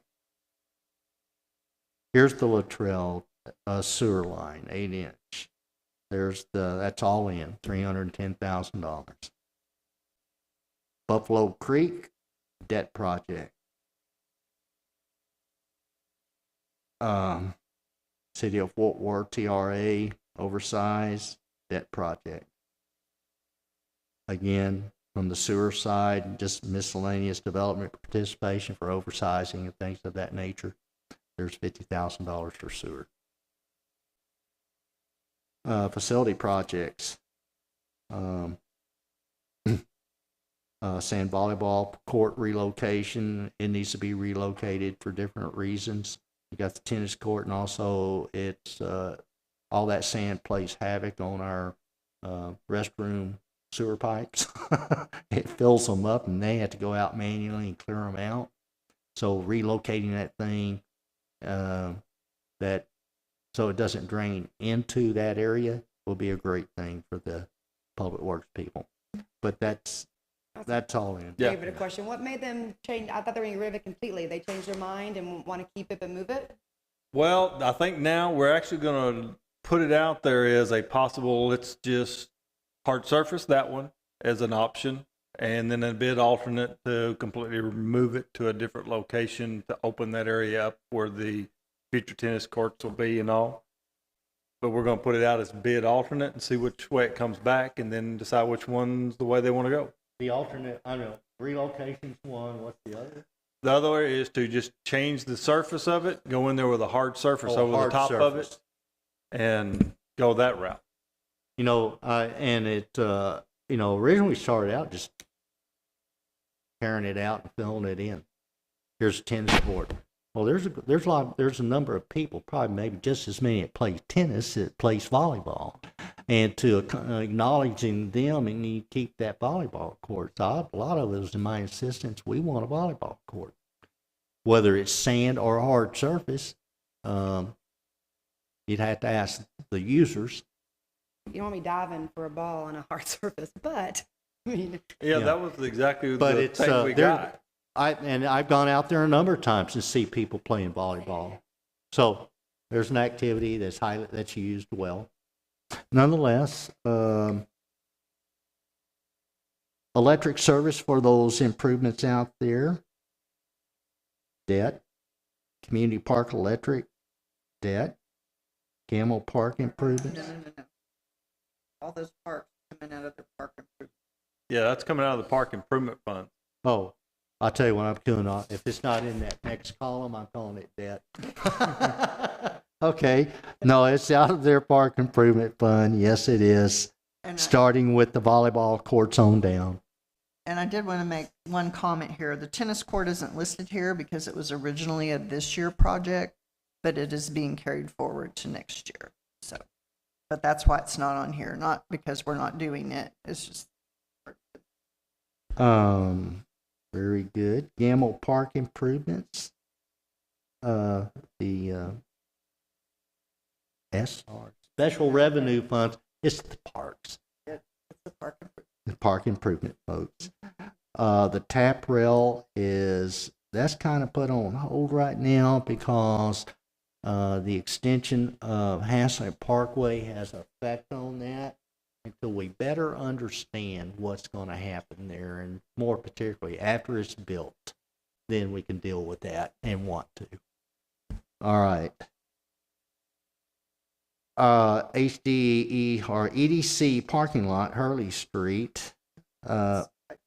Yes, a Type B project, and that is a public parking area, to facilitate parking for the area, for the public to park, Beach Store or Mai Tai or anything else they want out there. New library building, it's an identified need. We general fund reserves. This is for engineering, architectural programming. What does it need? How big it be? We got to decide where could we even put it. But the actual construction of it and development of construction plans is put off to a later date, and that date has not been identified, but it's on again our radar. so it shouldn't be in the general fund reserves for the No, I'm saying 366? this 'Cause 360. This says 26, 27. This $366,000 is for architectural programming. But in this, it was at 26, 27. That was Mike 350. Anderson. That's Mike Anderson's or mine. What do I have here? Sorry. Sorry, cheers.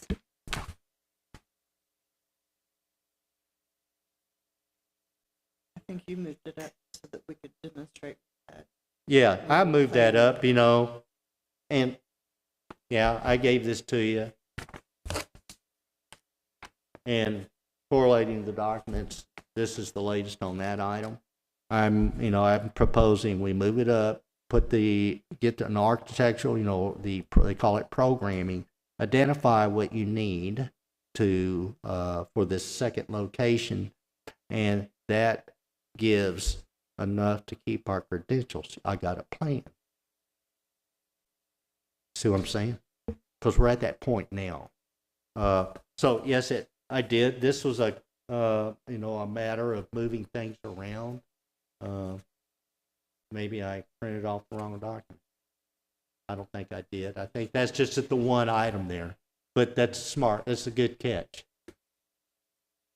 In relation to So I this- generated that document right there. I generated that document. Yeah, you gave it to us yesterday, right? Yeah. Okay. Anyway, so it's the 366 is for programming and starting the plans for the new library. So would that just, I won't spend a lot of time, just a minute. Does it have to be a new building or can that building be expanded? Well, one, we can't expand that building. There's not enough But room can there be a there. second story? That building was not designed to receive a second story. So it'll be an alternate location. Where that would be right now, we don't know. Okay, but that building can't. I was just thinking, between City Hall and the library. It would actually be as bigger than that building, the expansion by itself. So look at it and more than doubling the size of that building. So it needs to be that big? That's yes. I don't know what according to state criteria, you build that building, yes it does. It's all based on population. Okay. That's why. And so it'll help to delay it a couple of years, and then we got a better look at what our population will be. Yeah. But also, Yeah. it'll give us a chance to find a home for it, too. Okay. There are other things that are happening that will happen in the future and we have area to put things now, expand into. But we've got to all of us got to be coordinated together. I guess also thinking too, and like I said, we brought up, we just got the new library, the Fort Worth put in the new library over there off of Golden Triangle. And they're actually, we've heard that they're putting in a new library right over here, Sendera Ranch, about $12 million. Yeah, Fort Worth is putting a $12 million library right here at Sendera Ranch. Is there a way to see that study to say, hey, how do we augment that with the city of Hazlet? I don't understand your question. Just wondering, again, we're going to have two huge multi-million-dollar libraries surrounding us. Sort of the same type thing that we're talking about with fire stations. Okay, these library, the state aspect of it, and I'll say certification. Is that the right name? The word to use? Accreditation. Yeah. Has nothing to do with what other cities have. It's what you've got as a city to maintain these accreditations. Understood, but like we're doing with the fire station, we're utilizing A shared resource. shared resources with I Fort don't Worth. think it works that way. Not like contracting out to get fire service or policing service or things of that there. We'll check into it, but I'm confident it doesn't work that way. I'm just looking at, do we want to go spend another $3 million on something that's, right now that we're going to have a $12 million one on one side of us and another $12 million. I'm not Yeah. proposing we spend $3 million, and I had that talk with our director. I need to put this out into a time that has not been determined. But it is enough that we have a plan, a set of plans to accommodate this expansion. And that's what the $366,000 is for, is to start developing those plans. And that maintains our accreditation. We don't have to go build the building until further down the line, but we will investigate. I understand can we contract share of this? It's not even just a contract share of this, is we're going to be 8,000 to 10,000 people surrounded by Fort Worth that's going to be putting these types of resources around us already. The Fort Worth Library Director and Barbara have had many conversations over the last year about that, and they checked with Barbara about them building the library. And Barbara, do you think that would take away from anything you have here? And she says, absolutely not. Build a building as big as you want to. It won't. People come here for a very specific reason. And so we'll check into that. Yes. I wanted to ask, is our accreditation based on our population numbers or on the number of people that attend or visit the library? It's based on the floor area that you have with per capita. Okay. And so we're at that point now. Seems like a lot for a plan, but I understand why, and I'm all for it. Well, I'll tell you what, engineers and architects You know, sometimes they're more expensive than attorneys, but I understand why. They know something. Don't tell our attorneys I said that.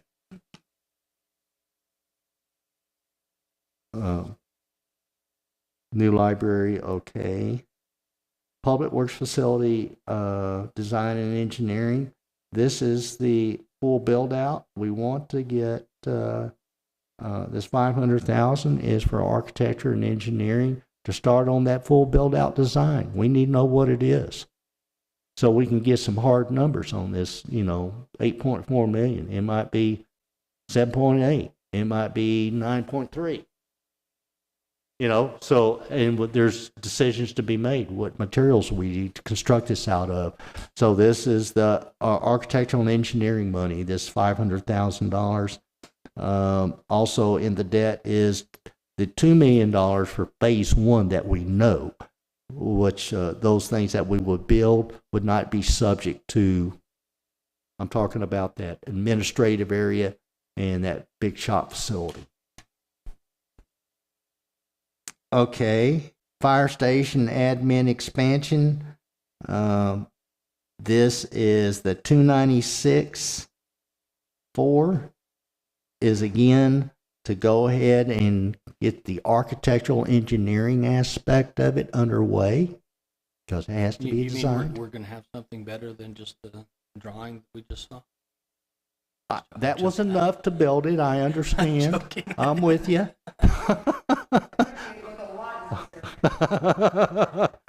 I mean, here's what I want it to look like. What else do you need?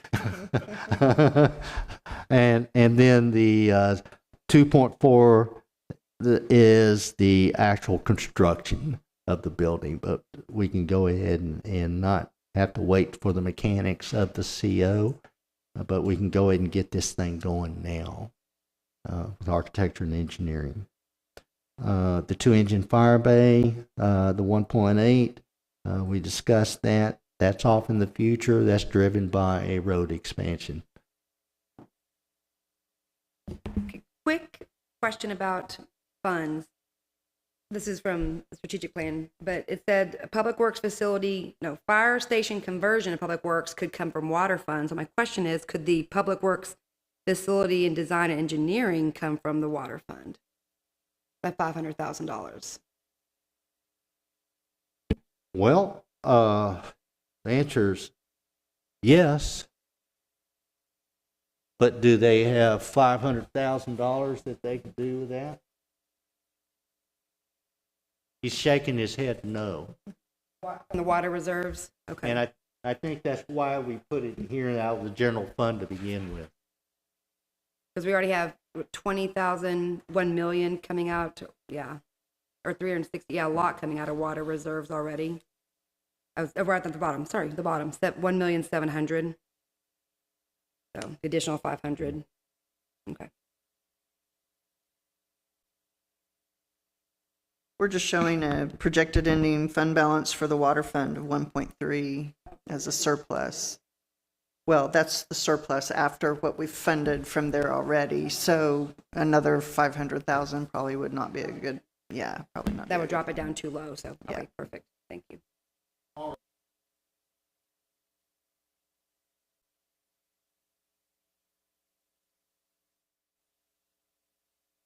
I'm sorry, I went through that quickly. It was a 50,000 foot level. Is there any one of these you'd like to get in more? What do we have here? I looked at that, I was like, that would have helped That would have been very helpful earlier. I just multiplied it, yes. Oh, I'm sorry. Okay, the 3, here we go. I mean, we had our calculators out trying to figure this up. It was on the back page. Well, okay, we're looking at another $289,677 to implement those additional 3 firefighters, going from 3 to 6.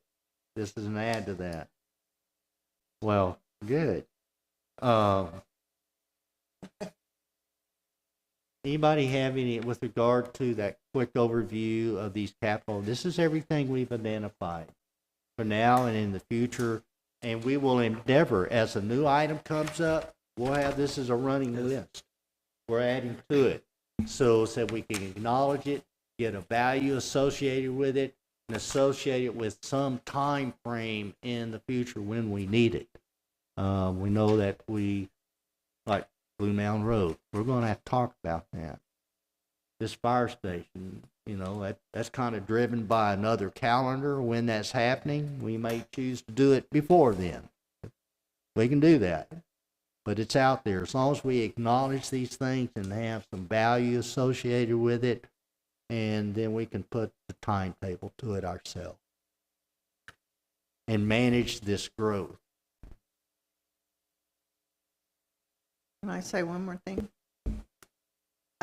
Just because they're new funds, I wanted to point out in the capital projects fund section on page 314 and 315, if you do the debt piece, we will split it out into two capital projects funds, one for the water and sewer projects and one for the general fund projects. This would be receiving the debt proceeds and expenditures for the projects. And so that's what they don't have numbers yet. I haven't created them, but I just wanted you to know those are brand new funds you haven't seen before. We've been at this for about 2 hours since we came back from lunch. Can you believe that? So it's, how about that? Oh, that went by quick.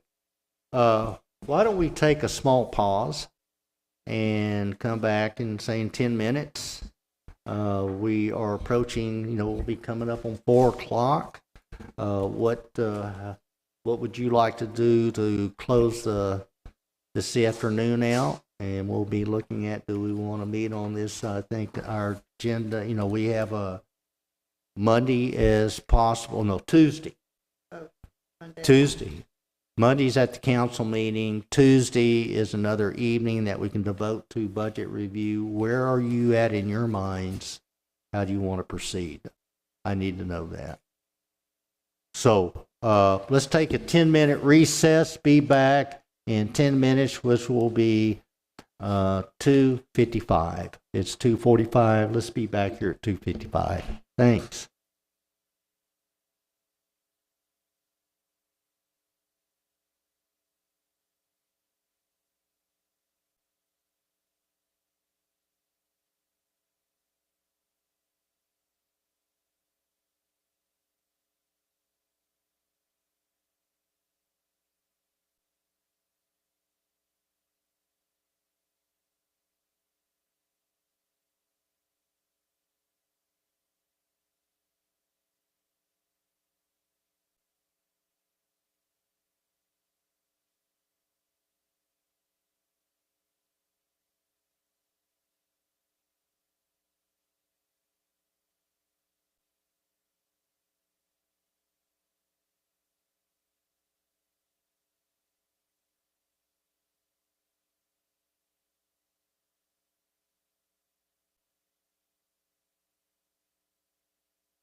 Okay, well, we're coming up on our last hour, scheduled hour, and this is our second day.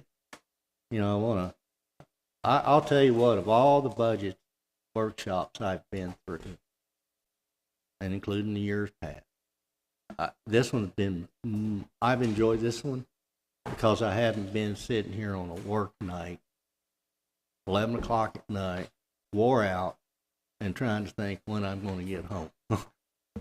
You liked it so much, that's why you hadn't slept in 36 hours. Well, that was in preparation for it. But is that I think it's been vetted well, so, vetted very well. I can tell y'all did your homework, you did your study. And anyway, so this couple of things out of this last hour. Can I speak to? Yes. All right. Before we leave the capital request, and I'm just going to put it out there so it's on our radar, and that is the ball fields behind the fire station.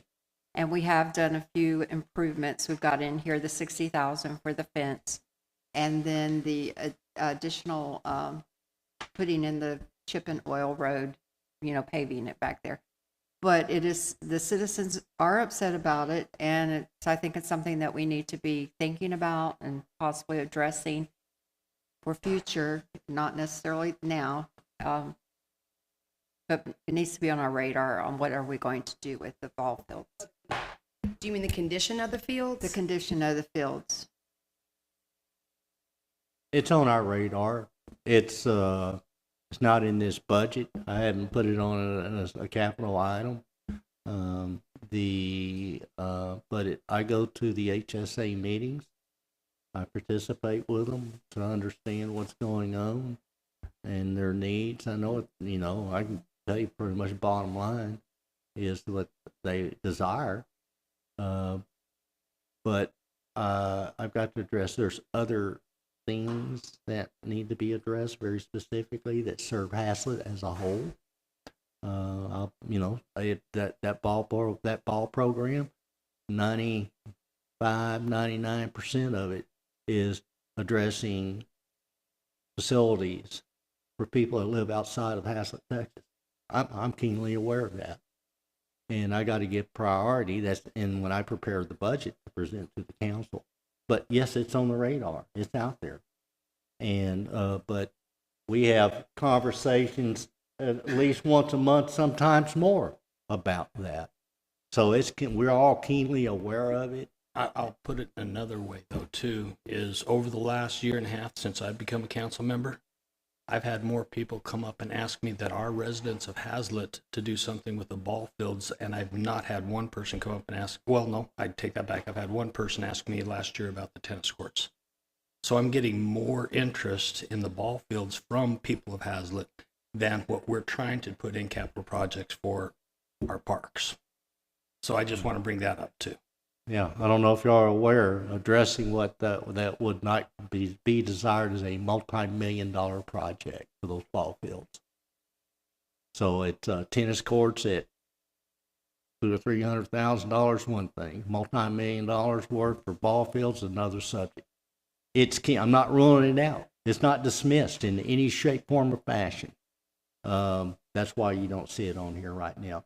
What could be proposed, how to address it, to keep the feedback coming to us. It's constantly on our minds. We confront it every day, and keenly aware of the requests out there. So, no, very good, very good. So let's go ahead and finish. We've done a review of the capital projects. A couple things I need to get out of this is, one, if you desire to have Tuesday evening as a continuation of it, are you prepared to wrap up your workshop now? And we'll send out a memo, a council communication of all the summary of items that we are going to change. Marcia will follow up by making those changes and then provide you with those change sheets that will go into your binders and show you the bottom line effects of everything. At any point in time, so from between the workshop, then we have in our calendar, let's flip over to the very front of your book. Let's look at our calendar so we can see what's in front of us and the opportunities you have. So here we are. We're on Saturday, August 13th. We have a council meeting. We have a tentative slot there if you need it, if you want it. If you want it, let us know. When you get, so we kind of, the rest of the staff can get prepared for it. The 16th, if you want a workshop there to wrap things up, if you don't wrap things up today, let us know. But any time in between here and September the 19th, we can call another workshop. If things happen, if something comes to your mind, communicate with us. Bring it up. If we need to do another workshop, we will. So this isn't the end of the road, but is that these workshops, this framework we have right now, are you happy with it? I'm happy with it. I don't know if we need to have anything additionally on the 15th, 16th. No, but I was looking maybe that in addition to the 22nd, if that's the key, if we're coming together with that special council meeting on the 22nd, can we have the pages, if we're going to vote on the 7.99, have all that updated by then, and then we can maybe take, if there's any questions on that right after that council meeting? Marcy, when do you think you can have all the updated pages? Plan is to have on Monday, but I don't know. But I would certainly. I was just thinking if we, because that way you're going to know that we're going to be voting on that voting on the tax rate. I would ask that we get them to the council by no later close of business Friday, the 19th. Well, that they would. Yeah. Okay. Yeah. They're not on your desk. And then like They you can be the 19th. yeah. And then I would just say on the 22nd or the 6th, exactly what you have in there, saying there's budget questions if needed. You have, the 6th, the next month, you have the council meeting on the 6th and saying budget questions. And that's also when you're going to have the public hearing. We're also going to have the public hearing on the budget too. Let's go around the table. Y'all, does that work for everybody here? Doug? Yeah, I mean, are there any other sections that have not been covered? I guess one only other concern would be hearing back from Councilmember Nahara if he has any additional questions or that feedback. I'll communicate with him, and in his review, if he has any questions, and then we can certainly bring them up on the 6th. I do want to make sure, just to be clear, that because when I do redo the numbers, since we've discussed the tentative tax rate, I'm going to show those revenue items that I told you would change. I'm going to use that proposed tax rate to update those numbers. Is everyone good with that? It might slightly change that spreadsheet too. Yes. Yeah. Yeah, I feel comfortable concluding today being done and keeping, like you said, having the information by at least the 19th, and then having that 6th allowed for additional questions. I feel comfortable with everything. I did have one, since we're talking about capital projects to kind of put on the radar. I just had a question because I saw this on here. I don't know where it is or if it's been moved, because I've seen it other places too. But the Caraway Nature Trail Viewing Area Bench, what is the status of the Caraway Nature Trail? David? I have no idea because we don't even know where it is. That's We've been fine. asked about it That's multiple fine. times, but I cannot find anything that says we were going to do anything.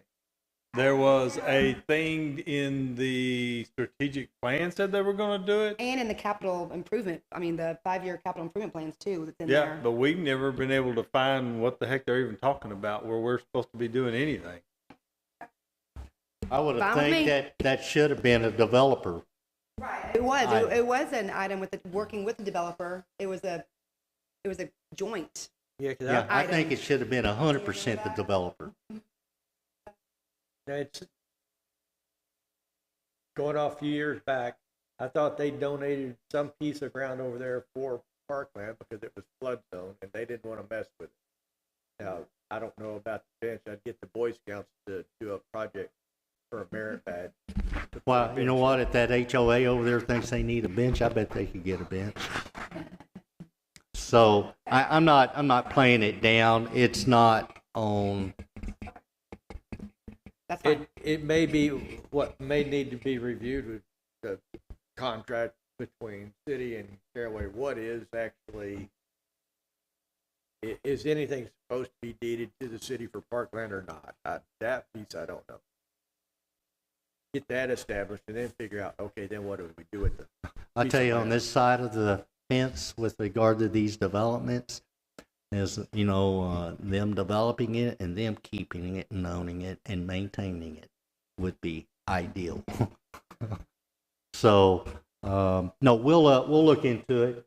We'll review the CFA, see if there's any requirements for the city to do anything, and I'll pass that on to you. Let me write that down. Maybe projects like that too, Gary. I know, and I'll just put this out there and everything. You know, my church got together with you and did the volunteer Hazlet and did a lot of things with code enforcement and everything this last year. They've already come to me and says that there's other things that we've come up with that the city of Hazlet would need or something like that. And some of these projects, some of these small things like that could be very well. And I know they're more interested and like to hear from you. Very good. Well, and please pass on again, and I gave him my thanks, and it was a great, just it's part of what makes Hazlet, and we're just part of our blessing to have people like that. Okay, we have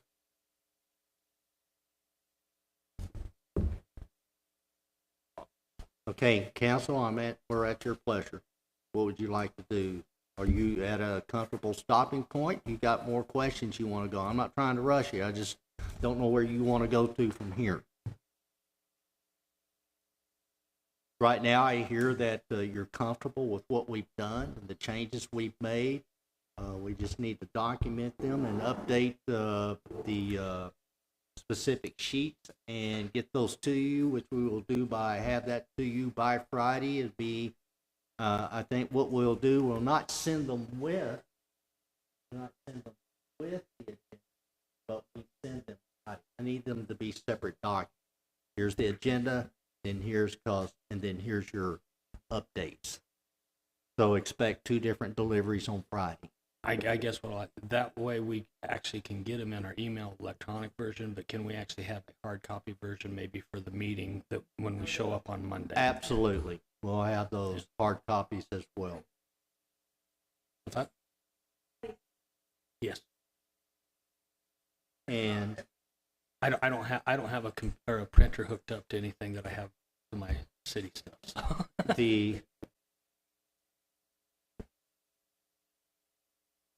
Then our next, you'll have those updates, and then our next scheduled meeting for this topic would be September the 6th. If any of you decide, just communicate with me. You go, look, I'd like to have another workshop or another meeting specific to this. And, if it's past, the 16th, anywhere between the 16th and the 6th, just give me a call. We'll do it. And actually, I'll tell you this, is that, again, on the 6th is budget questions, but also we're having our public hearing. That's where we present our budget to the community. But anytime, even after that date, all the way up to the 19th, change can occur. All right? Just know that you have that ability. So we're saying we'll get changes on the 19th. This coming Friday, the 19th, right? Yes. And then we'll have the special council meeting on the 22nd. That's only for the tax rate though, not the budget. That is to say, okay, our tax rate is this. That's based on that 7.99% increase. Okay. The council has to act on that specifically and have a record. So you Okay. establish that tax rate. That doesn't mean, but you still can change that budget. You have to stay within your resources, but you can change that budget, the specific line items and amounts and whatever the items are, add or take away. So let And me you'll ask also have a hearing on the tax rate. let me ask a question. If we do say that we vote on it on the 22nd and we change something in the budget to add something more, aren't we going to have to take a closer look at that 7.99 to make sure it was, or are we just voting on the 7.99? It's a proposed tax rate that you're taking on the 22nd. You won't ratify it until September 19th when you. Yeah, because I'm just wondering if you have a change, it will change potentially that. Let me say Just this, re- if yeah. it changes, the Yeah. change has to go down. You can't go up, because if you That's what were I to go was- up, that's what I was you really have, wa- there'll yeah. be an election. Yep. Yep. Yep. Okay. So yes, to answer your question, yes, as long as you're going down.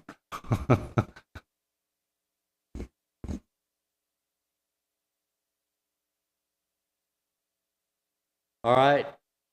I can't think of anything. I think I'll say this, that we have done our job. We have presented to you all that we know. We've given you a look into the future years and how this affects things. And I have confidence in the years to come that we can accommodate and provide for our city and do it confidently and with responsibility. This particular, with all budgets, but this budget session, I think it's been it's well vetted, gotten your input, having 2 full days here to spend on this, and it's been dedicated to this. I think it's been excellent. We got some excellent input from y'all to incorporate here. The vantage point of different eyes on this thing is great. I just feel very good about this budget year. It's established. This is a first step towards this planned progression. I'm going to thank you all very much. I'm going to thank the staff, all of you, very much. You know, there's more that participated in this budget than sitting in this room. Lots of days and hours and weeks and months have been put into this.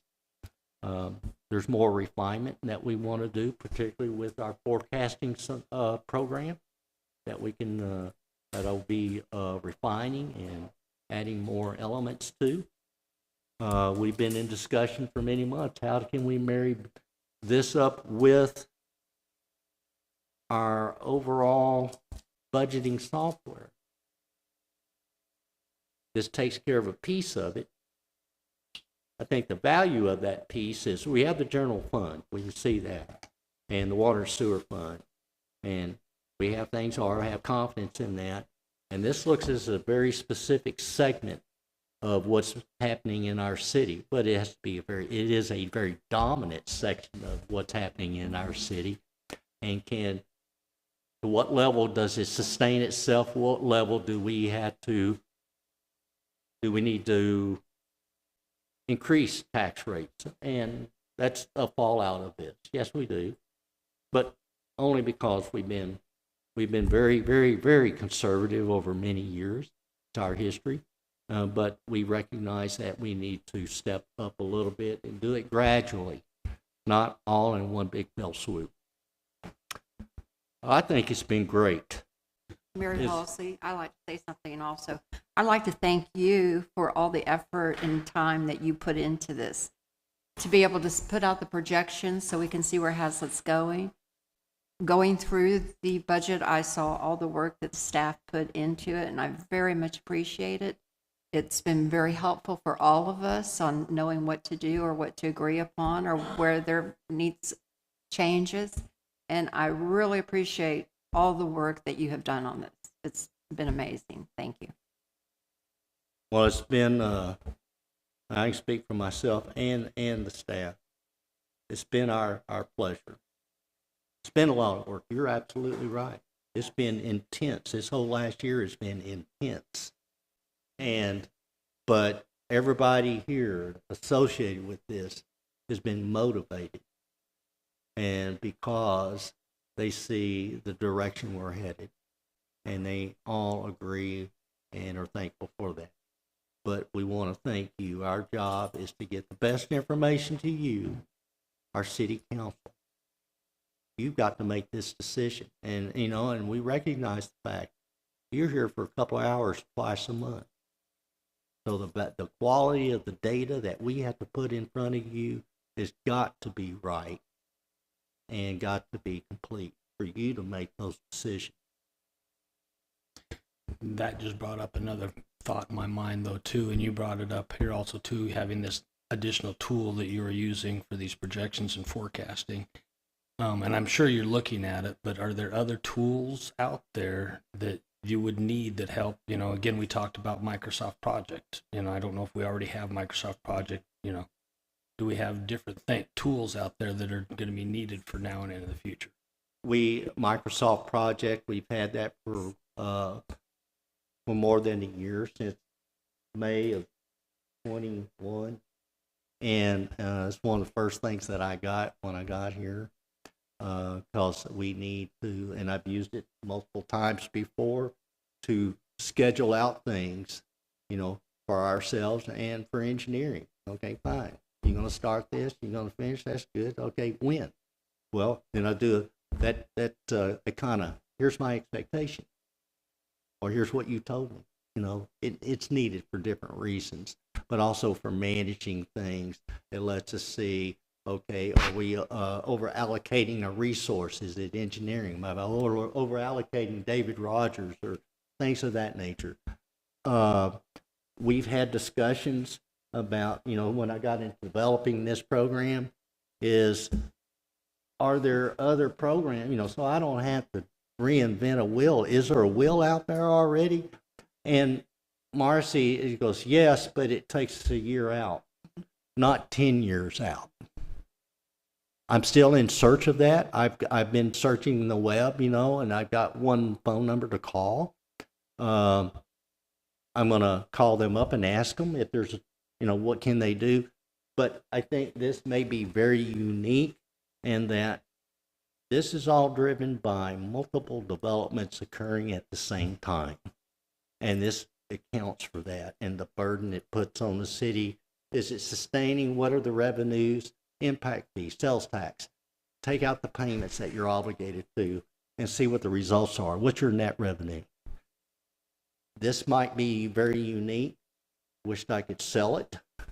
Yeah, I am copywriting it.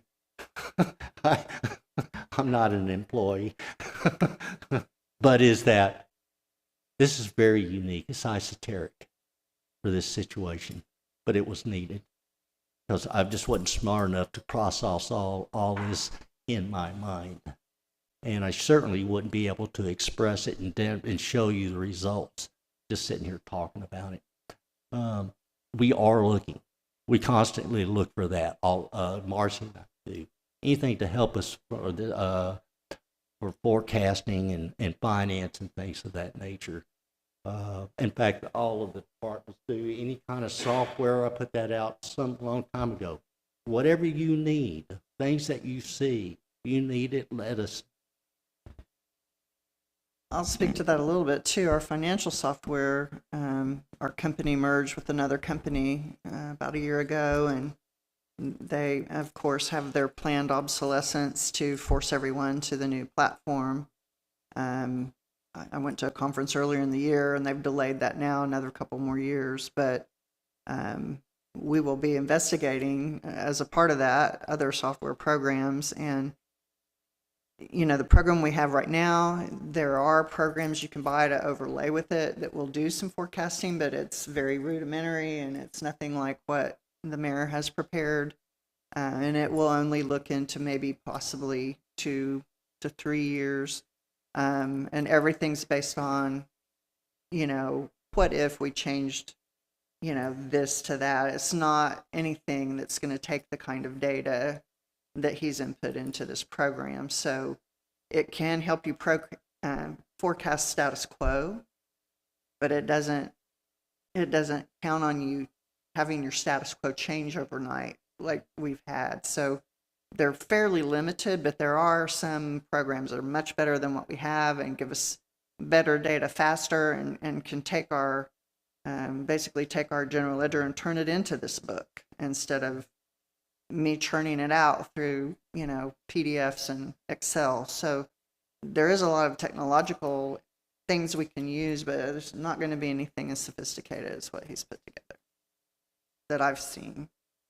Part of the reason for that is when you have utilities, whether it's water, sewer, we've provided internet. I mentioned before we had an electric utility.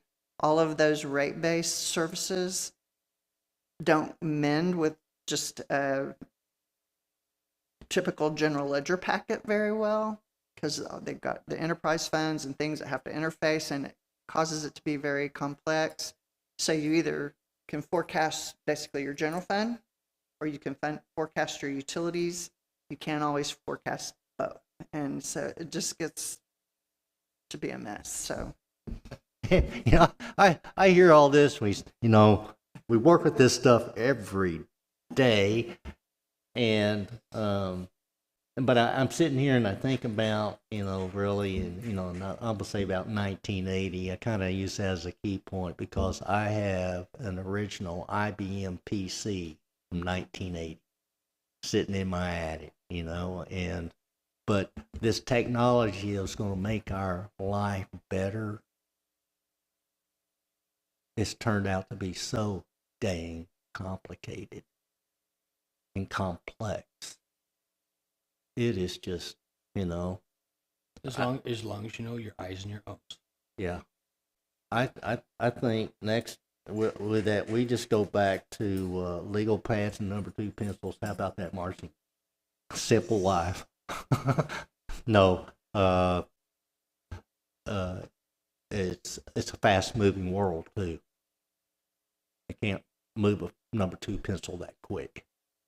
And the biggest reason I was asking, because again, we're Hazlet, we're one small city. There's a bunch of cities around the whole United States, and that's why I was wondering, just making sure that you had the proper tools that could actually make it easier. I think you might be surprised how far along Hassett is in those regards. We're rather sophisticated.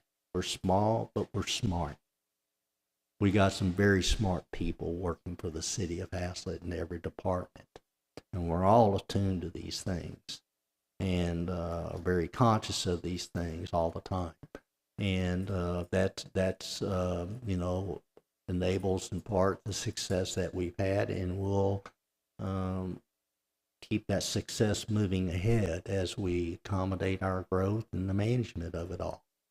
We're fortunate. Are we huge? No. We're huge in our awareness, our intelligence, and our ability to manage this.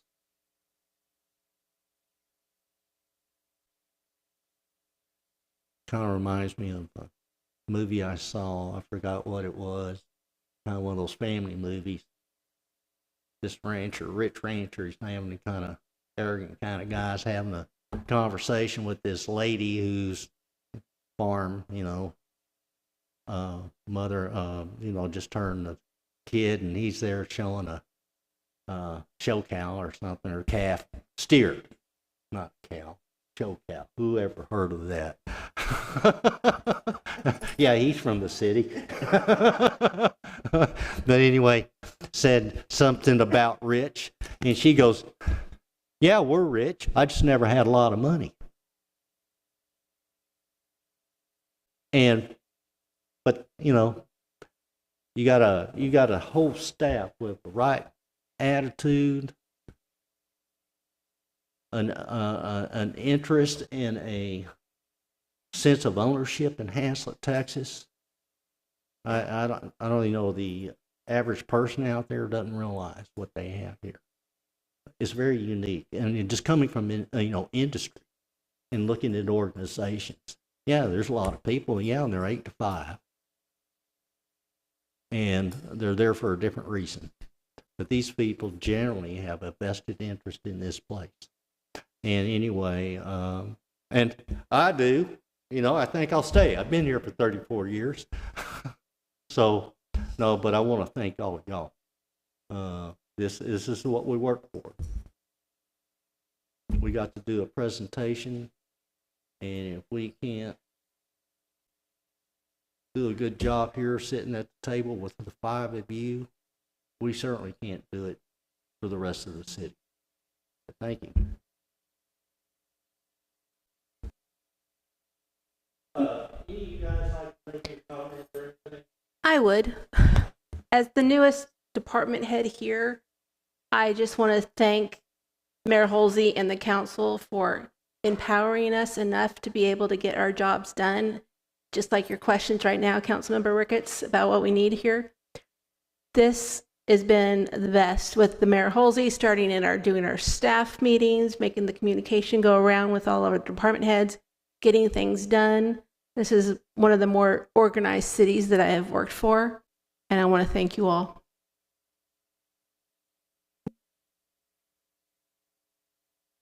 We thank you for your service. We appreciate it. And with all of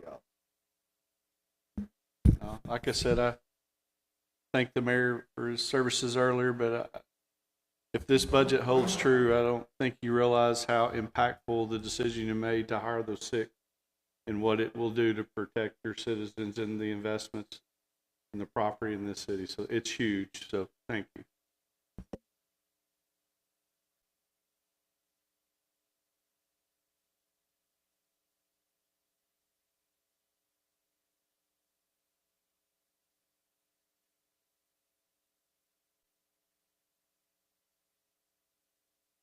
All I can say is I think we're on the right track again. I wish I could have said that all along, but I think we are. I think we're heading in the right direction again. Because having grown up here, I'm like Tanya, this has been my place my entire life. And I feel like the town's going in the direction it should be going. For the citizens, not for the corporations or anyone else around here.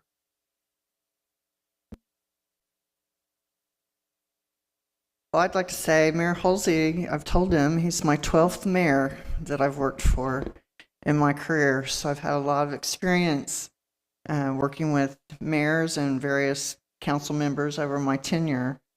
I haven't ever seen a mayor this involved and caring about what he's putting together to put before you in a budget, and truly listening to the staff and trying to figure out what it is we need in order to get our job. And he challenges us to get better and to improve, because he is passionate about his town that he lives in and the people that he serves. And I know he's worked really hard to communicate that to all of us. And I don't live in Haslett, but I am devoted to this city.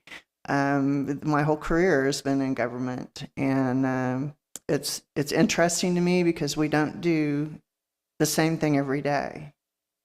You have a developer come in and want to develop 40 acres, and the next day you have one that wants to develop 2, and the next day you have a water customer that can't pay their bill. There's just so many varied things that you deal with.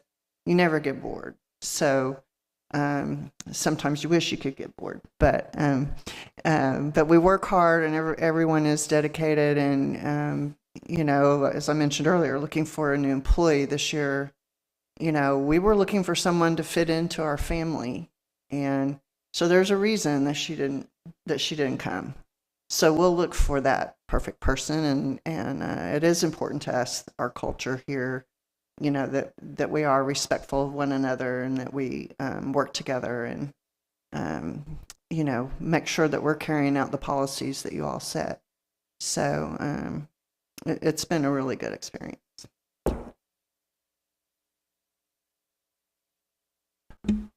Well, given that, I think we're at the end of this workshop. What do y'all think? All right then. Mayor Halsey, I move Yeah. to adjourn. Motion's made to adjourn. Is there a second? Mayor Halsey, I second. There is a second. All in favor? All right, motion carries. We're adjourned.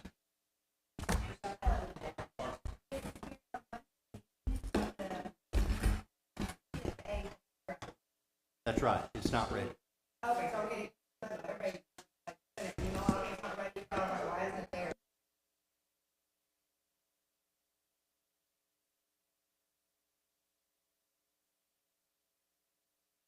This conference is no longer being recorded.